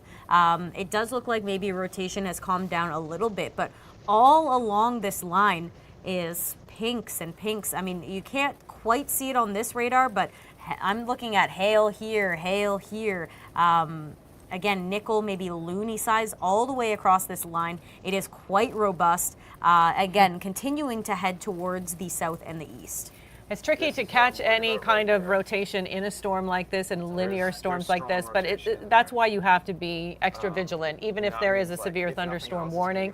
I'm hearing Mark in my ear. Even though it's a severe thunderstorm warning, you should be taking precautions because it's within this that we could obviously have some problems. So again, we still have our tornado warning that's in place because of the possibility of seeing some rotation on the radar there. These are the areas under that. But then again, widespread now severe thunderstorm warnings, new ones recently added. Hail is one of the big ingredients of these storms. Yeah, I mean, and again, it's not a very isolated event. This is something that a lot of people are going to be seeing. A lot of people are going to be impacting all the way up into Quebec. And then we even see this continue east tomorrow. So a very strong dynamic setup. Just want to take a look at how much thunderstorm energy we have out right now because it's been a few hours. But okay, the reds are maybe going away.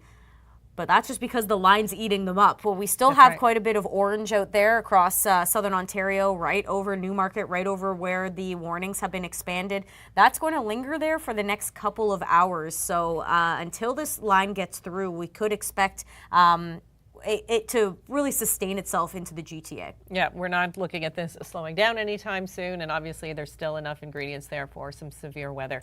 Okay, so this is the storm we're looking at. Again, widespread severe thunderstorm warnings, powerful winds, and wind direction shifts. That's an issue as well. We've got Jacqueline Whittle, who's been watching these storms along with us. People are like coming in and out of this live stream. We're also covering this on television as well. So let's okay, so we've got the storms ahead of the cold front and then lingering right through the overnight, Rachel. Some people will still see something early in the morning, but then things are going to start to get much better. Yeah, we had some questions in through Montreal, like when can we see some of this activity? Because we're talking about Quebec, Quebec, Quebec, but really it's not until like bang on midnight when we can maybe see some of that very heavy rainfall. And then kind of your timing, not as ideal to see storms. That cold front will already be sliced through when we have those good dynamics, so it'll be more so east of Montreal once we get into tomorrow. But again, sun's going down, still in the 28, probably feeling like 30. The atmosphere is quite juicy. We still have tornado watches and warnings, and I just want to shout out once again, really in the middle of nowhere in Quebec, but the same storms. This is probably the 4th or 5th hour that they've been continuing. So just outside of Latuque, probably the northern edge of this. And this is the one that we're going to keep a close watch on in through Haliburton. It has shaved down from Bracebridge. But we have severe thunderstorms that have expanded all the way down into Newmarket now, Jacqueline. So we're going to keep tracking them as they head towards the south and the east. I wonder if there's like a Guinness World Record for the longest tornado warning, because I think that one might be up for it if there is one. All kidding aside, I want to show a little bit about thermodynamics. Okay, it sounds like boring meteorology stuff, but it's kind of neat because we saw a bunch of storms firing up this afternoon, likely because of our lake breeze. So we had the cold air over the lakes converging along the 400 or 401 corridor, I should say. But look at them. They popped up and then poof, they're gone. So it goes to show you that it doesn't mean everybody's going to get severe weather on a severe weather day, because it depends on where the greatest energy is. And clearly, it's not from about Milton south. It's obviously right, though, through areas like Orangeville, Shelburne, Barrie, Alliston, Orillia. Where this line is, it's juicy. We've got a lot of energy.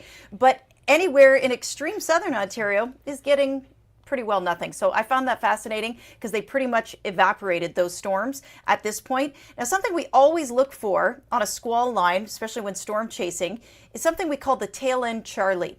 So we're going to watch this isolated, it's not really that isolated, but this storm here, these couple of storms at the bottom end of the squall line sometimes can do some magical stuff, especially when we get into the later part of the evening hours. If Mark Robinson hears me right now, he knows what I'm talking about. It's when the low-level jet stream really starts to kick in.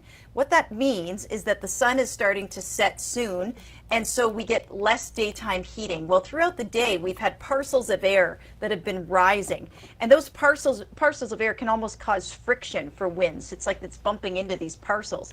As we cool, those parcels start to simmer down, and our low-level winds can really ramp up. Sometimes that can be magic hour when things start to rotate that maybe otherwise wouldn't. So I'm always watching for that, say, 8 to 9 p.m., depending on what time of year it is, for that magic hour sometimes to create some interesting things. Maybe that's what we saw up here with this embedded line of storms that has become tornado warned. Maybe that low-level jet has kicked in enough to, to Oh, we just lost Jacqueline. She'll be back in just a moment. And now we have Melinda Singh back in the chair. Rachel Modestino taking a much-needed break, maybe for the night. We've talked about her cottage in Minden. She was very concerned about the storms that are rolling through. You've taken a break. You're back in. I mean, I say taking a break, but I know you're watching the storms the entire time you're away from this desk, right. Melinda. So let's get back into it. We've been watching this little squall line making its way south. We've been waiting for most of the day for this to happen. And now it's here. Yeah, it's starting to come to fruition. We still have a few tornado warnings on board as well. But now this line is slowly creeping down south. So areas like Newmarket, Orangeville, Lindsay, Sutton, Allison, you are all now in a severe thunderstorm warning. So definitely areas along the 400, north of Newmarket, Bradford, into Barrie, you're seeing the heavy downpours on the highways. Even areas like Highway 10 up towards Shelburne, already seeing that storm push through. And you can even look here through Orillia. If I just quickly pause it, look at that. So that means quite a bit of heavy rainfall there, even the potential for a little bit of hail. But Kim, let's go back to the current tornado warning. I wanted to say, too, that Bracebridge, Gravenhurst, out of the warning, not surprisingly, but we're still looking at other areas that are continuing to be in it, including places like Haliburton, Fenelon Falls, southern Haliburton County as well, still in there, Balsam Lake, too, and northern Kawartha Lake. So the northern areas, a bit more of a concern this hour. We're still watching the one up and through Quebec that has been ongoing for hours. It's definitely a trooper, and yes, potentially quite a bit of tornadoes on that one, because we have seen the hook, the signature for what we call a tornado on radar. But overall, we're still watching these storms. The severe thunderstorm watches have been extended into areas like London, Grand Bend, Goderich. Even some more of these storms popping up at the end of this line here down towards Listowel. So very dynamic still, even though we're starting to lose a little bit of that daytime heating. It's now after 8 p.m. Eastern time. We got some questions about the city of Ottawa, what's going on across there.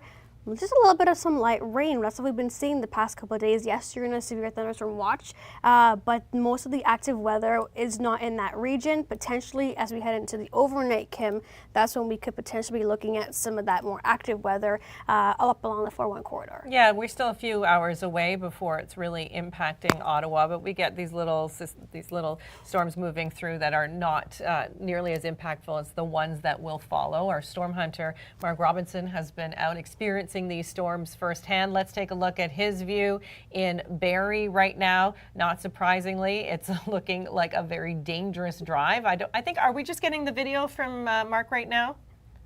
Okay, just video. We'll check in with him when he's stopped in a safer spot. He has a cameraman with him, so don't be concerned. And I think he also has a camera on his dash as well. So that's what it looks like if you're driving right now. I'm assuming that's the 400. Again, very dark skies, heavy rain.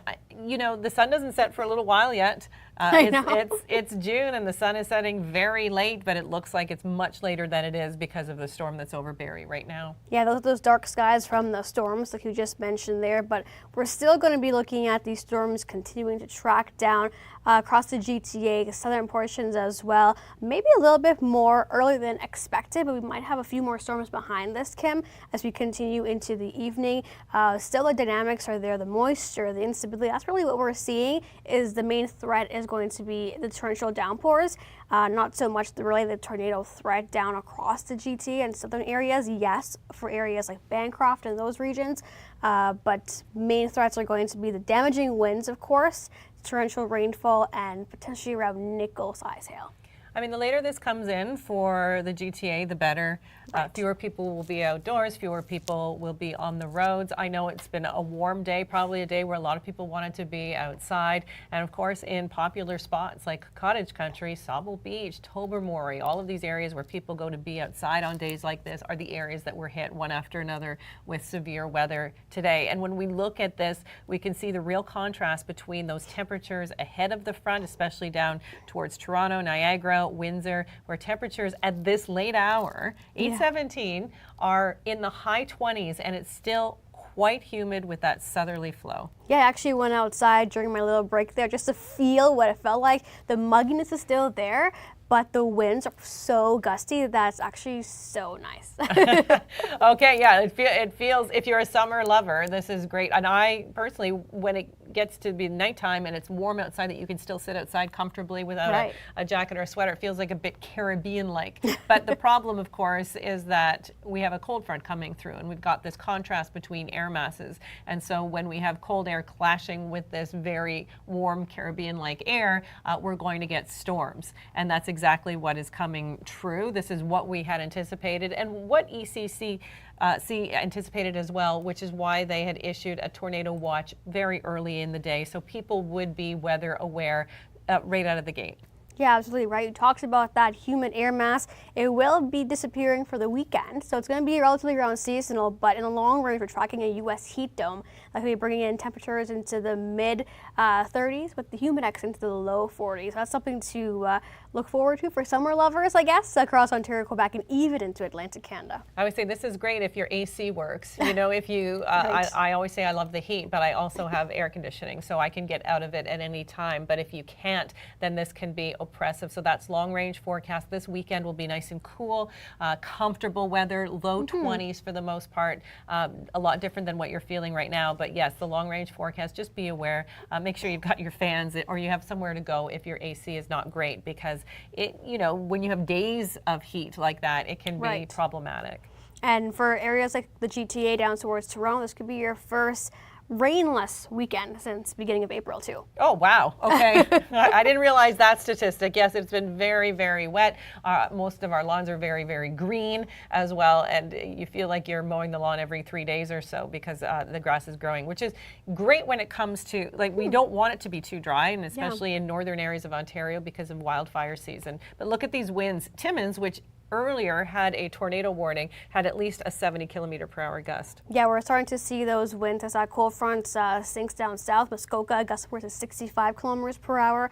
These values have been there, so it's just the gustiness from the upper level low. But overall, we will start to see those winds starting to peak a little bit more further, or higher rather, as we head into the next couple of hours as that front moves through. Now let's go back once again to the overall system. This is just a widespread shot here of the systems that we have been tracking all day today since after 2 p.m. Eastern time. Looks like another cluster moving in toward the Timmins area. No warnings at this time, which is good news. It's just mainly the heavy rainfall behind that frontal system, and looks like got a bit of a bow segment here once again, Kim, so that's definitely some very strong gusty winds in that segment there. Yeah, this is the area that has been for hours under a tornado warning, and we've seen one system after another. Doesn't mean that a tornado has happened necessarily, but boy, they've just been at risk for hours now, really since we began the live stream almost. Northwestern Quebec has been the target for these storms. Yeah, that's going to continue. It's more widespread area. We're looking at not one, but two. This is the line bringing some gusty, very gusty winds there. Up towards north, this is where I'm suspecting we're having a little bit of rotation on this as well. And then down towards the south, also a little bit of a signature there. But overall, it's more so going to be the strong gusty winds up towards the north. And then as we head down along the Quebec border here, down towards Pembroke, Deep River, we're seeing some storms moving through, severe thunderstorm warnings issued there. But currently it looks, oh yes, that one is still there, just hiding under the radar of the tornado warning that we're continuing to monitor. So this line, definitely picturesque if you are in the region, slowly making its way down south. So areas like Fergus, you'll be seeing the tail end of it coming up soon. Orangeville, you're in the thick of it. Keswick, Sutton, almost there also. And then next 20-30 minutes, areas like Newmarket, Lindsay, Bobcaygeon, Bancroft, down towards Erin, you'll be looking at it also. Yep, through the Kawartha as it goes, and you can see those little storm systems at the end are just starting to gather and jump onto the end, as Jacqueline was calling them. Tail end Charlies, is that what they were called? Okay, I think so. So a long line of storms on its way south. Severe thunderstorm warnings now widespread just north of the GTA. We can see, I mean, Orangeville, Erin is in there, Newmarket, Port Perry. Boy, you don't have to go very far north. And because we don't anticipate this line to stop anytime soon, it looks like areas a little closer to Lake Ontario will be in it soon enough. Let's go to Jacqueline now, who's been looking at these storms, following them carefully as well. Jacqueline, you're used to chasing storms like these. What's different or interesting about this line of storms today? Well, it's always interesting, Kim, when I'm chasing in the Great Lakes, because you have all this water around you that can kind of mess up the storms, to be quite honest. So when you're out in Kansas or Oklahoma or Saskatchewan and Alberta, there's no lakes to interact with the storms. So sometimes it can actually make things a bit trickier. Sometimes it can trigger different things that you didn't think would happen otherwise. The water is colder, so that's why we get these interactions with different air temperatures. But I'm watching this line of storms carefully. A couple things just sort of popped up on radar right now of interest. This little notchy area here east of Alliston has got my eye, and then also this little area, this little notchy area within the line. Both are not tornado warned at this point. In fact, did our tornado warning just get lifted? No, it's still in a place for Haliburton and Bancroft. Okay, we'll go to that in just a second. But just watching this around Lake Simcoe really quickly, because I'm just going to go show you so again, I'm going to isolate these two areas that kind of stick out on radar. And then let's go to the Buffalo radar. We'll kind of go to more of a zoomed in look. And I just want to show that there's just a little bit of rotation. You can see these reds and greens here, and you can see these reds and greens sort of interacting. It's kind of hard to see on this particular product, but enough that, we'll just watch that closely. Is it possible that that could get tornado warned? Potentially. We have seen quite a few today. So I just want to show you that. Other than that, the line of storms, I mean, these are some strong winds out ahead of this squall line. Likely in this area, some strong winds happening. Still have the ongoing tornado warning up in Quebec, as you both have been talking about. And yes, it's called a tail end Charlie. So this is the sort of cluster of storms at the bottom, but sometimes you can get the final storm on the end of a line to rotate because you have nothing impeding its inflow around it. It's kind of wide open for business, where this stuff here is all working together, right? And it's got some stuff out ahead of it. And so it's harder to get a line of storms to rotate because it's all connected together. It's like a big group of, I don't know, children in the schoolyard holding hands, if you can think about it, marching forward. It's going to be very hard to get that whole thing to spin. But the tail end Charlie sometimes can. So something to watch as we get into the later part of our day. But I'm just going to go back to the tornado warnings right now that we currently have. Of course, we know about this one that's been ongoing in Quebec, in Perron, Quebec. I hope I'm saying that right. Okay, so it looks like this has gotten smaller. Maybe you guys have already mentioned that. I apologize if I'm repeating that. But Minden, Haliburton, Gooderham, and almost over to Bancroft looks to be in that tornado warning. We will keep a close eye to see if any of those other, what seems to be maybe some embedded rotation, might also get warmed as well. So just want to, so again, you know, if you're around Lake Simcoe right now, you are getting hit hard with storms. Areas like Sutton, a lot of cottages around there. Barrie, it's past you now, but Bradford, it's knocking on your door. Newmarket, King City, all those areas about to get hit. Uxbridge with this big line of storms marching your way. Okay, and we've got plenty of video to go around as well. Obviously, now that these storms are impacting so many people, people have their cameras out and they're capturing what they're seeing now. In Owen Sound, there was some damage there. Let's take a look at what went on here, because obviously there are trees down. We've been talking about winds gusting to 100 kilometers per hour. It's funny when we look at this now and we see the sun shining. It's all calm now behind the storm.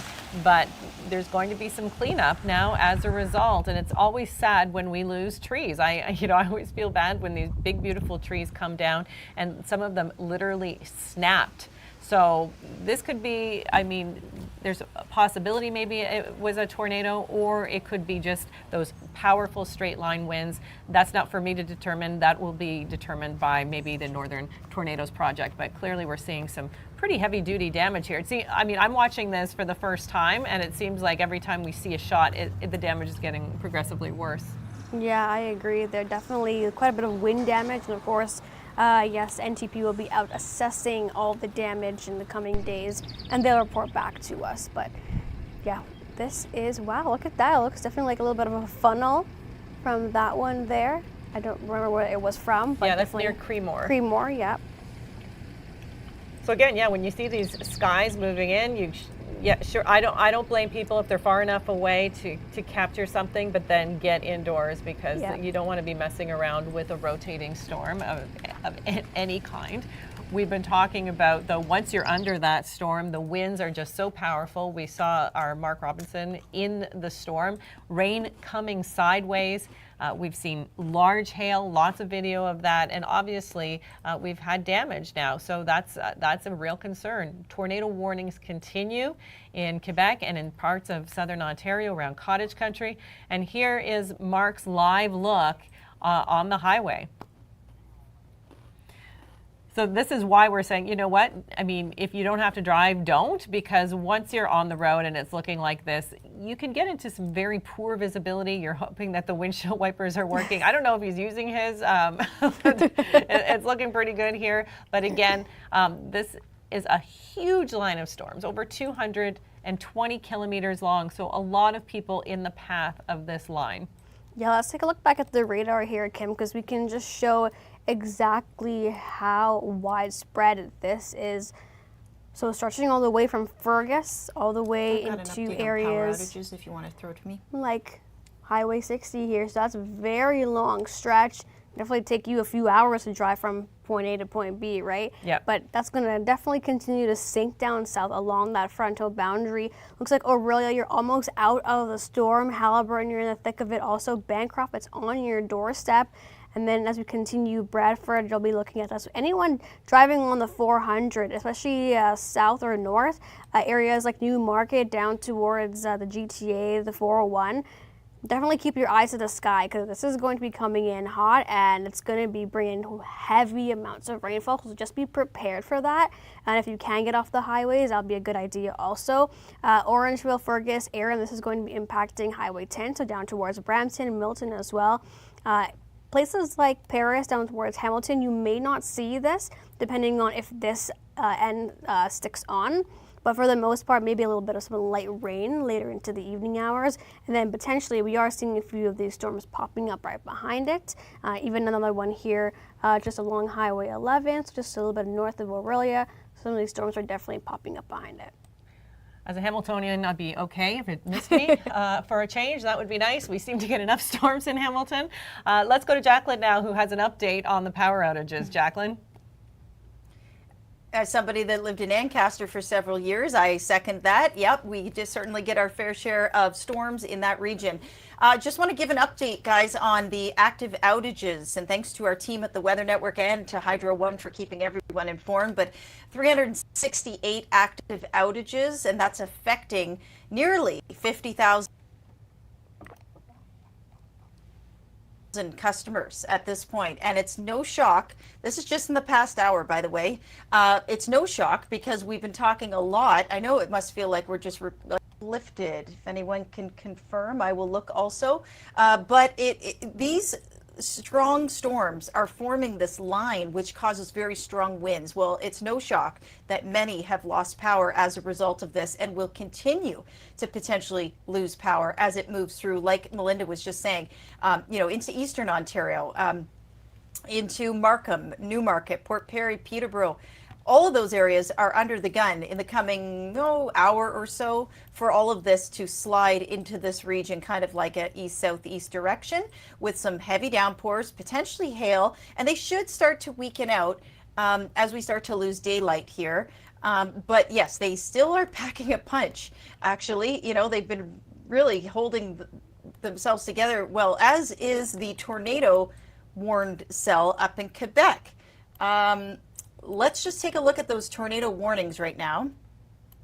It's still in place in Quebec. So west of Latuque, it's like the world's longest tornado warning. It really has been in effect for a long time. The good news is it's a fairly low populated area, so it's probably not impacting too many people, but and no reports, by the way, of a tornado yet either, but there has been a tornado warning for some time. Minden, Haliburton, Gooderham, you are still under this tornado warning, and this one hasn't been in place quite as long, and it's all because of that potentially embedded rotation. Let's go to the storm.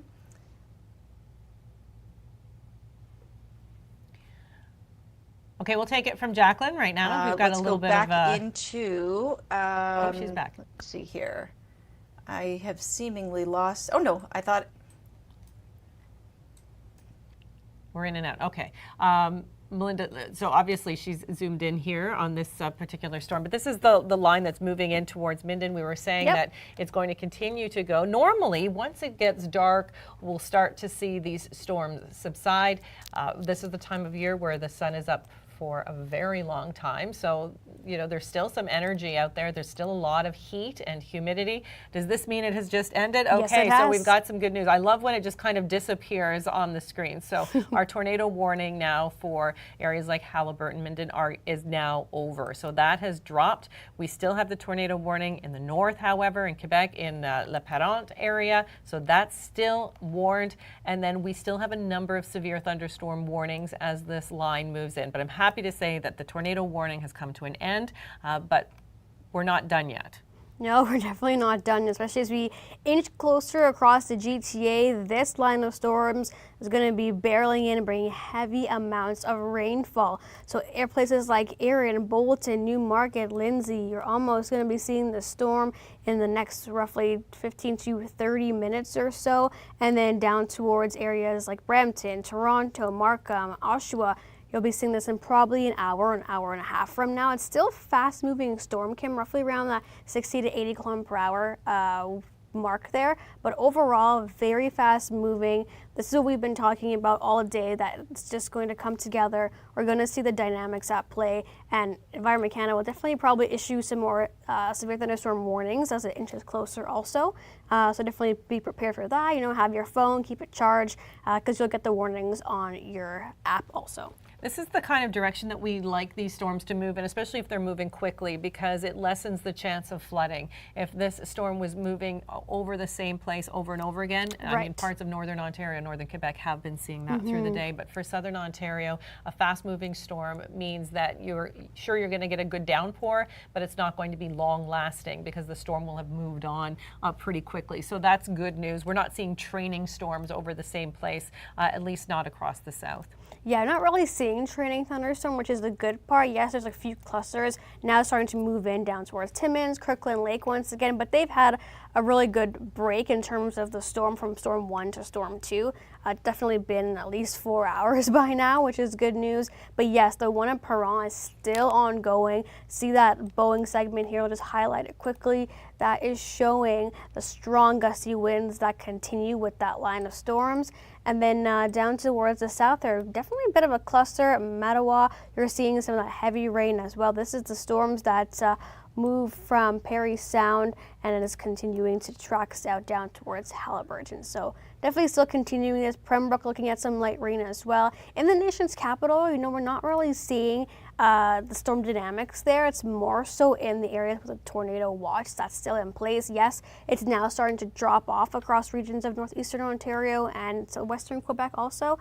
But down towards the city of Ottawa, we'll be looking at more so just some heavy rainfall, especially as we head into the overnight. Let's take a look now at some video out of Glencairn. We've got some really cool looking skies here as well. This has been just the kind of video we've been seeing time and time again when the sky looks like this. Ooh, look at that color. Oh yeah. Look at that blue. Someone else saying the same thing, and that's likely hail within the storm. Oh yeah, most definitely. And we get those hints of blue and green, that definitely means a little bit of a signature for some hail. We need to get in the car in 1 sec, because this is going to just be... Yeah, some commentary there. Yes, get in the car in 1 sec. That's the thing. Like if you know what you're doing, okay, be out there. But honestly, these storms can come upon you very quickly, and you could find yourself in a lot of trouble. It's going to take a while before these storms die down. So even through the overnight, we're likely going to have a pretty decent light show, lightning ongoing, especially down around southwestern Ontario and along the GTA as well. I know we've been seeing those storms kind of fizzling out at the very tail end of the line. So it's still up in the air, but I don't want to completely rule out along the shores of Lake Erie getting the storms. Yeah, I agree. There potentially is definitely the dynamics are still there for your overnight, because that's where we saw some of the warmest temperatures. Like, we got to a high of around 32 degrees in Windsor, so the heat is still there, and especially that cold front moves through as a slow-moving cold front. Dynamics are still there. So we have the moisture, we got the heat, we got the instability. Wind shear, not so much. That's more so around a cottage country, western Quebec. That's where we saw majority of the active weather, and then of course across the Bancroft region too, where we saw the tornado warnings. Yeah, I'm glad to say that the tornado warnings in Ontario have all come to an end, so that's good news. No longer do we have tornado warnings, at least not at this point in time. I don't want to say that we won't have any more, but as it gets darker and we lose some of the energy of the day, the chances are less likely than if it was 3 or 4 in the afternoon. However, we still do have the tornado in northern Quebec, a place that hasn't really gotten a break today. Really started around 3 o'clock in places like Ville-Marie and Val-d'Or, and just kind of stuck there through much of the day. I mean, it's a big area, and it's also a very open area, not highly populated. That's always good news, I think. I mean, if a storm hits and it's not a densely populated area, it's probably for the best. But we've seen some damage with these storms. Yeah, we definitely have, as we saw earlier, some trees down and things like that. But especially as we head into the overnight camp, I just want to mention here, any area along the 401 corridor had the chance to see that line sinking through, and even a little bit of some pop storms behind it. Strong winds would be another factor, large hail, torrential rainfall. Don't be surprised if you're sleeping and you get awakened by some loud thunder, or even a little bit of some heavy rainfall on the window also. So that's going to be a threat. As we head into Friday though, The main areas of concern is going to be the eastern townships of Quebec, along the St. Lawrence River, Quebec City, and central and northern portions of New Brunswick. It's that same system slowly making its way eastward, and it still has the same amount of dynamics. Yes, the potential for tornadoes is also there for these areas in orange, but across the GTA down towards southwestern Ontario, nation's capital, we're just looking at non-severe storms, maybe a few pop-up storms here or there. For the most part, it's going to be a clear, nice day for Friday. Yeah, that's good news. This storm has really taken a cross-country trek. It was in the prairies yesterday.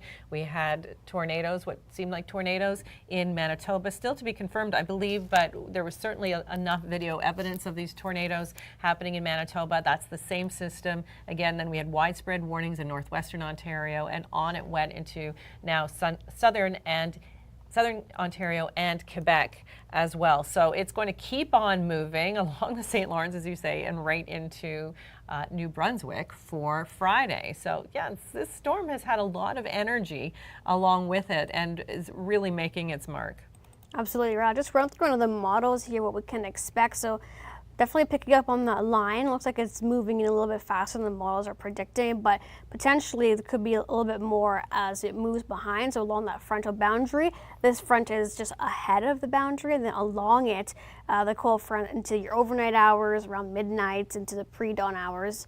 That's what we could be looking at a little bit more, but more so, for the most part, clear for your Friday morning into the afternoon, except for a few pop-up storms here or there.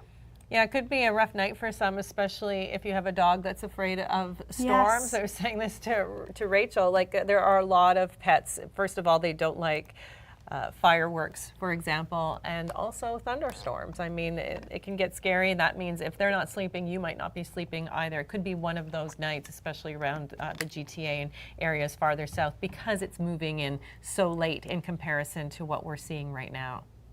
I'm concerned too. I mean, it's starting to, I'm sure, starting to get a little dark. We've been in the studio for a little while, but the sun sets obviously very late at this time in June. But once it does, again, things can get dicey. We expect the storms to start to weaken, but we have less of an eye on them. It's harder to see them coming unless you're really aware of the lightning. So I think if you're out or if you're driving, these storms can become dangerous because we don't have the sunshine. Yeah, even early on in the day where we did see those stronger storms, Rachel and I were talking about, with the heavy rainfall, the tornado potential could also be rain wrapped. So it was really hard to see within these storms, and like you mentioned, just the dark skies overall, very hard to see. Yes, you can see like a bit more of a cloud formation moving towards you, especially with this kind of setup. But definitely, when you hear the thunder, head inside. You can also see the lightning also. Looks like some of our severe thunderstorm watches are coming to an end, just disappearing behind this. Severe thunderstorm warnings in northeastern Ontario coming to an end as well. So yes, some good news here. The warnings are dropping off. Tornado watch still in place. Severe thunderstorm watches still in place across southwestern Ontario along the shores of Lake Huron. So it's not over yet, but we are seeing some improvement here, at least behind the line. Yeah, we definitely are now. Looks like some more thunderstorm warnings have been popping up down towards Lindsay, along Highway 28, Bob Cajun as well, Port Perry, Inlet, Newmarket, Bolton. So especially as this line comes through, you'll be seeing some of these warnings popping up on your app, of course. So yes, making your way down south, heavy amounts of rainfall. We haven't really seen any reports of flooding throughout the day today, which is definitely good news. But lots of heavy rainfall with this because the atmosphere is so moisture filled right now. That's why we saw the humidity, and that's what's helping to fuel these storms. Yeah, speaking of temperatures and humidity, let's go to Jacqueline because she has been looking at the numbers as well. And of course, Jacqueline, this was one of the key ingredients to a stormy day in Ontario and Quebec. Something I don't get in the Okanagan Valley in British Columbia. We get dry, hot weather, and of course back home in Ontario it's hot and muggy conditions, and boy was it in place today ahead of the system. Temperatures still at almost 9 p.m. about 28 degrees in downtown Toronto, 28 in Windsor, 26 London. Look at the temperature variance though behind the cold front.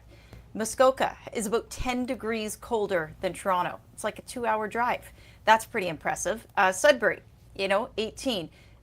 Timmins up at only 16 and Chapleau at 14. So obviously the cold air working its way in. I just wanted to kind of take a look at the overnight risk because as you both had just mentioned, we're not done with this into the evening hours. We do have, this was our risk map put out earlier today, the severe potential, severe possible is the dark orange color, right through the Ottawa Valley, continuing potentially all the way down to Windsor. So it's not to say that, you know, it's done for sure. We still could have some stray storms that could be going on into the overnight. Let's take a look at what the model thinks. So this is a short range model that is showing those storms working their way through potentially around 11 p.m. right through eastern parts of the GTA, you know, maybe even into downtown Toronto. It won't be as strong or severe like what we've seen today.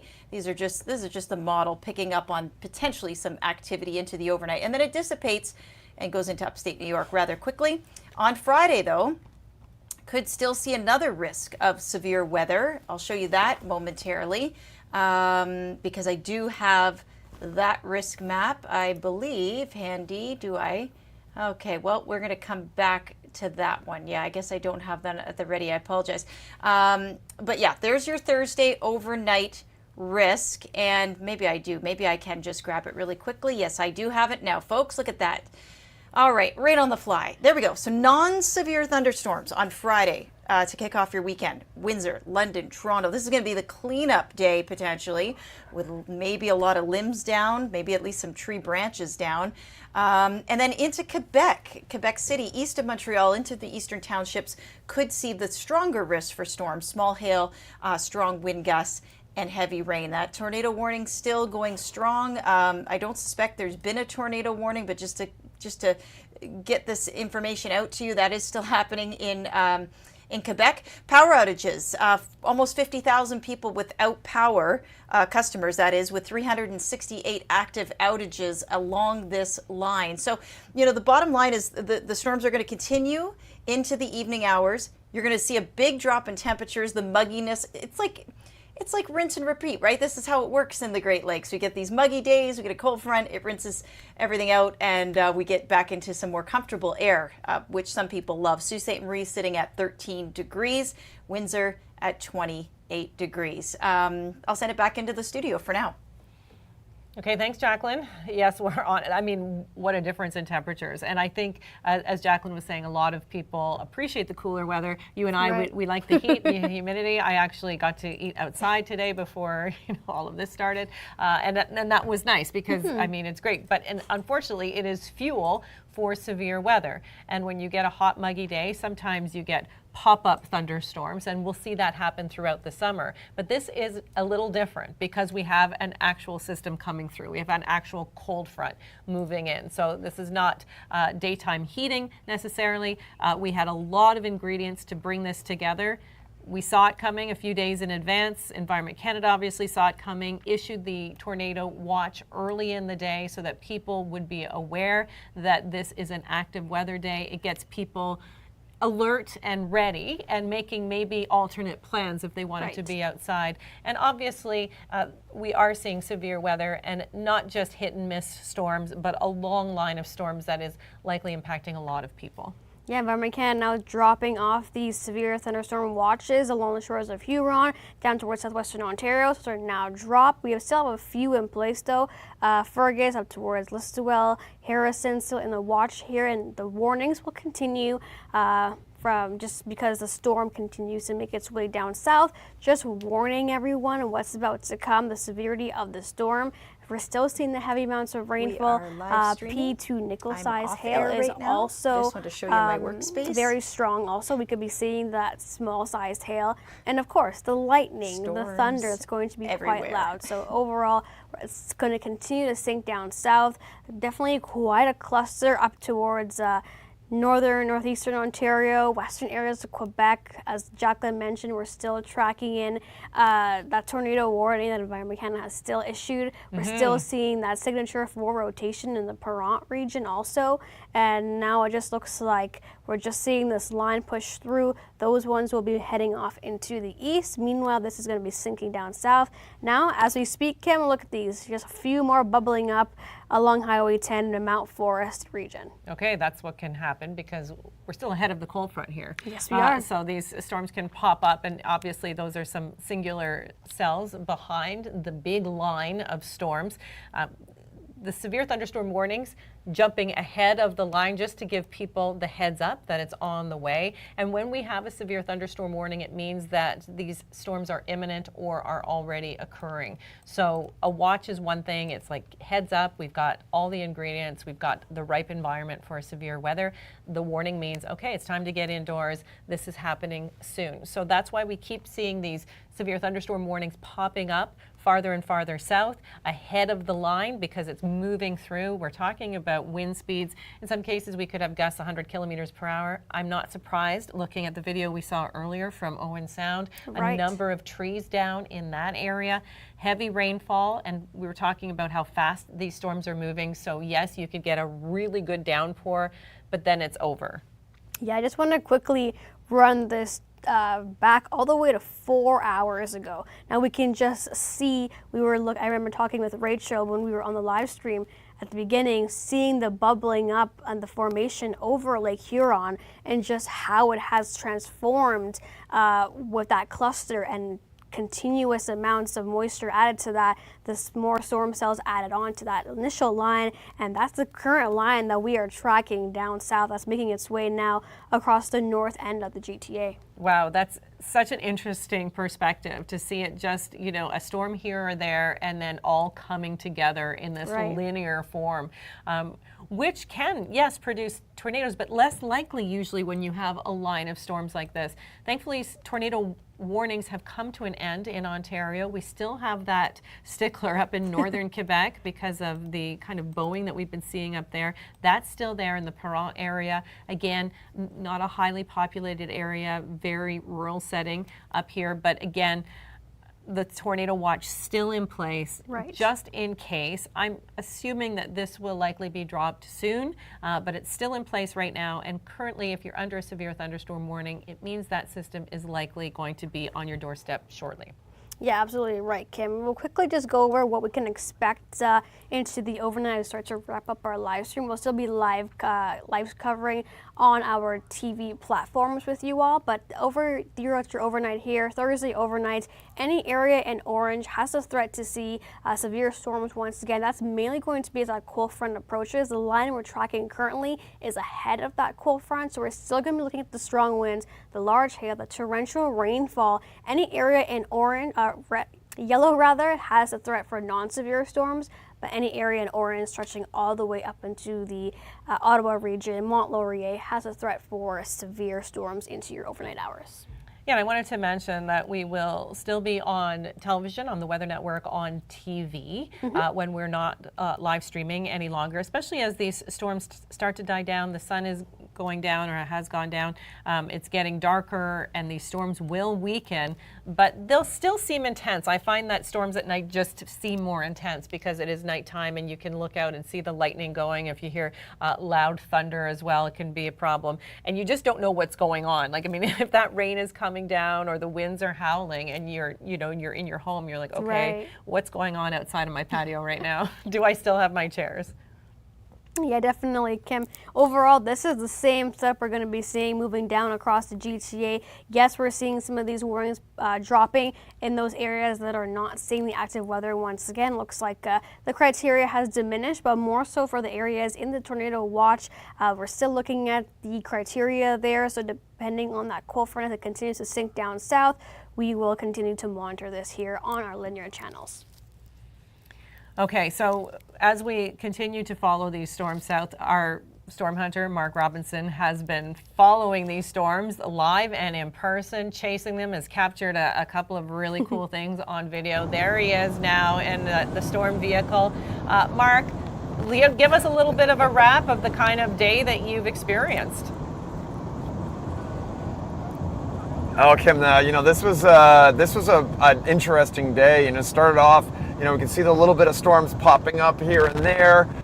We got some isolated storms that sort of ahead of the main cold front, ahead of that line. And those ones, we tried to pursue them a little bit, but they were really, really far north, really hard to get to. And then the line itself, we just watched that come towards us. Again, went pretty far north, probably one of the most furthest north I think I've ever been on a storm chase, which was up in Wabashine. And, got that shelf cloud that hit us, and the winds in there. We had a wind shift. We had a toilet go flying. One of the outdoor toilets went flying. So, we really were getting some very strong winds in there. And then it was just a matter of trying to get south of the line. And literally just north of Canada's Wonderland was sort of when we got south of the rain. And now we're just about to get onto the 407 and head back to the office. And it's still raining to the north. I can still see a couple of those storms, continuing on through, it's going to continue on likely into the night. But it's that out east, out towards cottage country, really getting hit hard. And I'm just hoping we don't lose any trees at my cottage. Yeah, you and a lot of people, I think, Mark. I think this storm is kind of following you south as you make your way away from it. Thank you so much, Mark. It's always good to get our storm hunter's perspective on these kinds of storms. He's been out in so many of them, and today was no different. But he captured that beautiful shelf cloud. I don't know if we have that video, but I think he was doing it live at the time, so we might not. But we will have a whole compilation of the day that was online on television in the next couple of days. We'll be showing that. Yeah, definitely, especially because more visuals from the overnight storms as well, showing the lightning, and you can also hear the thunder. But once again, we're still continuing to track this as we continue into the next 5 minutes or so. Lindsay, down towards Newmarket, you're seeing the line push through Bancroft in the thick of it right now. Down towards Brampton, Vaughan, you'll be seeing a little bit of these storms moving through. Looks like it's starting to fizzle out though, Kim, at the end of this line here as it approaches Highway 10, Bolton towards Acton. A few more pop-up cells though are definitely coming in behind it. Yep. Shelburne down towards just south of Mount Forest here along Highway 10. Stainer up to just up here as well, Highway 10 here, Dundalk, Flusterton. You'll be looking at some of these storms, even Elm Vale also. So a few more pop storms behind this. The frontal boundary, it's still slowly sinking downwards. So yes, pop-up storms are going to be another thing as we head into the next couple of hours. Yeah, you might be lulled into a false sense of security once the storms go through, the initial storms, and then obviously we have a few ones that are straying behind and just a little bit late to the party. But again, so don't let your guard down. There could be more watches and warnings as the night goes on. We're hoping that as the sun goes down, we're going to lose the energy of the day. The storms will start to weaken as well. We'll continue to cover the storms too on the Weather Network on television. And again, we're always encouraging you to please pay attention to alerts. If you have alerts in your area, like severe thunderstorm warnings, like tornado warnings, clearly, we want you to pay attention and get to safety as soon as possible, because obviously it gets trickier at night, Melinda.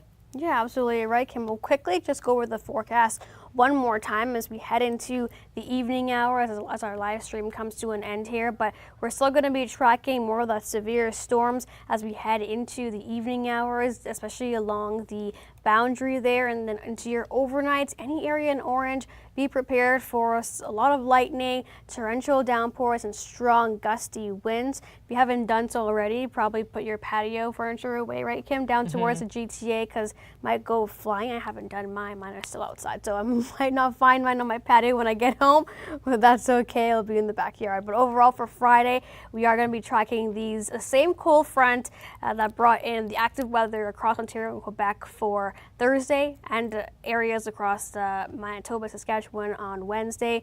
We're going to be tracking this into portions of northern New Brunswick and eastern townships of Quebec into your Friday afternoon. Yes, there's also the potential for tornadoes as we do have another hot day ahead for Friday.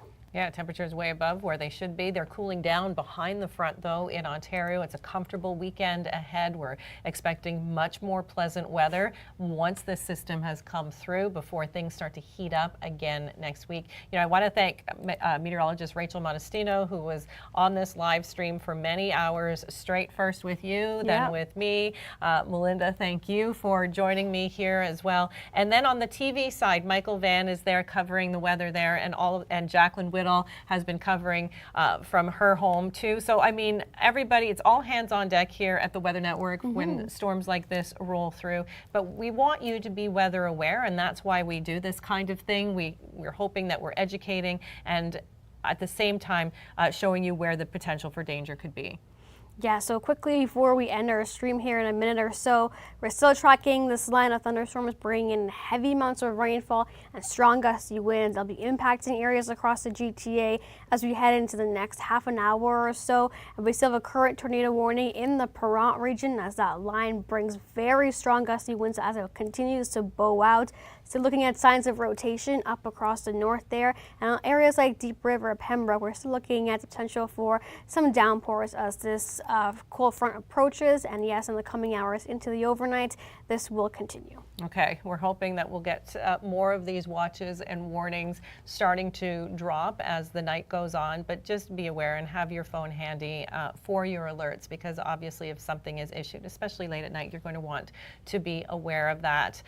Thanks to Mark Robinson, our storm hunter, who is out today with Manny. Thanks to Chris, who's been directing this live stream, and Robin, who's been directing over on the TV side as well. And thank you to you, our audience, who has been following along with these storms. I know that you find this very informative, and we appreciate your feedback along the way as well. So have a safe night. Thank you, Melinda. Thank you, Kim. And we will be on the Weather Network live through the night.